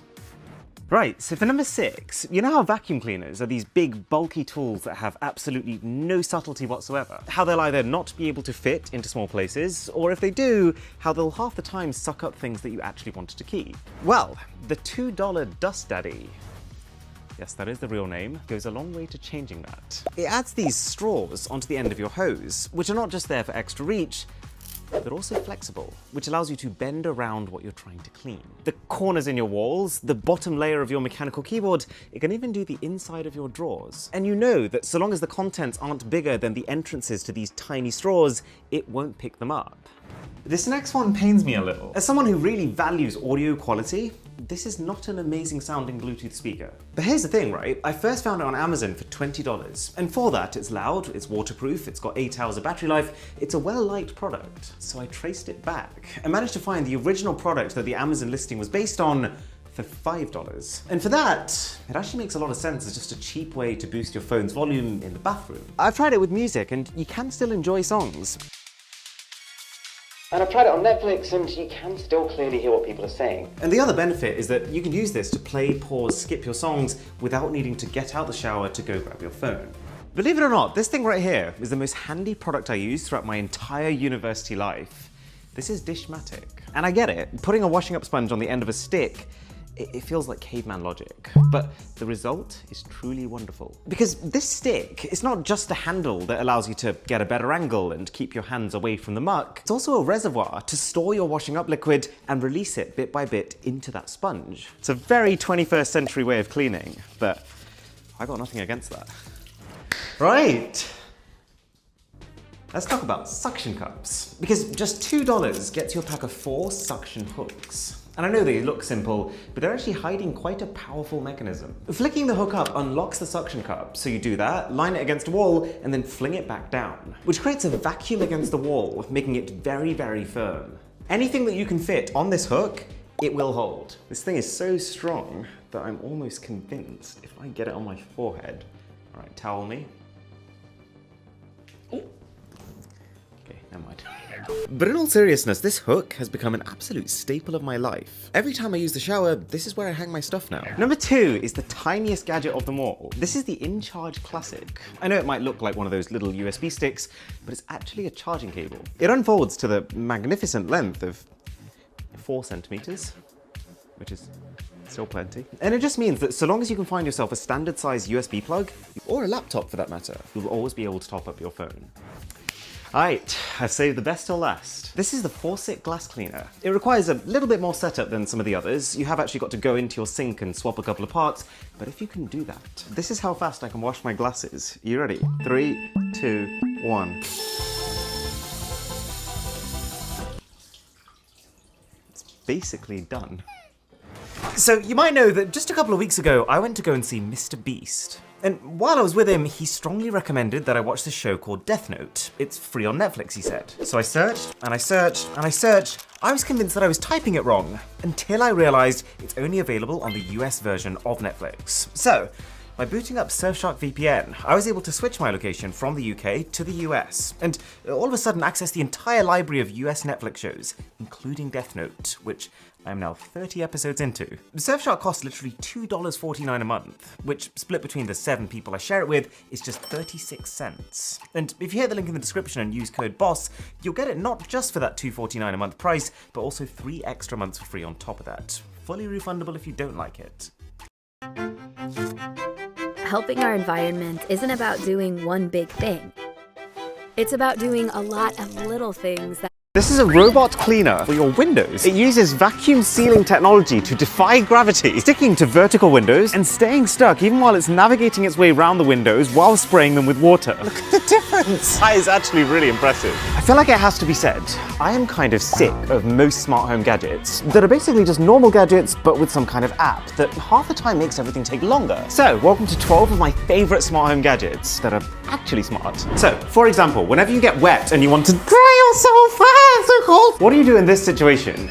Use a towel, of course. But then that's just one extra thing that needs to go in the wash. And if you have lots of people who want to dry themselves, then you're gonna need a lot of towels. So, this company decided to use a different method, creating a platform that effectively fires negatively charged ions at the water molecules all over your body, breaking the actual H2O up on a molecular level. Oh yeah, and it's also a set of scales so you can weigh yourself. I do like how they've made these touchscreen controls usable with your feet. This feels so much nicer than toweling. But also, because it's not relying solely on evaporation, you can also switch to a cold air setting. Well, that blew me away. Some dry humor for you.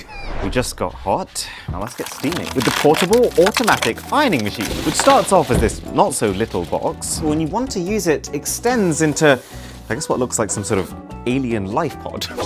There is a Tefal version of the same thing if you prefer the brand, but we saw this one on TikTok, and it's my soulmate. So we've got one of the most horrendously crumpled shirts here. So you hook up an item on the inside, attach the clips to stretch it out, zip up the door, and then it uses 6 high-pressure steam vents at the bottom to blast your item of clothing, smoothing out the wrinkles, a UV lamp to sterilize it, aromatherapy capsules to make it smell how you like, and then also a dryer. So let's turn it on and see what the shirt looks like when it's done.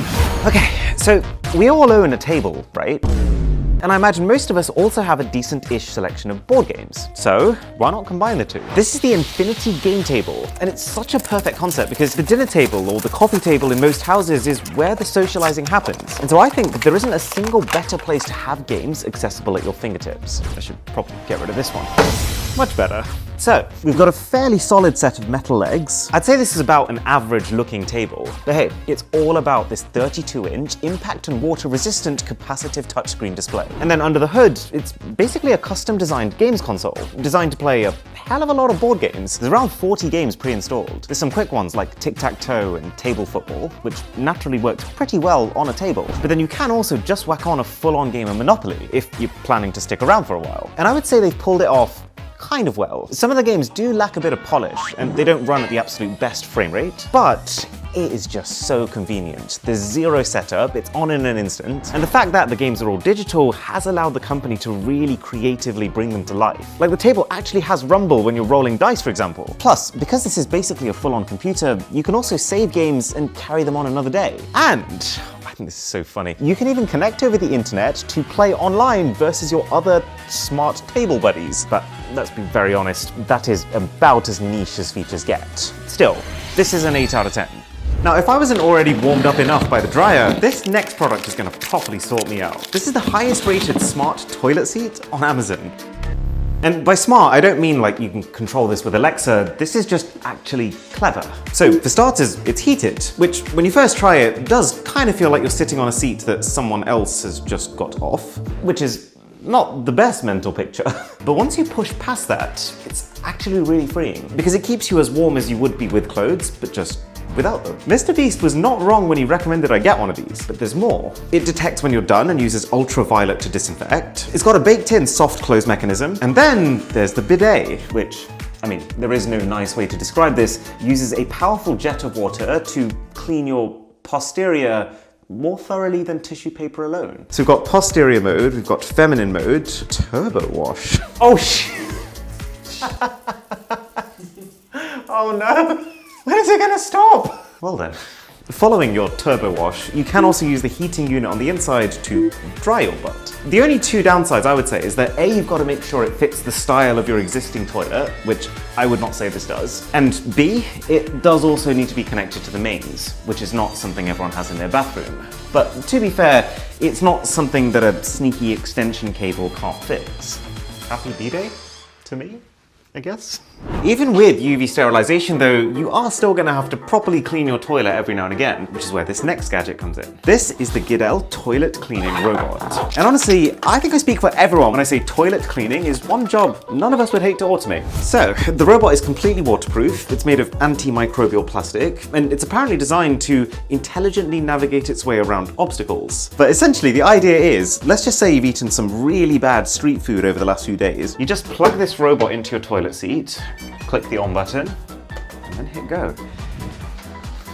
Where are you going? It automatically adapts to the shape of your toilet bowl and scrubs every part of the inside of the toilet, including the rim, which you probably struggle to or forget to do with your hands. And if you're enjoying this video, then a sub to the channel would be a treat. I would say this is a 6 out of 10 gadget. It's very extra, and it's not really even a time saver, because cleaning the toilet yourself is a pretty quick process. But it's more the fact that it's extremely thorough with its cleaning, and also great for older people who might struggle to bend down all the time. And then once you're done with it, you just whack it into its dot over here. It's kind of cute, not gonna lie. Okay, time for a couple of quick simple gadgets before the big hitters. First up being the telescopic magnetic torch. And this gadget single-handedly solves the problem of finding your lost items. And for starters, it's an extremely bright torch to be able to see into the dark depths of your home and rediscover all that junk you lost 10 years ago. And it's got a little bendy neck at the top, which also means you can make it face whatever direction you want. And then it's also a magnet. So any screws, keys, pens you've got left under there, it'll suck them right up. And then if that magnet's not enough, there is a much stronger one on the other side.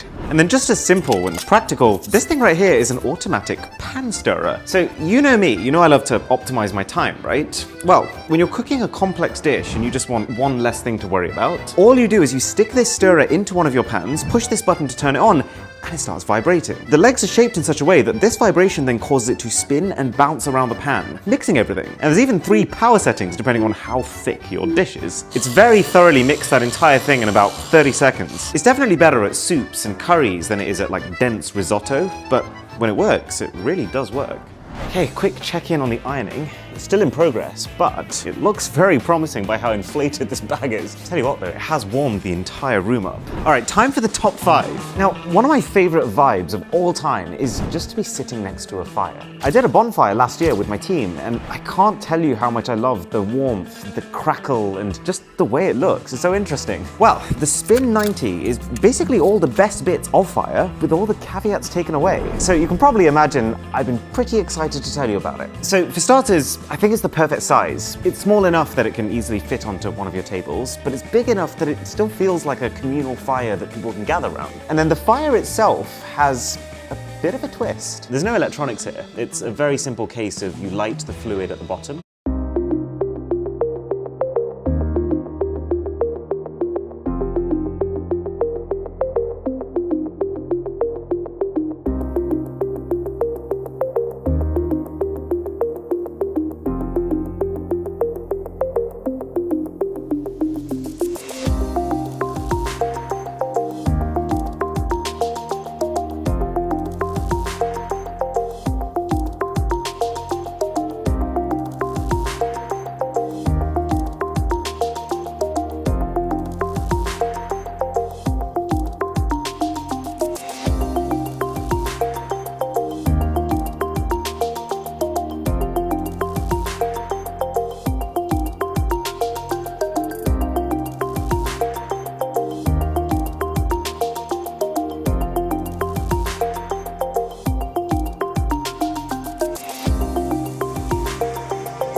Glass tube back on.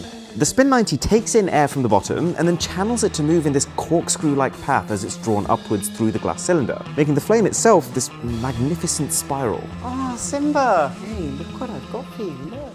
Oh, he loves it. And you might have also noticed we're using this indoors. And that's because it runs on bioethanol that's completely odorless and smokeless. And then when you're done, slip the lid on and it extinguishes. This is at least an 8 out of 10. Now, from the burning hot straight to the icy cold, the Cooper Cooler is advertised as the fastest way to cool your drink on a hot day. Okay, so 2 identical cans of Diet Coke. They've both been resting in a warm room all day, so they're sitting at around 22 degrees Celsius each. The way it works is you put some ice and water into the main chamber, you just put your can on top, close the lid, and just before I start that, we'll stick the other can in the fridge just to see the difference. Start. Wow, it's spinning it so fast! While spraying it with this ice-cold water, which basically means that the water is at its coldest as it touches the can, and then as it draws out the heat from the can and gets warmer as a result, it then passes through the ice to cool itself down again before being recycled repeatedly. And then after 2 minutes, it stops. So the one we've been keeping in the fridge is at about 19 degrees Celsius. This one's at 8. That's actually colder than a fridge would be, even if you left it in overnight. And probably the most surprising part of this is that even straight after that, you can actually just open it and drink it fine. It's not going to explode. So I'd probably give this a 7. It's really good at what it does. It can do cans, it can do bottles, but for the vast majority of you, a fridge is still the most sensible way to cool your drink. Right, picture frame time. And this one's actually a collab that you never saw coming between furniture company IKEA and audio company Sonos. So you stick it on a wall, just like you would a picture frame. It's got interchangeable artwork, so you can hop over to Etsy and get basically anything you want to put onto it. But it does only come with this one out the box, which is not what I'd call a showstopper. But it achieves its purpose, because it's also a full-on Sonos Wi-Fi speaker with all the app control that comes with that, which is quite special, because it's one thing to have great sounding music coming out of a giant speaker tower, but it's a very different thing to have that speaker just blending in and being a natural part of the room itself. And it's better sounding than you'd think for such a thin frame. I describe the sound as crisp and bouncy and light. And maybe my favorite part of this is that you can actually daisy chain 2 of these next to each other and only need 1 power supply. This is an 8. So that's your relaxing cupboard.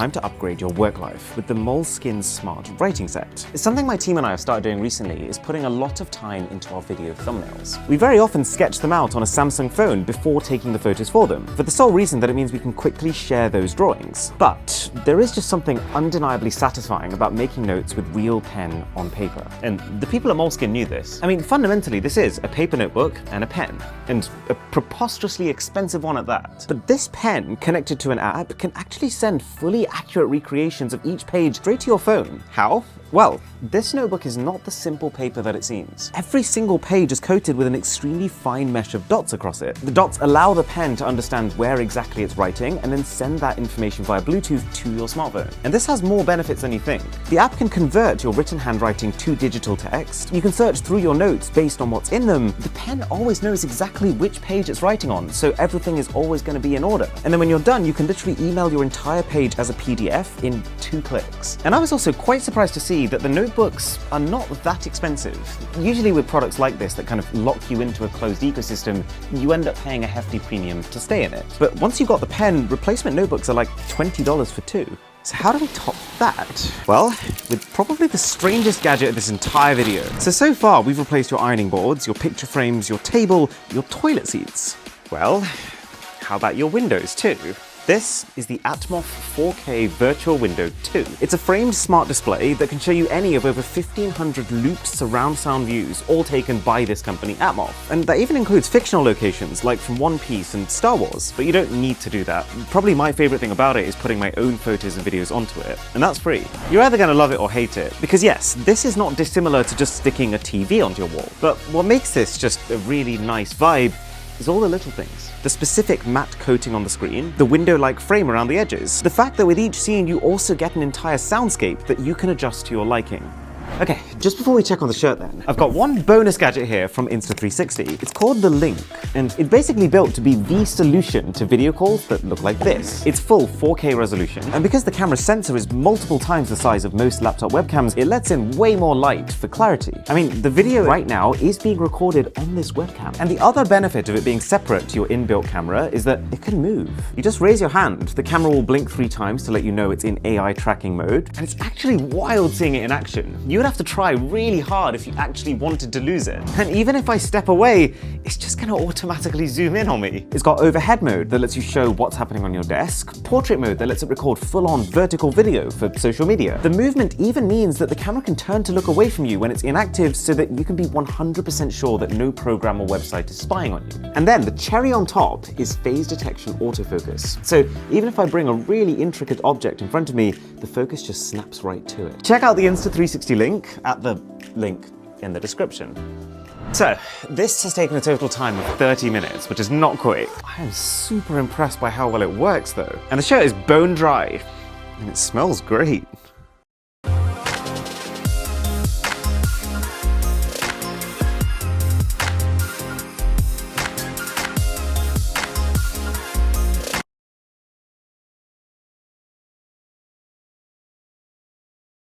Are you a new AT&T customer looking to upgrade your phone? You're trapped, locked into your contract for 3 years. Introducing the Easy Unlock. Bring your AT&T locked phone and T-Mobile will pay it off and give you one of the latest 5G smartphones free. Free your phone now at T-Mobile.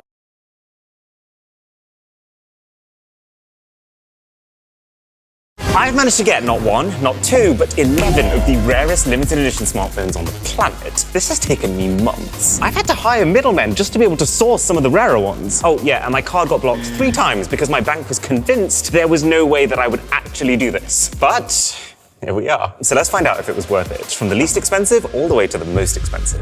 So, kicking things off with the Coca-Cola phone. 2 boxes. We'll start with the small one. You got an insert on top, which you open by peeling off the cola bottle layer, except that's completely pointless because you still have to open it from the other side. So peel.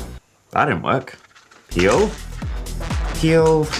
Oh my goodness. Okay, 2 sheets of pretty nice stickers. You got a membership card, which does nothing. Oh, this is cool. And then a SIM ejector tool shaped after a cola bottle cap, which is equally inaccessible. And yep, I've bent that one in half. This is going really well. And then the phone. does feel quite drinkable. I feel like they've perfectly matched the sheen of that to an actual Coke can. You've got a special boot up sound on home screen, a unique Coca-Cola charging animation, even a Coca-Cola shutter sound. This is so ridiculously cheap for a limited edition, especially considering there's only 6,000 units. But I guess the core phone parts like the screen and the camera are pretty mediocre, so I guess it balances out. If that's the phone, what is in here? What in God's name is this? Okay, it's like a dude made of Coke. I really can't tell if this is actually cool or if it's just junk. What do you think? Ooh, I wonder if this is made so that we can actually open the can. This is not our table.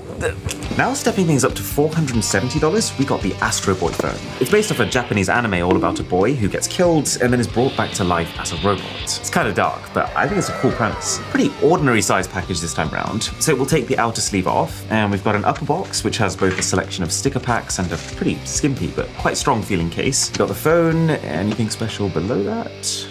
Not really. Let's focus on this. Okay, wow, this is lively. It's a very heavily customized theme here. Very red and black, very gamer. Oh, do you know what? The back of this phone is crazy though. The level of detail is insane for the price. I guess they're showing the fact that on the surface he just looks like a normal boy, but inside this boy is wired up. They've even got the poor guy's specs on the side. Let's test the charging animation. Oh, cool. It's his head filling up. Look at the dial pad. Who can I call? Hi, Mum. You okay, darling? How's the car keeping up? The head cushion's so comfortable, you could just sleep on it. Probably better if you don't sleep on it. $600. We're already at a stage where I don't think I've ever been this excited for a limited edition. It's Harry Potter time. I mean, this is just stunning. So the cube slips off, and underneath we've got a... What is up with me and this packaging today? Okay, a little sheet of stickers and a manual, plus a leather strap to keep the earphones tied up. This is cool. We've got the earphones. So these are the Harry Potter Redmi Buds 4. And oh, the golden snitch. Man, this is quality, weighty stuff right here. And then the earphones themselves. Safe to say the unboxing is magical. What about the sound though? So the hinge is nice and snappy, but not quite as firm as higher end earbuds. The earbuds are very much on the shiny side. Oh, they've got little magical spell sounds when you put them in. Really good passive noise cancellation. I feel like I'm in a bubble. It's got quite nice sparkly high notes. It just doesn't hit super hard on the deep end. So then the phone. I mean, this kind of takes the presentation of a whole other level. It looks like a proper spell book. So take off the magnetic tab and oh, God, it's a letter from Hogwarts. Knowing my current unboxing track record, I'm gonna destroy this one too. Oh. Okay, got it. So this is like the letter that's given to witches and wizards to prepare for their first day at school. We've got a custom SIM ejector tool, of course. It says platform 9 3/4. You can really tell this Redmi company is trying to properly maximize this opportunity and cram every Harry Potter Easter egg in one go into this. At the bottom there's an insert with 3 full pages of stickers, a case. It's actually got a proper gold button as well. Everything about this phone is custom and I really appreciate that. A map?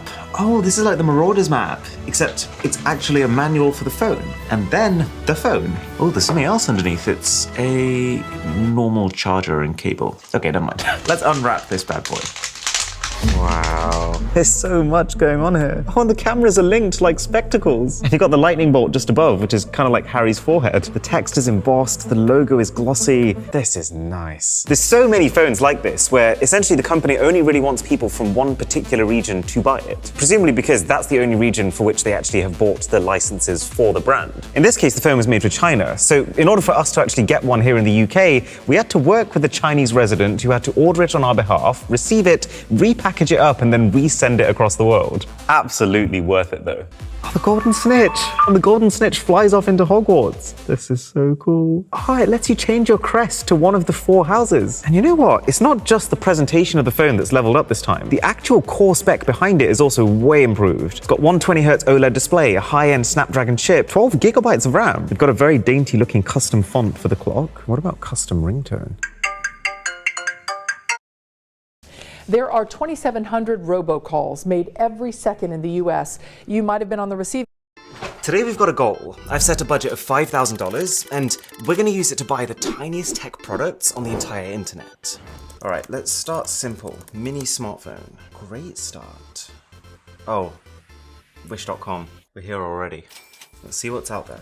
£49, 2.5-inch screen, that's tiny. Oh, look at this. We've got a £94 mini smartphone here. with a 1% discount. Wish, you're too kind. Okay, there's a luxury mini phone here. That'll be interesting. So this one describes itself as small tide beauty, strong performance. I feel very, very reassured. Oh, they've got a rugged mini phone. That's curious. Ooh, we've got an iPhone-like notch up top here. Whoa, whoa, whoa, whoa, whoa, whoa. That's tiny. Okay, I think it's one of those we'll believe it when we see it type things. Really? You do wonder, will a phone this small actually function like a bigger one? Like, something's got to give, right? The King Kong Mini 2. I feel like King Kong is the worst possible name. What if we search for a mini speaker? That's pretty small. I think we can do better. Okay, that's small. That is very small. Is that gonna sound better than your phone speakers? Tiniest drone. That is tiny. That's like this big. It says that has a 4K camera in it. But they have spelled the word camera wrong. Let's try a mini camera. Oh, these are all spy cameras. They've got a 1080p hidden camera inside a die. I don't want to try it, but that's weird. I just wanted like a little DSLR. I was thinking like, how small can we go? No way. That fits on a keychain. I guess I shouldn't be that surprised. You know, we've got tiny cameras on our phones as well, but just seeing this as like a standalone camera, pretty cool. This one's just adorable. I feel like we've got to try this as well. Okay, mini MacBook. I don't know what I'm hoping for here, to be honest. Oh, okay.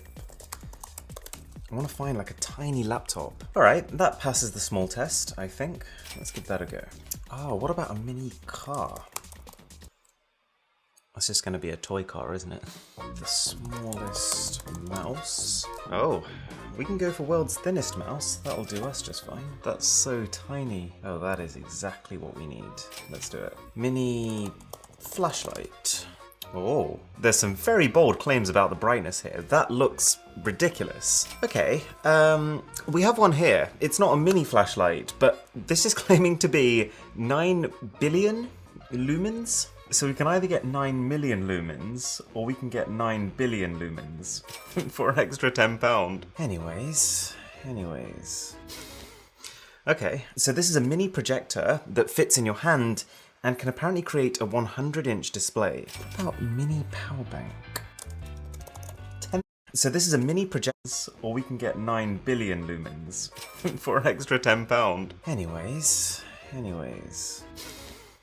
Okay, so this is a mini projector that fits in your hand and can apparently create a 100-inch display. What about mini power bank? 10,000 milliamp hours. That's not 10,000. Behave. So we've got one here that's made to look like a little fuel canister, and it's so small you can carry it on your keys. Oh, we've got to get a mini fridge, of course. Mini fridge. That is perfect. Mini fan. That doesn't look fun at all. There's got to be a better way of doing it than that. I wonder how small a phone could go if it doesn't have to be a smartphone. What is that? Oh my god, the Zanko Beetle. Oh, we've got a mini flip phone here. That's half the size of their finger. $70, but this is claiming to be the world's smallest phone. So we've got to get that one, that's a no-brainer. The very last thing I just want to check is, how small can we go if we don't even need to make a phone that turns on?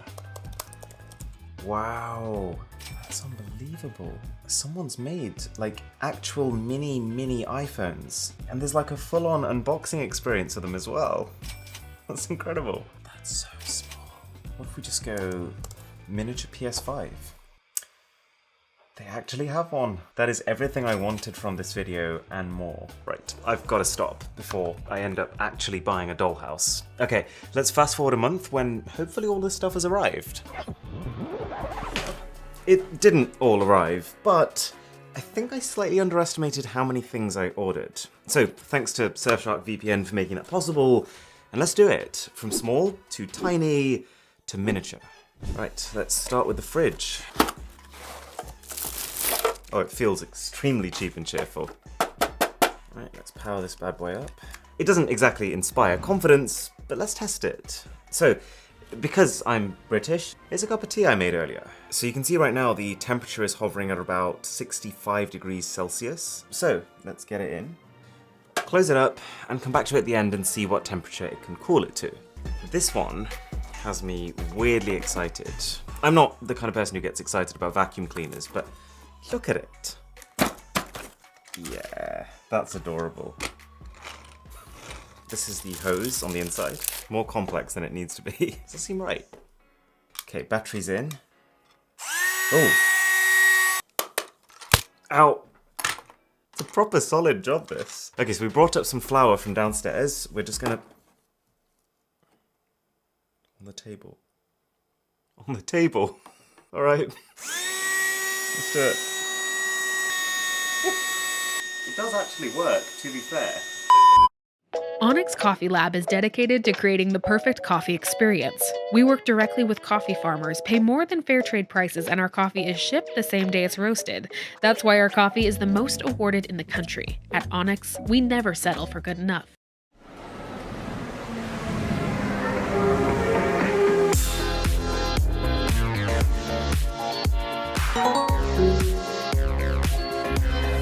Shop Lenovo Yoga with Windows 11 at Best Buy.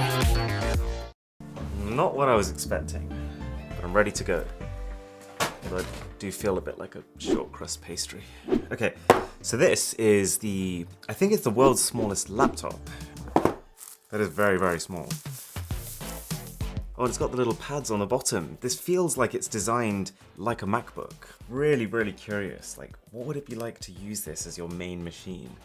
The fans have a kick. To be fair, it sounds a lot like my MacBook too. I'm just showing Milo some cat videos. He's a fan. It's not the fastest machine, but there is something novel about having a full Windows operating system on something that's a quarter of the size of a normal laptop. I love this little trackpad. That's such good engineering. I think he wants one. Can I have my computer back? Milo! He's like, why are you taking it away from me? It's like its little brother. Okay, so this is, I mean, according to where I bought it, apparently the power of the sun. This one's almost the same design, just shrunk down. This one is adorable, look at it. All right, this is the smallest flashlight. This is what it can apparently do. Let's test it. You can just about tell it's on. My disappointment is immeasurable. And this is the biggest, 9 billion lumens. Here we go. Ooh. Ooh. That's not bad. Ah, this is our bladeless neck cooler. Looks so ridiculous. Oh, I kind of like it. It's pretty much just cooling my neck. So my head is like this temperature, my neck is here. It's also quite comforting. Like it feels like someone's giving you a hug. Oh, and you can turn it up. It's nearly MacBook levels. This is very exciting. I don't know if it's the world's smallest, but it's one of the world's smallest projectors. And that is literally it. How do we test a projector here, you might ask? Well, we've got a Nintendo Switch, a HDMI cable, and the secret ingredient.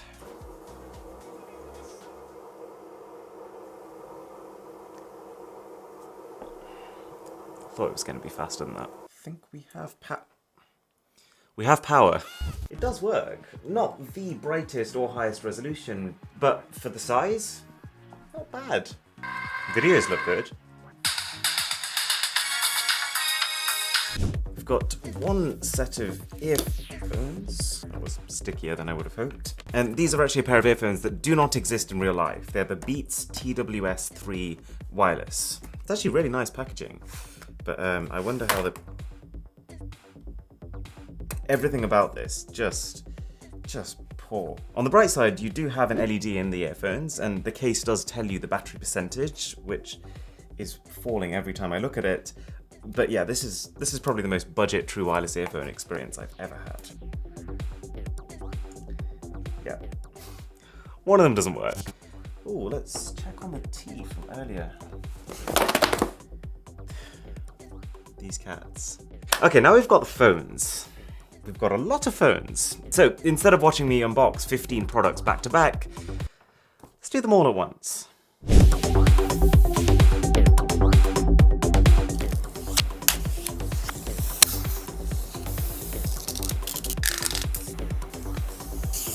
Guys, this is incredible. You know what the best part is that for once on these types of videos, I don't feel like I've been lied to by the photos. These are genuinely tiny. Let's get them in size order and then see which ones we like. So this is our luxury mini phone, and I'm kind of surprised how much I like it. Because it's so thin, and it's got this leather-like material on the back, it's crazy comfortable. Like, I'm just not used to phones that are this usable with one hand. My thumb could probably stretch across 2 of these. 7 out of 10. And now we've got a little bit of like a chubby iPhone 10.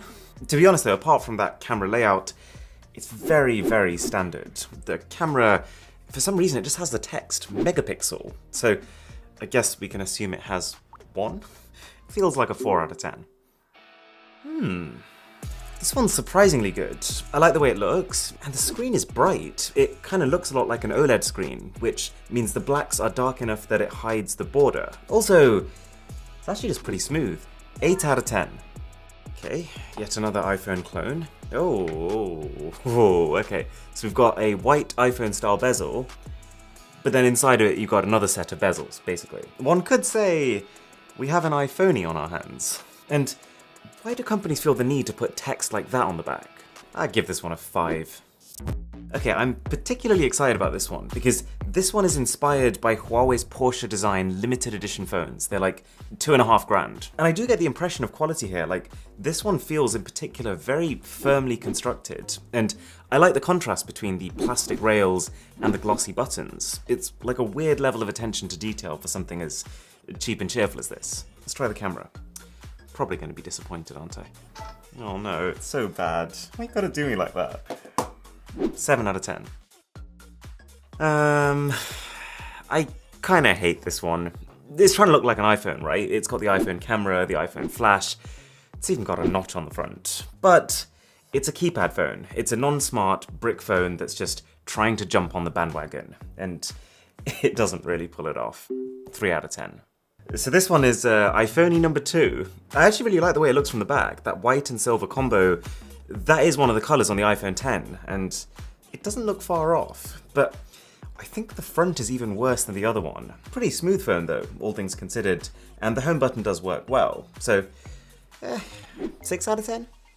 Tough to know what to think about this one. Because on one hand, if I'm just holding this in my hand and you take a cursory glance at it, you might for a second think, oh my god, he's got an iPhone 11 Pro, but it's a third of the size that it should be. In which case, it has achieved its goal. But, I mean, just look at the front. It's not very pretty, is it? I think my calculator has prettier buttons.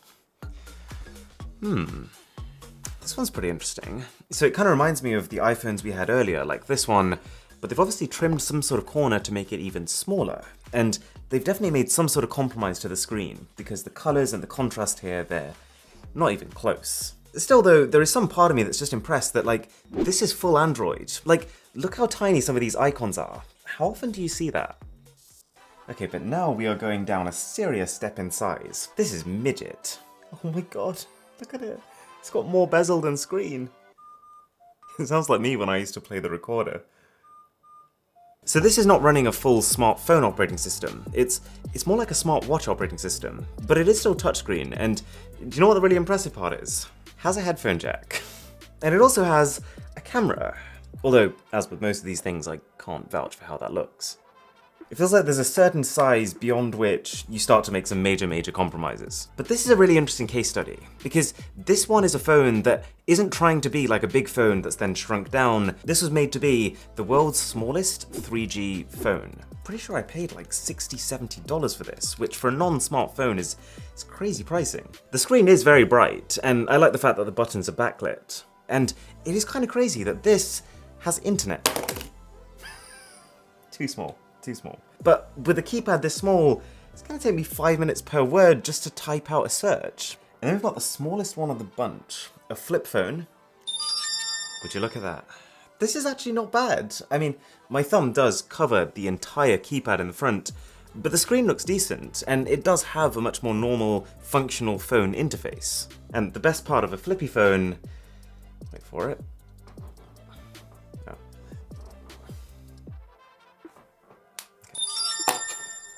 Now we're getting even smaller. And I know this video is about the smallest tech in the world, but if you are enjoying it, then a sub to the channel would be Herculean. Hangry? Find somewhere to eat fast with the Google widget. Just one tap on your home screen, and you start searching for midnight snacks. Find your favorites faster. Install the widget with the Google app today.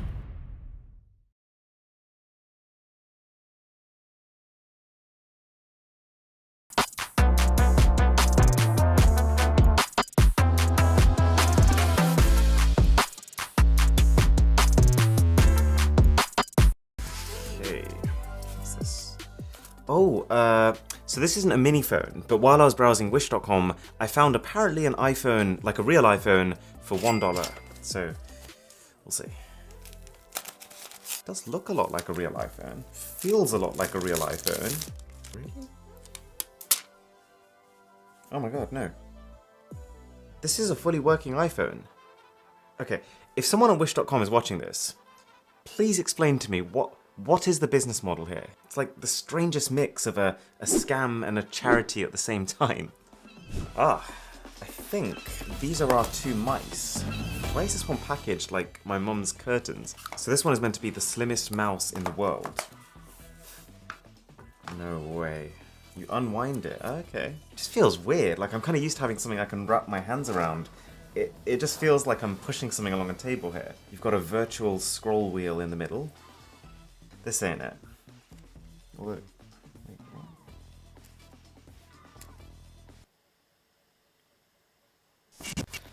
But there's more.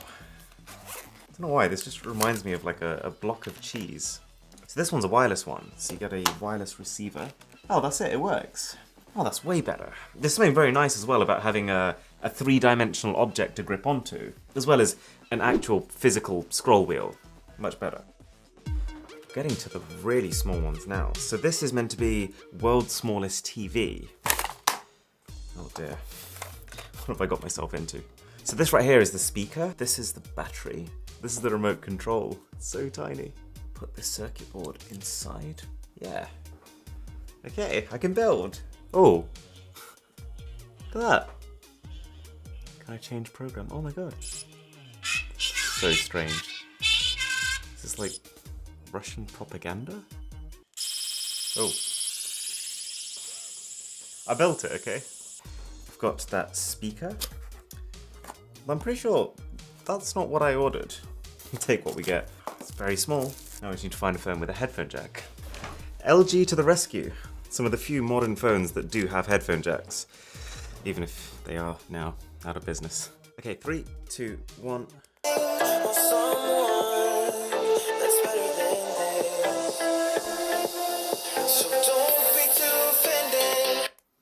That's pretty impressive. I like that. Okay, mysterious pile of bubble wrap. Ah, this is our camera. It does feel a lot more like a toy than I remember. Turns on. Do you know what though? It functions a lot like an actual camera. You've got a settings menu here. The video is apparently 1080p. And for those of you who are wondering, this is what that looks like. I'm not hugely excited about the quality here, but I'm willing to forgive a lot for the price that I paid for this. I feel like now we're approaching miniature territory. So this is the controller for what I'm assuming, yep, is the drone. Okay, I am 99% sure that this doesn't actually have an SD card slot, and therefore that this isn't actually a real camera, which means that I've been lied to.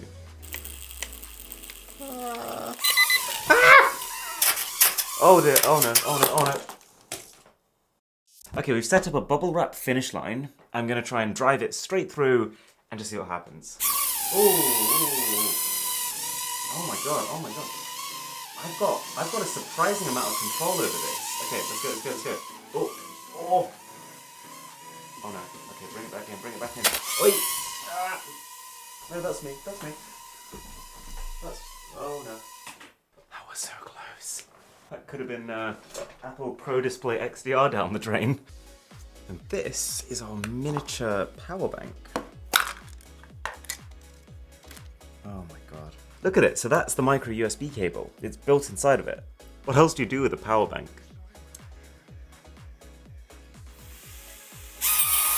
Oh no. Very, very excited about this one. This is Pocket Sprite, and this is one of the world's smallest game consoles. No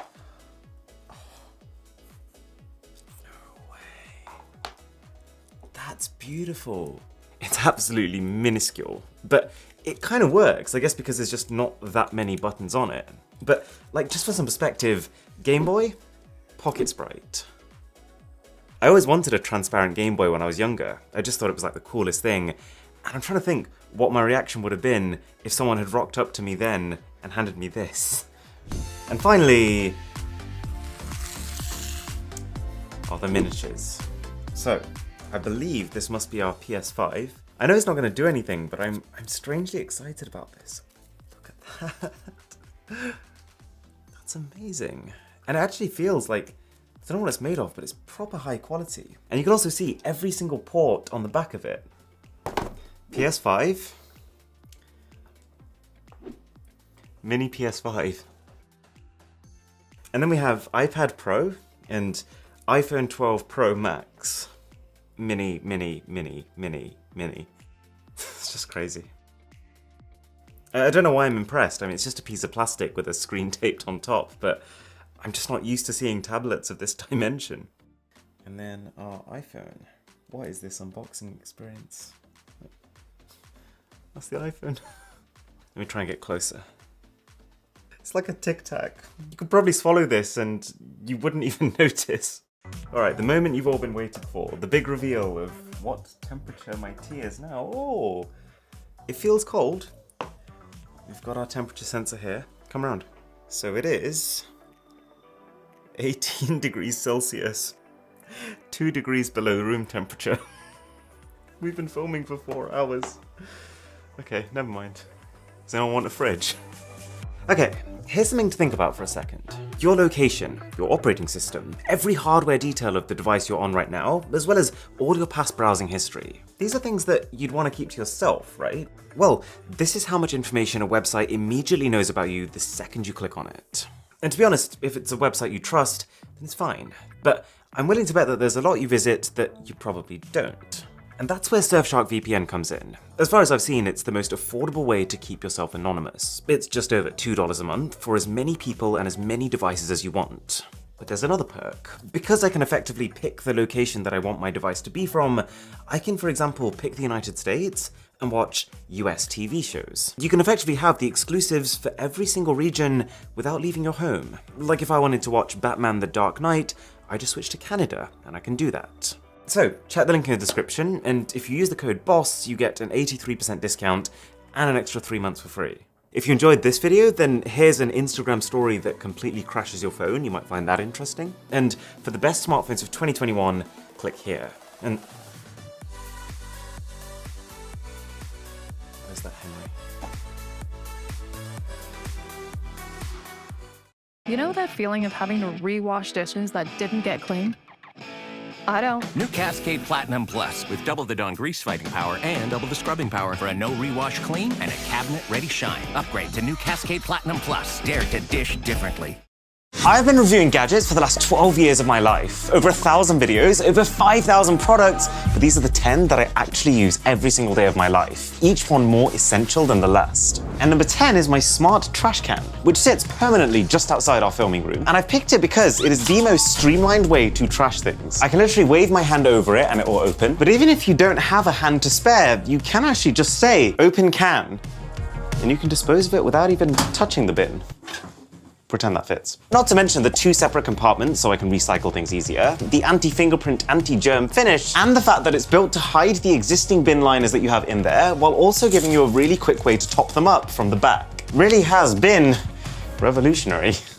Now, if there's one thing I've learned by testing the thousands of gadgets I have, it's that while the coolest gadgets are the ones that can dramatically change the way you live your life, oftentimes the best gadgets are the ones that mean you don't have to.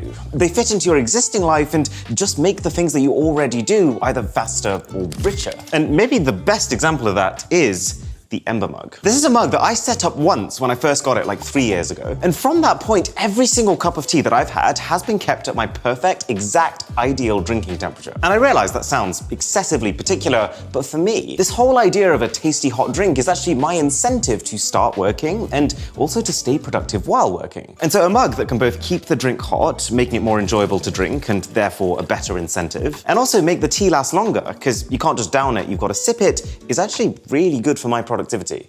And funnily enough, it actually makes me drink less caffeine too, because 1 cup takes me 1.5 hours to finish. So right now, the tea is at around 55 degrees Celsius. So let's see what temperature it's at the end of the video. Okay, this one is unexpectedly awesome. So about 2 years ago, I made the decision to start prioritizing my mouth care routine. So I got myself a water flosser, which clears the bits of food in between my teeth, and then upgraded my manual toothbrush to an electric toothbrush, which I recently just upgraded again to this toothbrush of the future. There's an LED color display on it for starters. It's there so you can cycle through the 7 different cleaning modes. You don't actually need 7 different cleaning modes, but I do use a combination of daily clean, tongue cleaning mode, which has actually made a big difference to making my breath just feel fresh all the time, and then whitening mode for a bit of a polish up every now and again. And then because the brush head both oscillates up and down and rotates, as well as being moved manually by your hand over your teeth, it really does leave you with that dentist clean feeling every time you brush your teeth. It's got an LED that makes sure that you're brushing with the right amount of pressure, which made me realize that I've actually been brushing too hard for about 27 years of my life. But what I think is the coolest thing is that it pairs via Bluetooth to its wireless charging stand. And when you start brushing, the stand will tell you which parts of your mouth you need to focus on and for how long. Now, obviously this is pretty overkill. You don't actually need a toothbrush this advanced. But the way I see it is, we spend like 95% of our lives trying to juggle work, hobbies, social life, family time. But if you're not healthy, you can't enjoy any of those things. So if there is a gadget that allows you to spend the same amount of your time doing something, but just be healthier because of it, then it definitely makes sense to at least invest somewhat in that. Now, ever since I made that video on gadgets that think different, and I covered the Balmuda toaster, this thing has had a permanent place in my kitchen, and my heart. Matter of fact, ever since I first locked lips with a piece of wholemeal goodness from this machine, which basically uses water to give your bread a steam bath, making it crispy on the outside yet fluffy on the inside, I have not used a normal toaster once. Really funny, actually. Every single person who comes around here says to me, Aaron, there's no way to make toast better. Toast is just toast. And then I feed it to them, slowly watching as their expression turns from complacency to confusion to a wide grin as they start to realize how wrong they were. Really expensive machine, and it can only do 2 slices of bread at any one time. But if you value the end result more than anything else, I can't recommend it more. But even higher on my tier list is the Roborock S7 vacuum cleaner. I featured it in a sponsored video about 1.5 years ago, but it is so legitimately useful that I still have the thing scheduled to clean at 11:30 p.m. every single day. It vacuums the entire open plan ground floor using laser-based navigation, automatically sucking harder when it's over thicker carpets, and then returning to its base by itself when it's done, emptying all of its goodness into this canister right here. You'll realize over a longer period of time using it that there are some obstacles that it just doesn't like. Like this rug over here is just a little bit too high for it to climb reliably, but then all you need to do is to go into the app and just set it as a no-go zone, and it will just do everything else. But it still literally halves the total amount of time we spend vacuuming in this house. 90% of it is your fault, didn't it? So, at number 5 then, we've got my earphones of choice. I do prefer to use built-in laptop speakers when I'm listening back to our own videos, because that tends to be more representative of how they're going to sound to you. But then when I do end up watching some friends on the go or listening to some music, the earphones that I reach for are the AirPods Pro 2. And I would say it's about 50% a convenience thing. Like when you use other Apple products, AirPods are just, they're so thoughtless. Like you have access to Siri, so instead of taking your phone out your pocket, you can just ask your earphones to go to the next song. And if you ever leave them behind somewhere, then just like an AirTag, they will tend to literally appear on a map on your iPhone so you can walk yourself back to them. So they're incredibly convenient. But if that's all it was, and the sound quality itself was mediocre, I care enough about sound quality that I would have just ditched these for a pair of Sonys. But the new AirPods, even Apple integration aside, are really, really capable. Apple's been playing catch up when it comes to sound quality for almost their entire existence. There hasn't been a pair of Apple earphones that have sounded good for the price Until this one. The best way to describe it is rich and full-bodied audio. And the thing that tops it off for me is how the noise cancellation has also become more intelligent. It gently fades in as you put the earphones in your ears, and it's powerful enough that it doesn't just get rid of the gentle whirring of, say, your vacuum cleaner, but even like the intense screeching of the London Underground. For anyone who's ever ridden the Central Line, you'll know what I'm talking about. Okay, ever since I upped my exercise intensity for that fitness transformation last year, I pretty much always seem to have some sort of muscle ache. In the process of trying to relieve that muscle ache, I've tried a lot of massages, and the TheraFace is currently my #1, and a sub to the channel would be very nice. So you can use this on other areas, but it's primarily designed as a face massager. And there's a few reasons why it's become a staple in my life. What tends to make me reach for it in the first place is just the simple fact that it's really, really relaxing. I don't realize how much tension I have accruing in my forehead until it gets beaten out of me with one of these. If I turn it on now, you can also hear that it's quiet enough that you can also use it while you're watching a movie with other people. And then the cherry on top is that it's also just a feel-good factor. This thing is like an 8-in-1 face treatment. Like, the massage brings blood to your face and therefore reduces the appearance of lines. It uses microcurrents to increase the muscle tone of your face, different types of LED to clear acne and reduce the bags under your eyes. The list goes on. Now, you might remember when I started my fitness transformation, one of the key tools that allowed me to make sure I was getting enough water was the Air Up bottle, which uses these scented capsules on top to trick your brain into thinking that you're drinking flavored water, when you're not. Well, since then, I have upgraded to the Air Up Steel, which uses the same interchangeable flavor system, but is also just a really premium bottle, which keeps your cold drinks cold, doesn't discolor over time, and doesn't at all change the flavor of the water, which some plastics can. Now, how much you actually end up liking this product will vastly depend on the expectations you have going in. Because if you buy one of these expecting it will be able to turn water into juice just by using scent, you'll be sorely mistaken. It's more like it gives the water a noticeable scent and then a slight taste. But, I mean, that's enough for me to reach for my bottle way more than I otherwise would have. So, it's making a big difference to my life.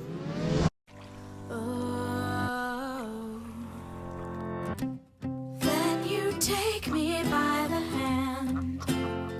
I feel better again. Oh, I feel better now. But even more essential to my day-to-day life is my smartphone of choice. And there are actually two that I use right now. The main phone, which I carry everywhere and do all of my work-related things on, is the iPhone 14 Pro Max. It's not the most impressed I've ever been with an iPhone, in that the battery life is slightly weaker than last generation. The cameras pick up a lot of dust and they're kind of hard to clean, and I've ended up turning off the always-on display, which was one of the main new features that it launched with. But having an iPhone as my backbone is also super convenient because A, the key way that I talk to my girlfriend is via voice notes, and they just sound so much better than they do on Android. Oh, guess what? You won't believe it. The new Samsung phone is apparently going to come with a 200 megapixel camera. That is so exciting, right? Sure. B, both myself and a lot of the key people around me also use Apple products, so being able to FaceTime them has resulted in higher quality calls when we're trying to coordinate the logistics of a holiday, for example. And being able to just airdrop them the photos from our latest gathering is a genuine time saving. And C, as I'm starting to make more and more personal videos on the channel, I find myself recording footage on my phone more than I ever used to. For the simple fact that your smartphone is the most convenient camera that you're always going to have with you. And so for as long as the iPhone leads the pack when it comes to video, it's going to be really hard to switch away from that. I've got the Casetify bounce case around it, which is not exactly streamlined, but does give me extreme peace of mind that my phone is protected. And there is also a tiny little heart that my girlfriend has snuck in there for me. Welcome to my mushy romantic life. But then I also sometimes use the Google Pixel 7 Pro, mostly really for photos, because I just find that it pumps out sharper, more cinematic images. And then of course the photo editing, because nothing beats the intelligence of Google's editing suite right now. So what about gadget number 1 then? What is the most essential piece of tech in my entire life? Well, it's this, the 16-inch MacBook with an M1 Max chip. This is the best laptop I've ever used for 2 reasons. One, that because this is using an Apple-made chip, which is based on the more efficient mobile phone processor architecture, the battery life in this literally lasts twice as long as any other laptop I've ever used before. Which means that I can spend the entire day traveling and still be productive just writing away my scripts on it. But then, because this chip is also really optimized for Apple's software, anytime I need to jump in and do a bit of editing or change up a music track for a video, this laptop also has the performance to be able to run our editing program, Final Cut Pro, as smooth as butter. Okay, so the Ember mug. It's been about 2 hours of filming. It started off at 55 degrees Celsius. It is now at 61. It's got hotter. To check out the next gadget video, that's here, and I'll catch you there. Right. Are you ready for some drama? Welcome to my top 21 most painful tech fails of the entire decade. From just inadequate to catastrophic. Spoiler alert, this is the first time we've ever had a 10 out of 10 fail on one of these lists. Okay, so in 2018, LG revolutionized the way that humans interacted with robots. Just not in a good way. I was actually sitting here in this crowd when they showed to the world LG Chloe, one robot to manage your entire home. And never in my life, for the longest seconds of my entire life, the whole audience just sat there, eyes wide, waiting to see what this next generation of robots was about to do. We're still waiting, but it only started to get really awkward when he then tried again for a second time. Chloe, what's for dinner tonight? Fair play to the guy on stage. He tried to play it off like the robot was just angry at him, but by the time he got blanked for the third time... Chloe, are you talking to me yet? What recipes could I make with chicken? The entire audience was just laughing. So I'm giving LG Chloe a 2 out of 10 on the fail scale. Now, when I say the word smartphone to you, what do you think of? Some sort of rectangular glass sandwich, right? Well, the Runcible is what you get when you defy that convention. Or really, to be more specific, it's what you get when you defy every convention. It was world's first circular smartphone. It ditched glass construction for wood. It was even fully user upgradable for sustainability. It's just, it couldn't make phone calls. If you look at the small print on the website, they refer to it as a very small tablet. Which is fine, but what kind of tablet content am I going to consume on a 2.5-inch circular display? We just recently found out about Back Market. I just got an upgraded phone and I wish I would have known about them before. So here is Aria's new phone. You guys, I've already got the phone turned on. So like basically just like you just go through the same steps. The same setup, it's the everything. same setup and everything. Back Market is a website and an app. 2 out of 10. Anyways, did you know that in 2016, Microsoft created a Twitter account that used artificial intelligence to learn how to talk like a human? They called her Tay, and they said to people, the more you talk to her, the smarter she becomes. Well, in 24 hours, Tay was tweeting some of the most horrific racial slurs on the platform. When she was created, she started off by saying humans were super cool and how she was stoked to meet us. But in less than 1 day, she was trying to start a race war. I'm not even exaggerating. She was swearing, she was quoting Hitler. Because she was learning from every single conversation, the wider population started abusing that, teaching her to say things which were just completely out of order. Tay was sophisticated enough to pick up how humans talked, but she wasn't sophisticated enough to know when she was being led on. And so within 24 hours of being up, Tay was cancelled, which feels like a pretty good general summary of Twitter right now. And a pretty alarming example of why we've got to be so careful with how much power we give to AI. So pretty easy 3 out of 10 fail for this one. And by the way, this video was sponsored by Huel. Got something pretty cool to show you at the end for this. Okay, in late 2019, a very excited Elon Musk walks on stage to show the world Cybertruck. Can you imagine being in this audience with no idea what's coming, no leaks, no images, and then watching as this thing rolls onto stage? People were going wild. I've never seen this many audience members trying to take a photo at the exact same time. The only slight hitch, though, was that they spent a good portion of this event talking about how strong the Cybertruck was. They said it had a virtually impenetrable exoskeleton. They said the glass was practically bulletproof, except when they actually tested it, Oh my God. They broke it. And they then did what seems to be a common theme here. They tried again. They picked up the same ball, this time threw it at the rear window, and they broke that too. And of course, this clip became the most viewed video about the Cybertruck by a long shot. There are still plenty of people who are excited about this car, but that was awkward. Okay, let's do a rapid fire round for Google here. 3 fails, 3 minutes. Let's go.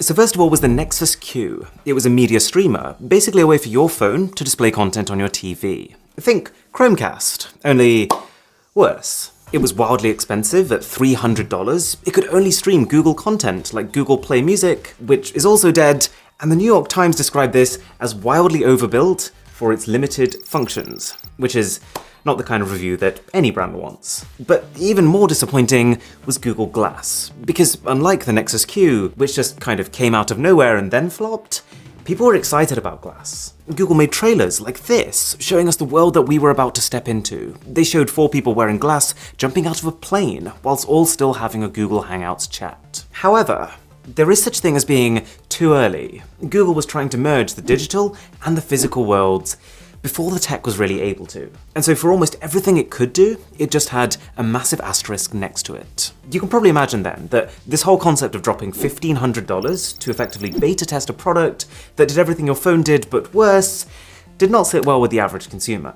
And the final Google blunder, at least for this video, is Stadia. I remember watching this thing get announced. This whole idea of you being able to just watch some gameplay on YouTube, and if you like the look of it, click one button and jump into that game yourself. All being powered by your internet browser with no downloads and no console needed. I remember nearly spitting my drink out all over my keyboard because, whoa. It's just, trying to stream a game has a lot more complications than trying to stream a movie or a song. Most notably, input lag. Think about it, for every single time I press a key on my controller, that command has to be transmitted wirelessly to my computer. It's then got to find its way all the way towards the servers that are hosting this game, which were often not close at all, process that command to produce an output, and then send that next frame all the way back down to my computer so that I can see what's happening next. Or to put it in a more visual way, this is kind of what the gameplay looked like, and this is on a high-speed internet connection. Input lag was only one of Stadia's many problems, but we do need to cover other things in this video too, like the Wii U. Whew, made it. Thank you.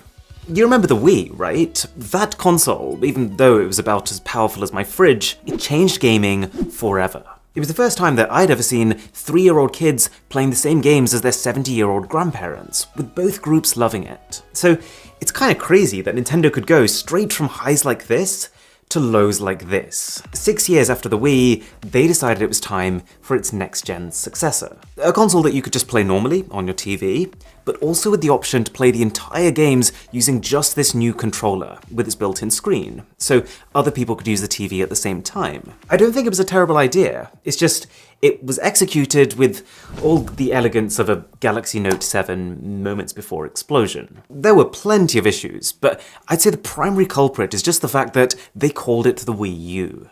What does that even mean? And more importantly, doesn't that just make it sound like it's an add-on for the existing Wii? Even CNN's first impressions article of the Wii U called it a solid accessory. That's the equivalent of saying the PlayStation 5 is a solid accessory to the PlayStation 4. CNN! So, easy 5 out of 10 fail here. The Wii U was a colossal flop. And to be honest, if Nintendo hadn't turned things around with the Switch that came after, this could have been the beginning of the end for them. But as we've learned from these videos, you can always do worse. So in 2012, this little box was going viral. Imagine this lady telling you that she was creating a console called the Ouya that for just $99 could play tens of thousands of games, including Minecraft, platformers, shooters, mostly for free. You'd be pretty excited. I mean, just the idea of a console at that kind of price is unheard of. And so it's almost not surprising that Ouya became the second most funded project on Kickstarter, with almost $9 million behind it. But when Ouya finally shipped, it became very clear that its biggest perceived strength was also kind of its biggest weakness. Because it was based on Android, yes, you were getting tens of thousands of games. But what was kind of glossed over was the fact that these were fundamentally games made for phones. At the time, in 2012, very few of them had good controller support. Most of them were just kind of cheaply made with in-app purchases. Plus, when you blow up games that were made for a 4-inch 2012 phone screen to a 40-inch TV, people quickly realized that even calling this a current-gen console was really a push. Alrighty, now for the smart home. Or, in this case, the not very smart home. Picture this, it's 2013, Sony's just announced the PlayStation 4, people are showing off their iPhone 5Cs, joke's on them really, and you feel like making a change in your life. Well, lucky for you, Juicero has come up with a machine that can squeeze you your very own fresh fruit juices, if you buy the machine for $700 and then pay a subscription to get these sachets of cut up fruit to use with it. Do you want to know the funny bit though? You didn't need the machine. Bloomberg posted a 1-minute video showing how they could actually get the exact same juice but faster by squeezing the sachets by hand. And this 1-minute video pretty much brought down the entire operation. And if you are enjoying this video, then a sub to the channel would be juicy. But now is where it starts to get dangerous. There's a company called June. They make smart ovens, and they have genuinely turned what can often be a pretty gross appliance into a piece of art. But people quickly found out that their June ovens, at least the first generation of them, could spontaneously turn themselves on and start heating up. Imagine sitting in your bed at 2 AM in the middle of the night, and suddenly your oven just randomly hits 200 degrees Celsius in the kitchen below, with no one there to oversee it. That's kind of scary. If there was any food still left in there, or even really scraps from past meals, that could be enough to start a house fire. June did fix this with a software update, but yikes. You know what's a level above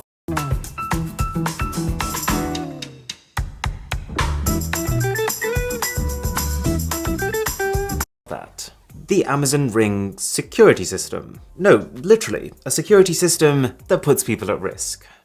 Good job, Amazon. See, what happened was these cameras allowed users to fully see and hear what's happening in any room at any time. And sure, that's incredibly useful. But because such high-level access was only protected by a simple username and password, they could be hacked. Imagine just sitting there in your living room with your family when all of a sudden you hear a voice coming through your security camera. Pay this 50 Bitcoin ransom or else you will get terminated yourself right now. And you realize that this entire time someone's been watching you. It sounds like something on your security camera. Pay this 50 Bitcoin ransom or else you will get terminated yourself right now. And you realize that this entire time someone's been watching you. It sounds like something straight out of a horror movie. And what makes this worse is that these hackers would threaten and sometimes even blackmail the families they were looking at. There was one famous incident where there was an old lady in an apartment and a voice said to her, "Tonight you die."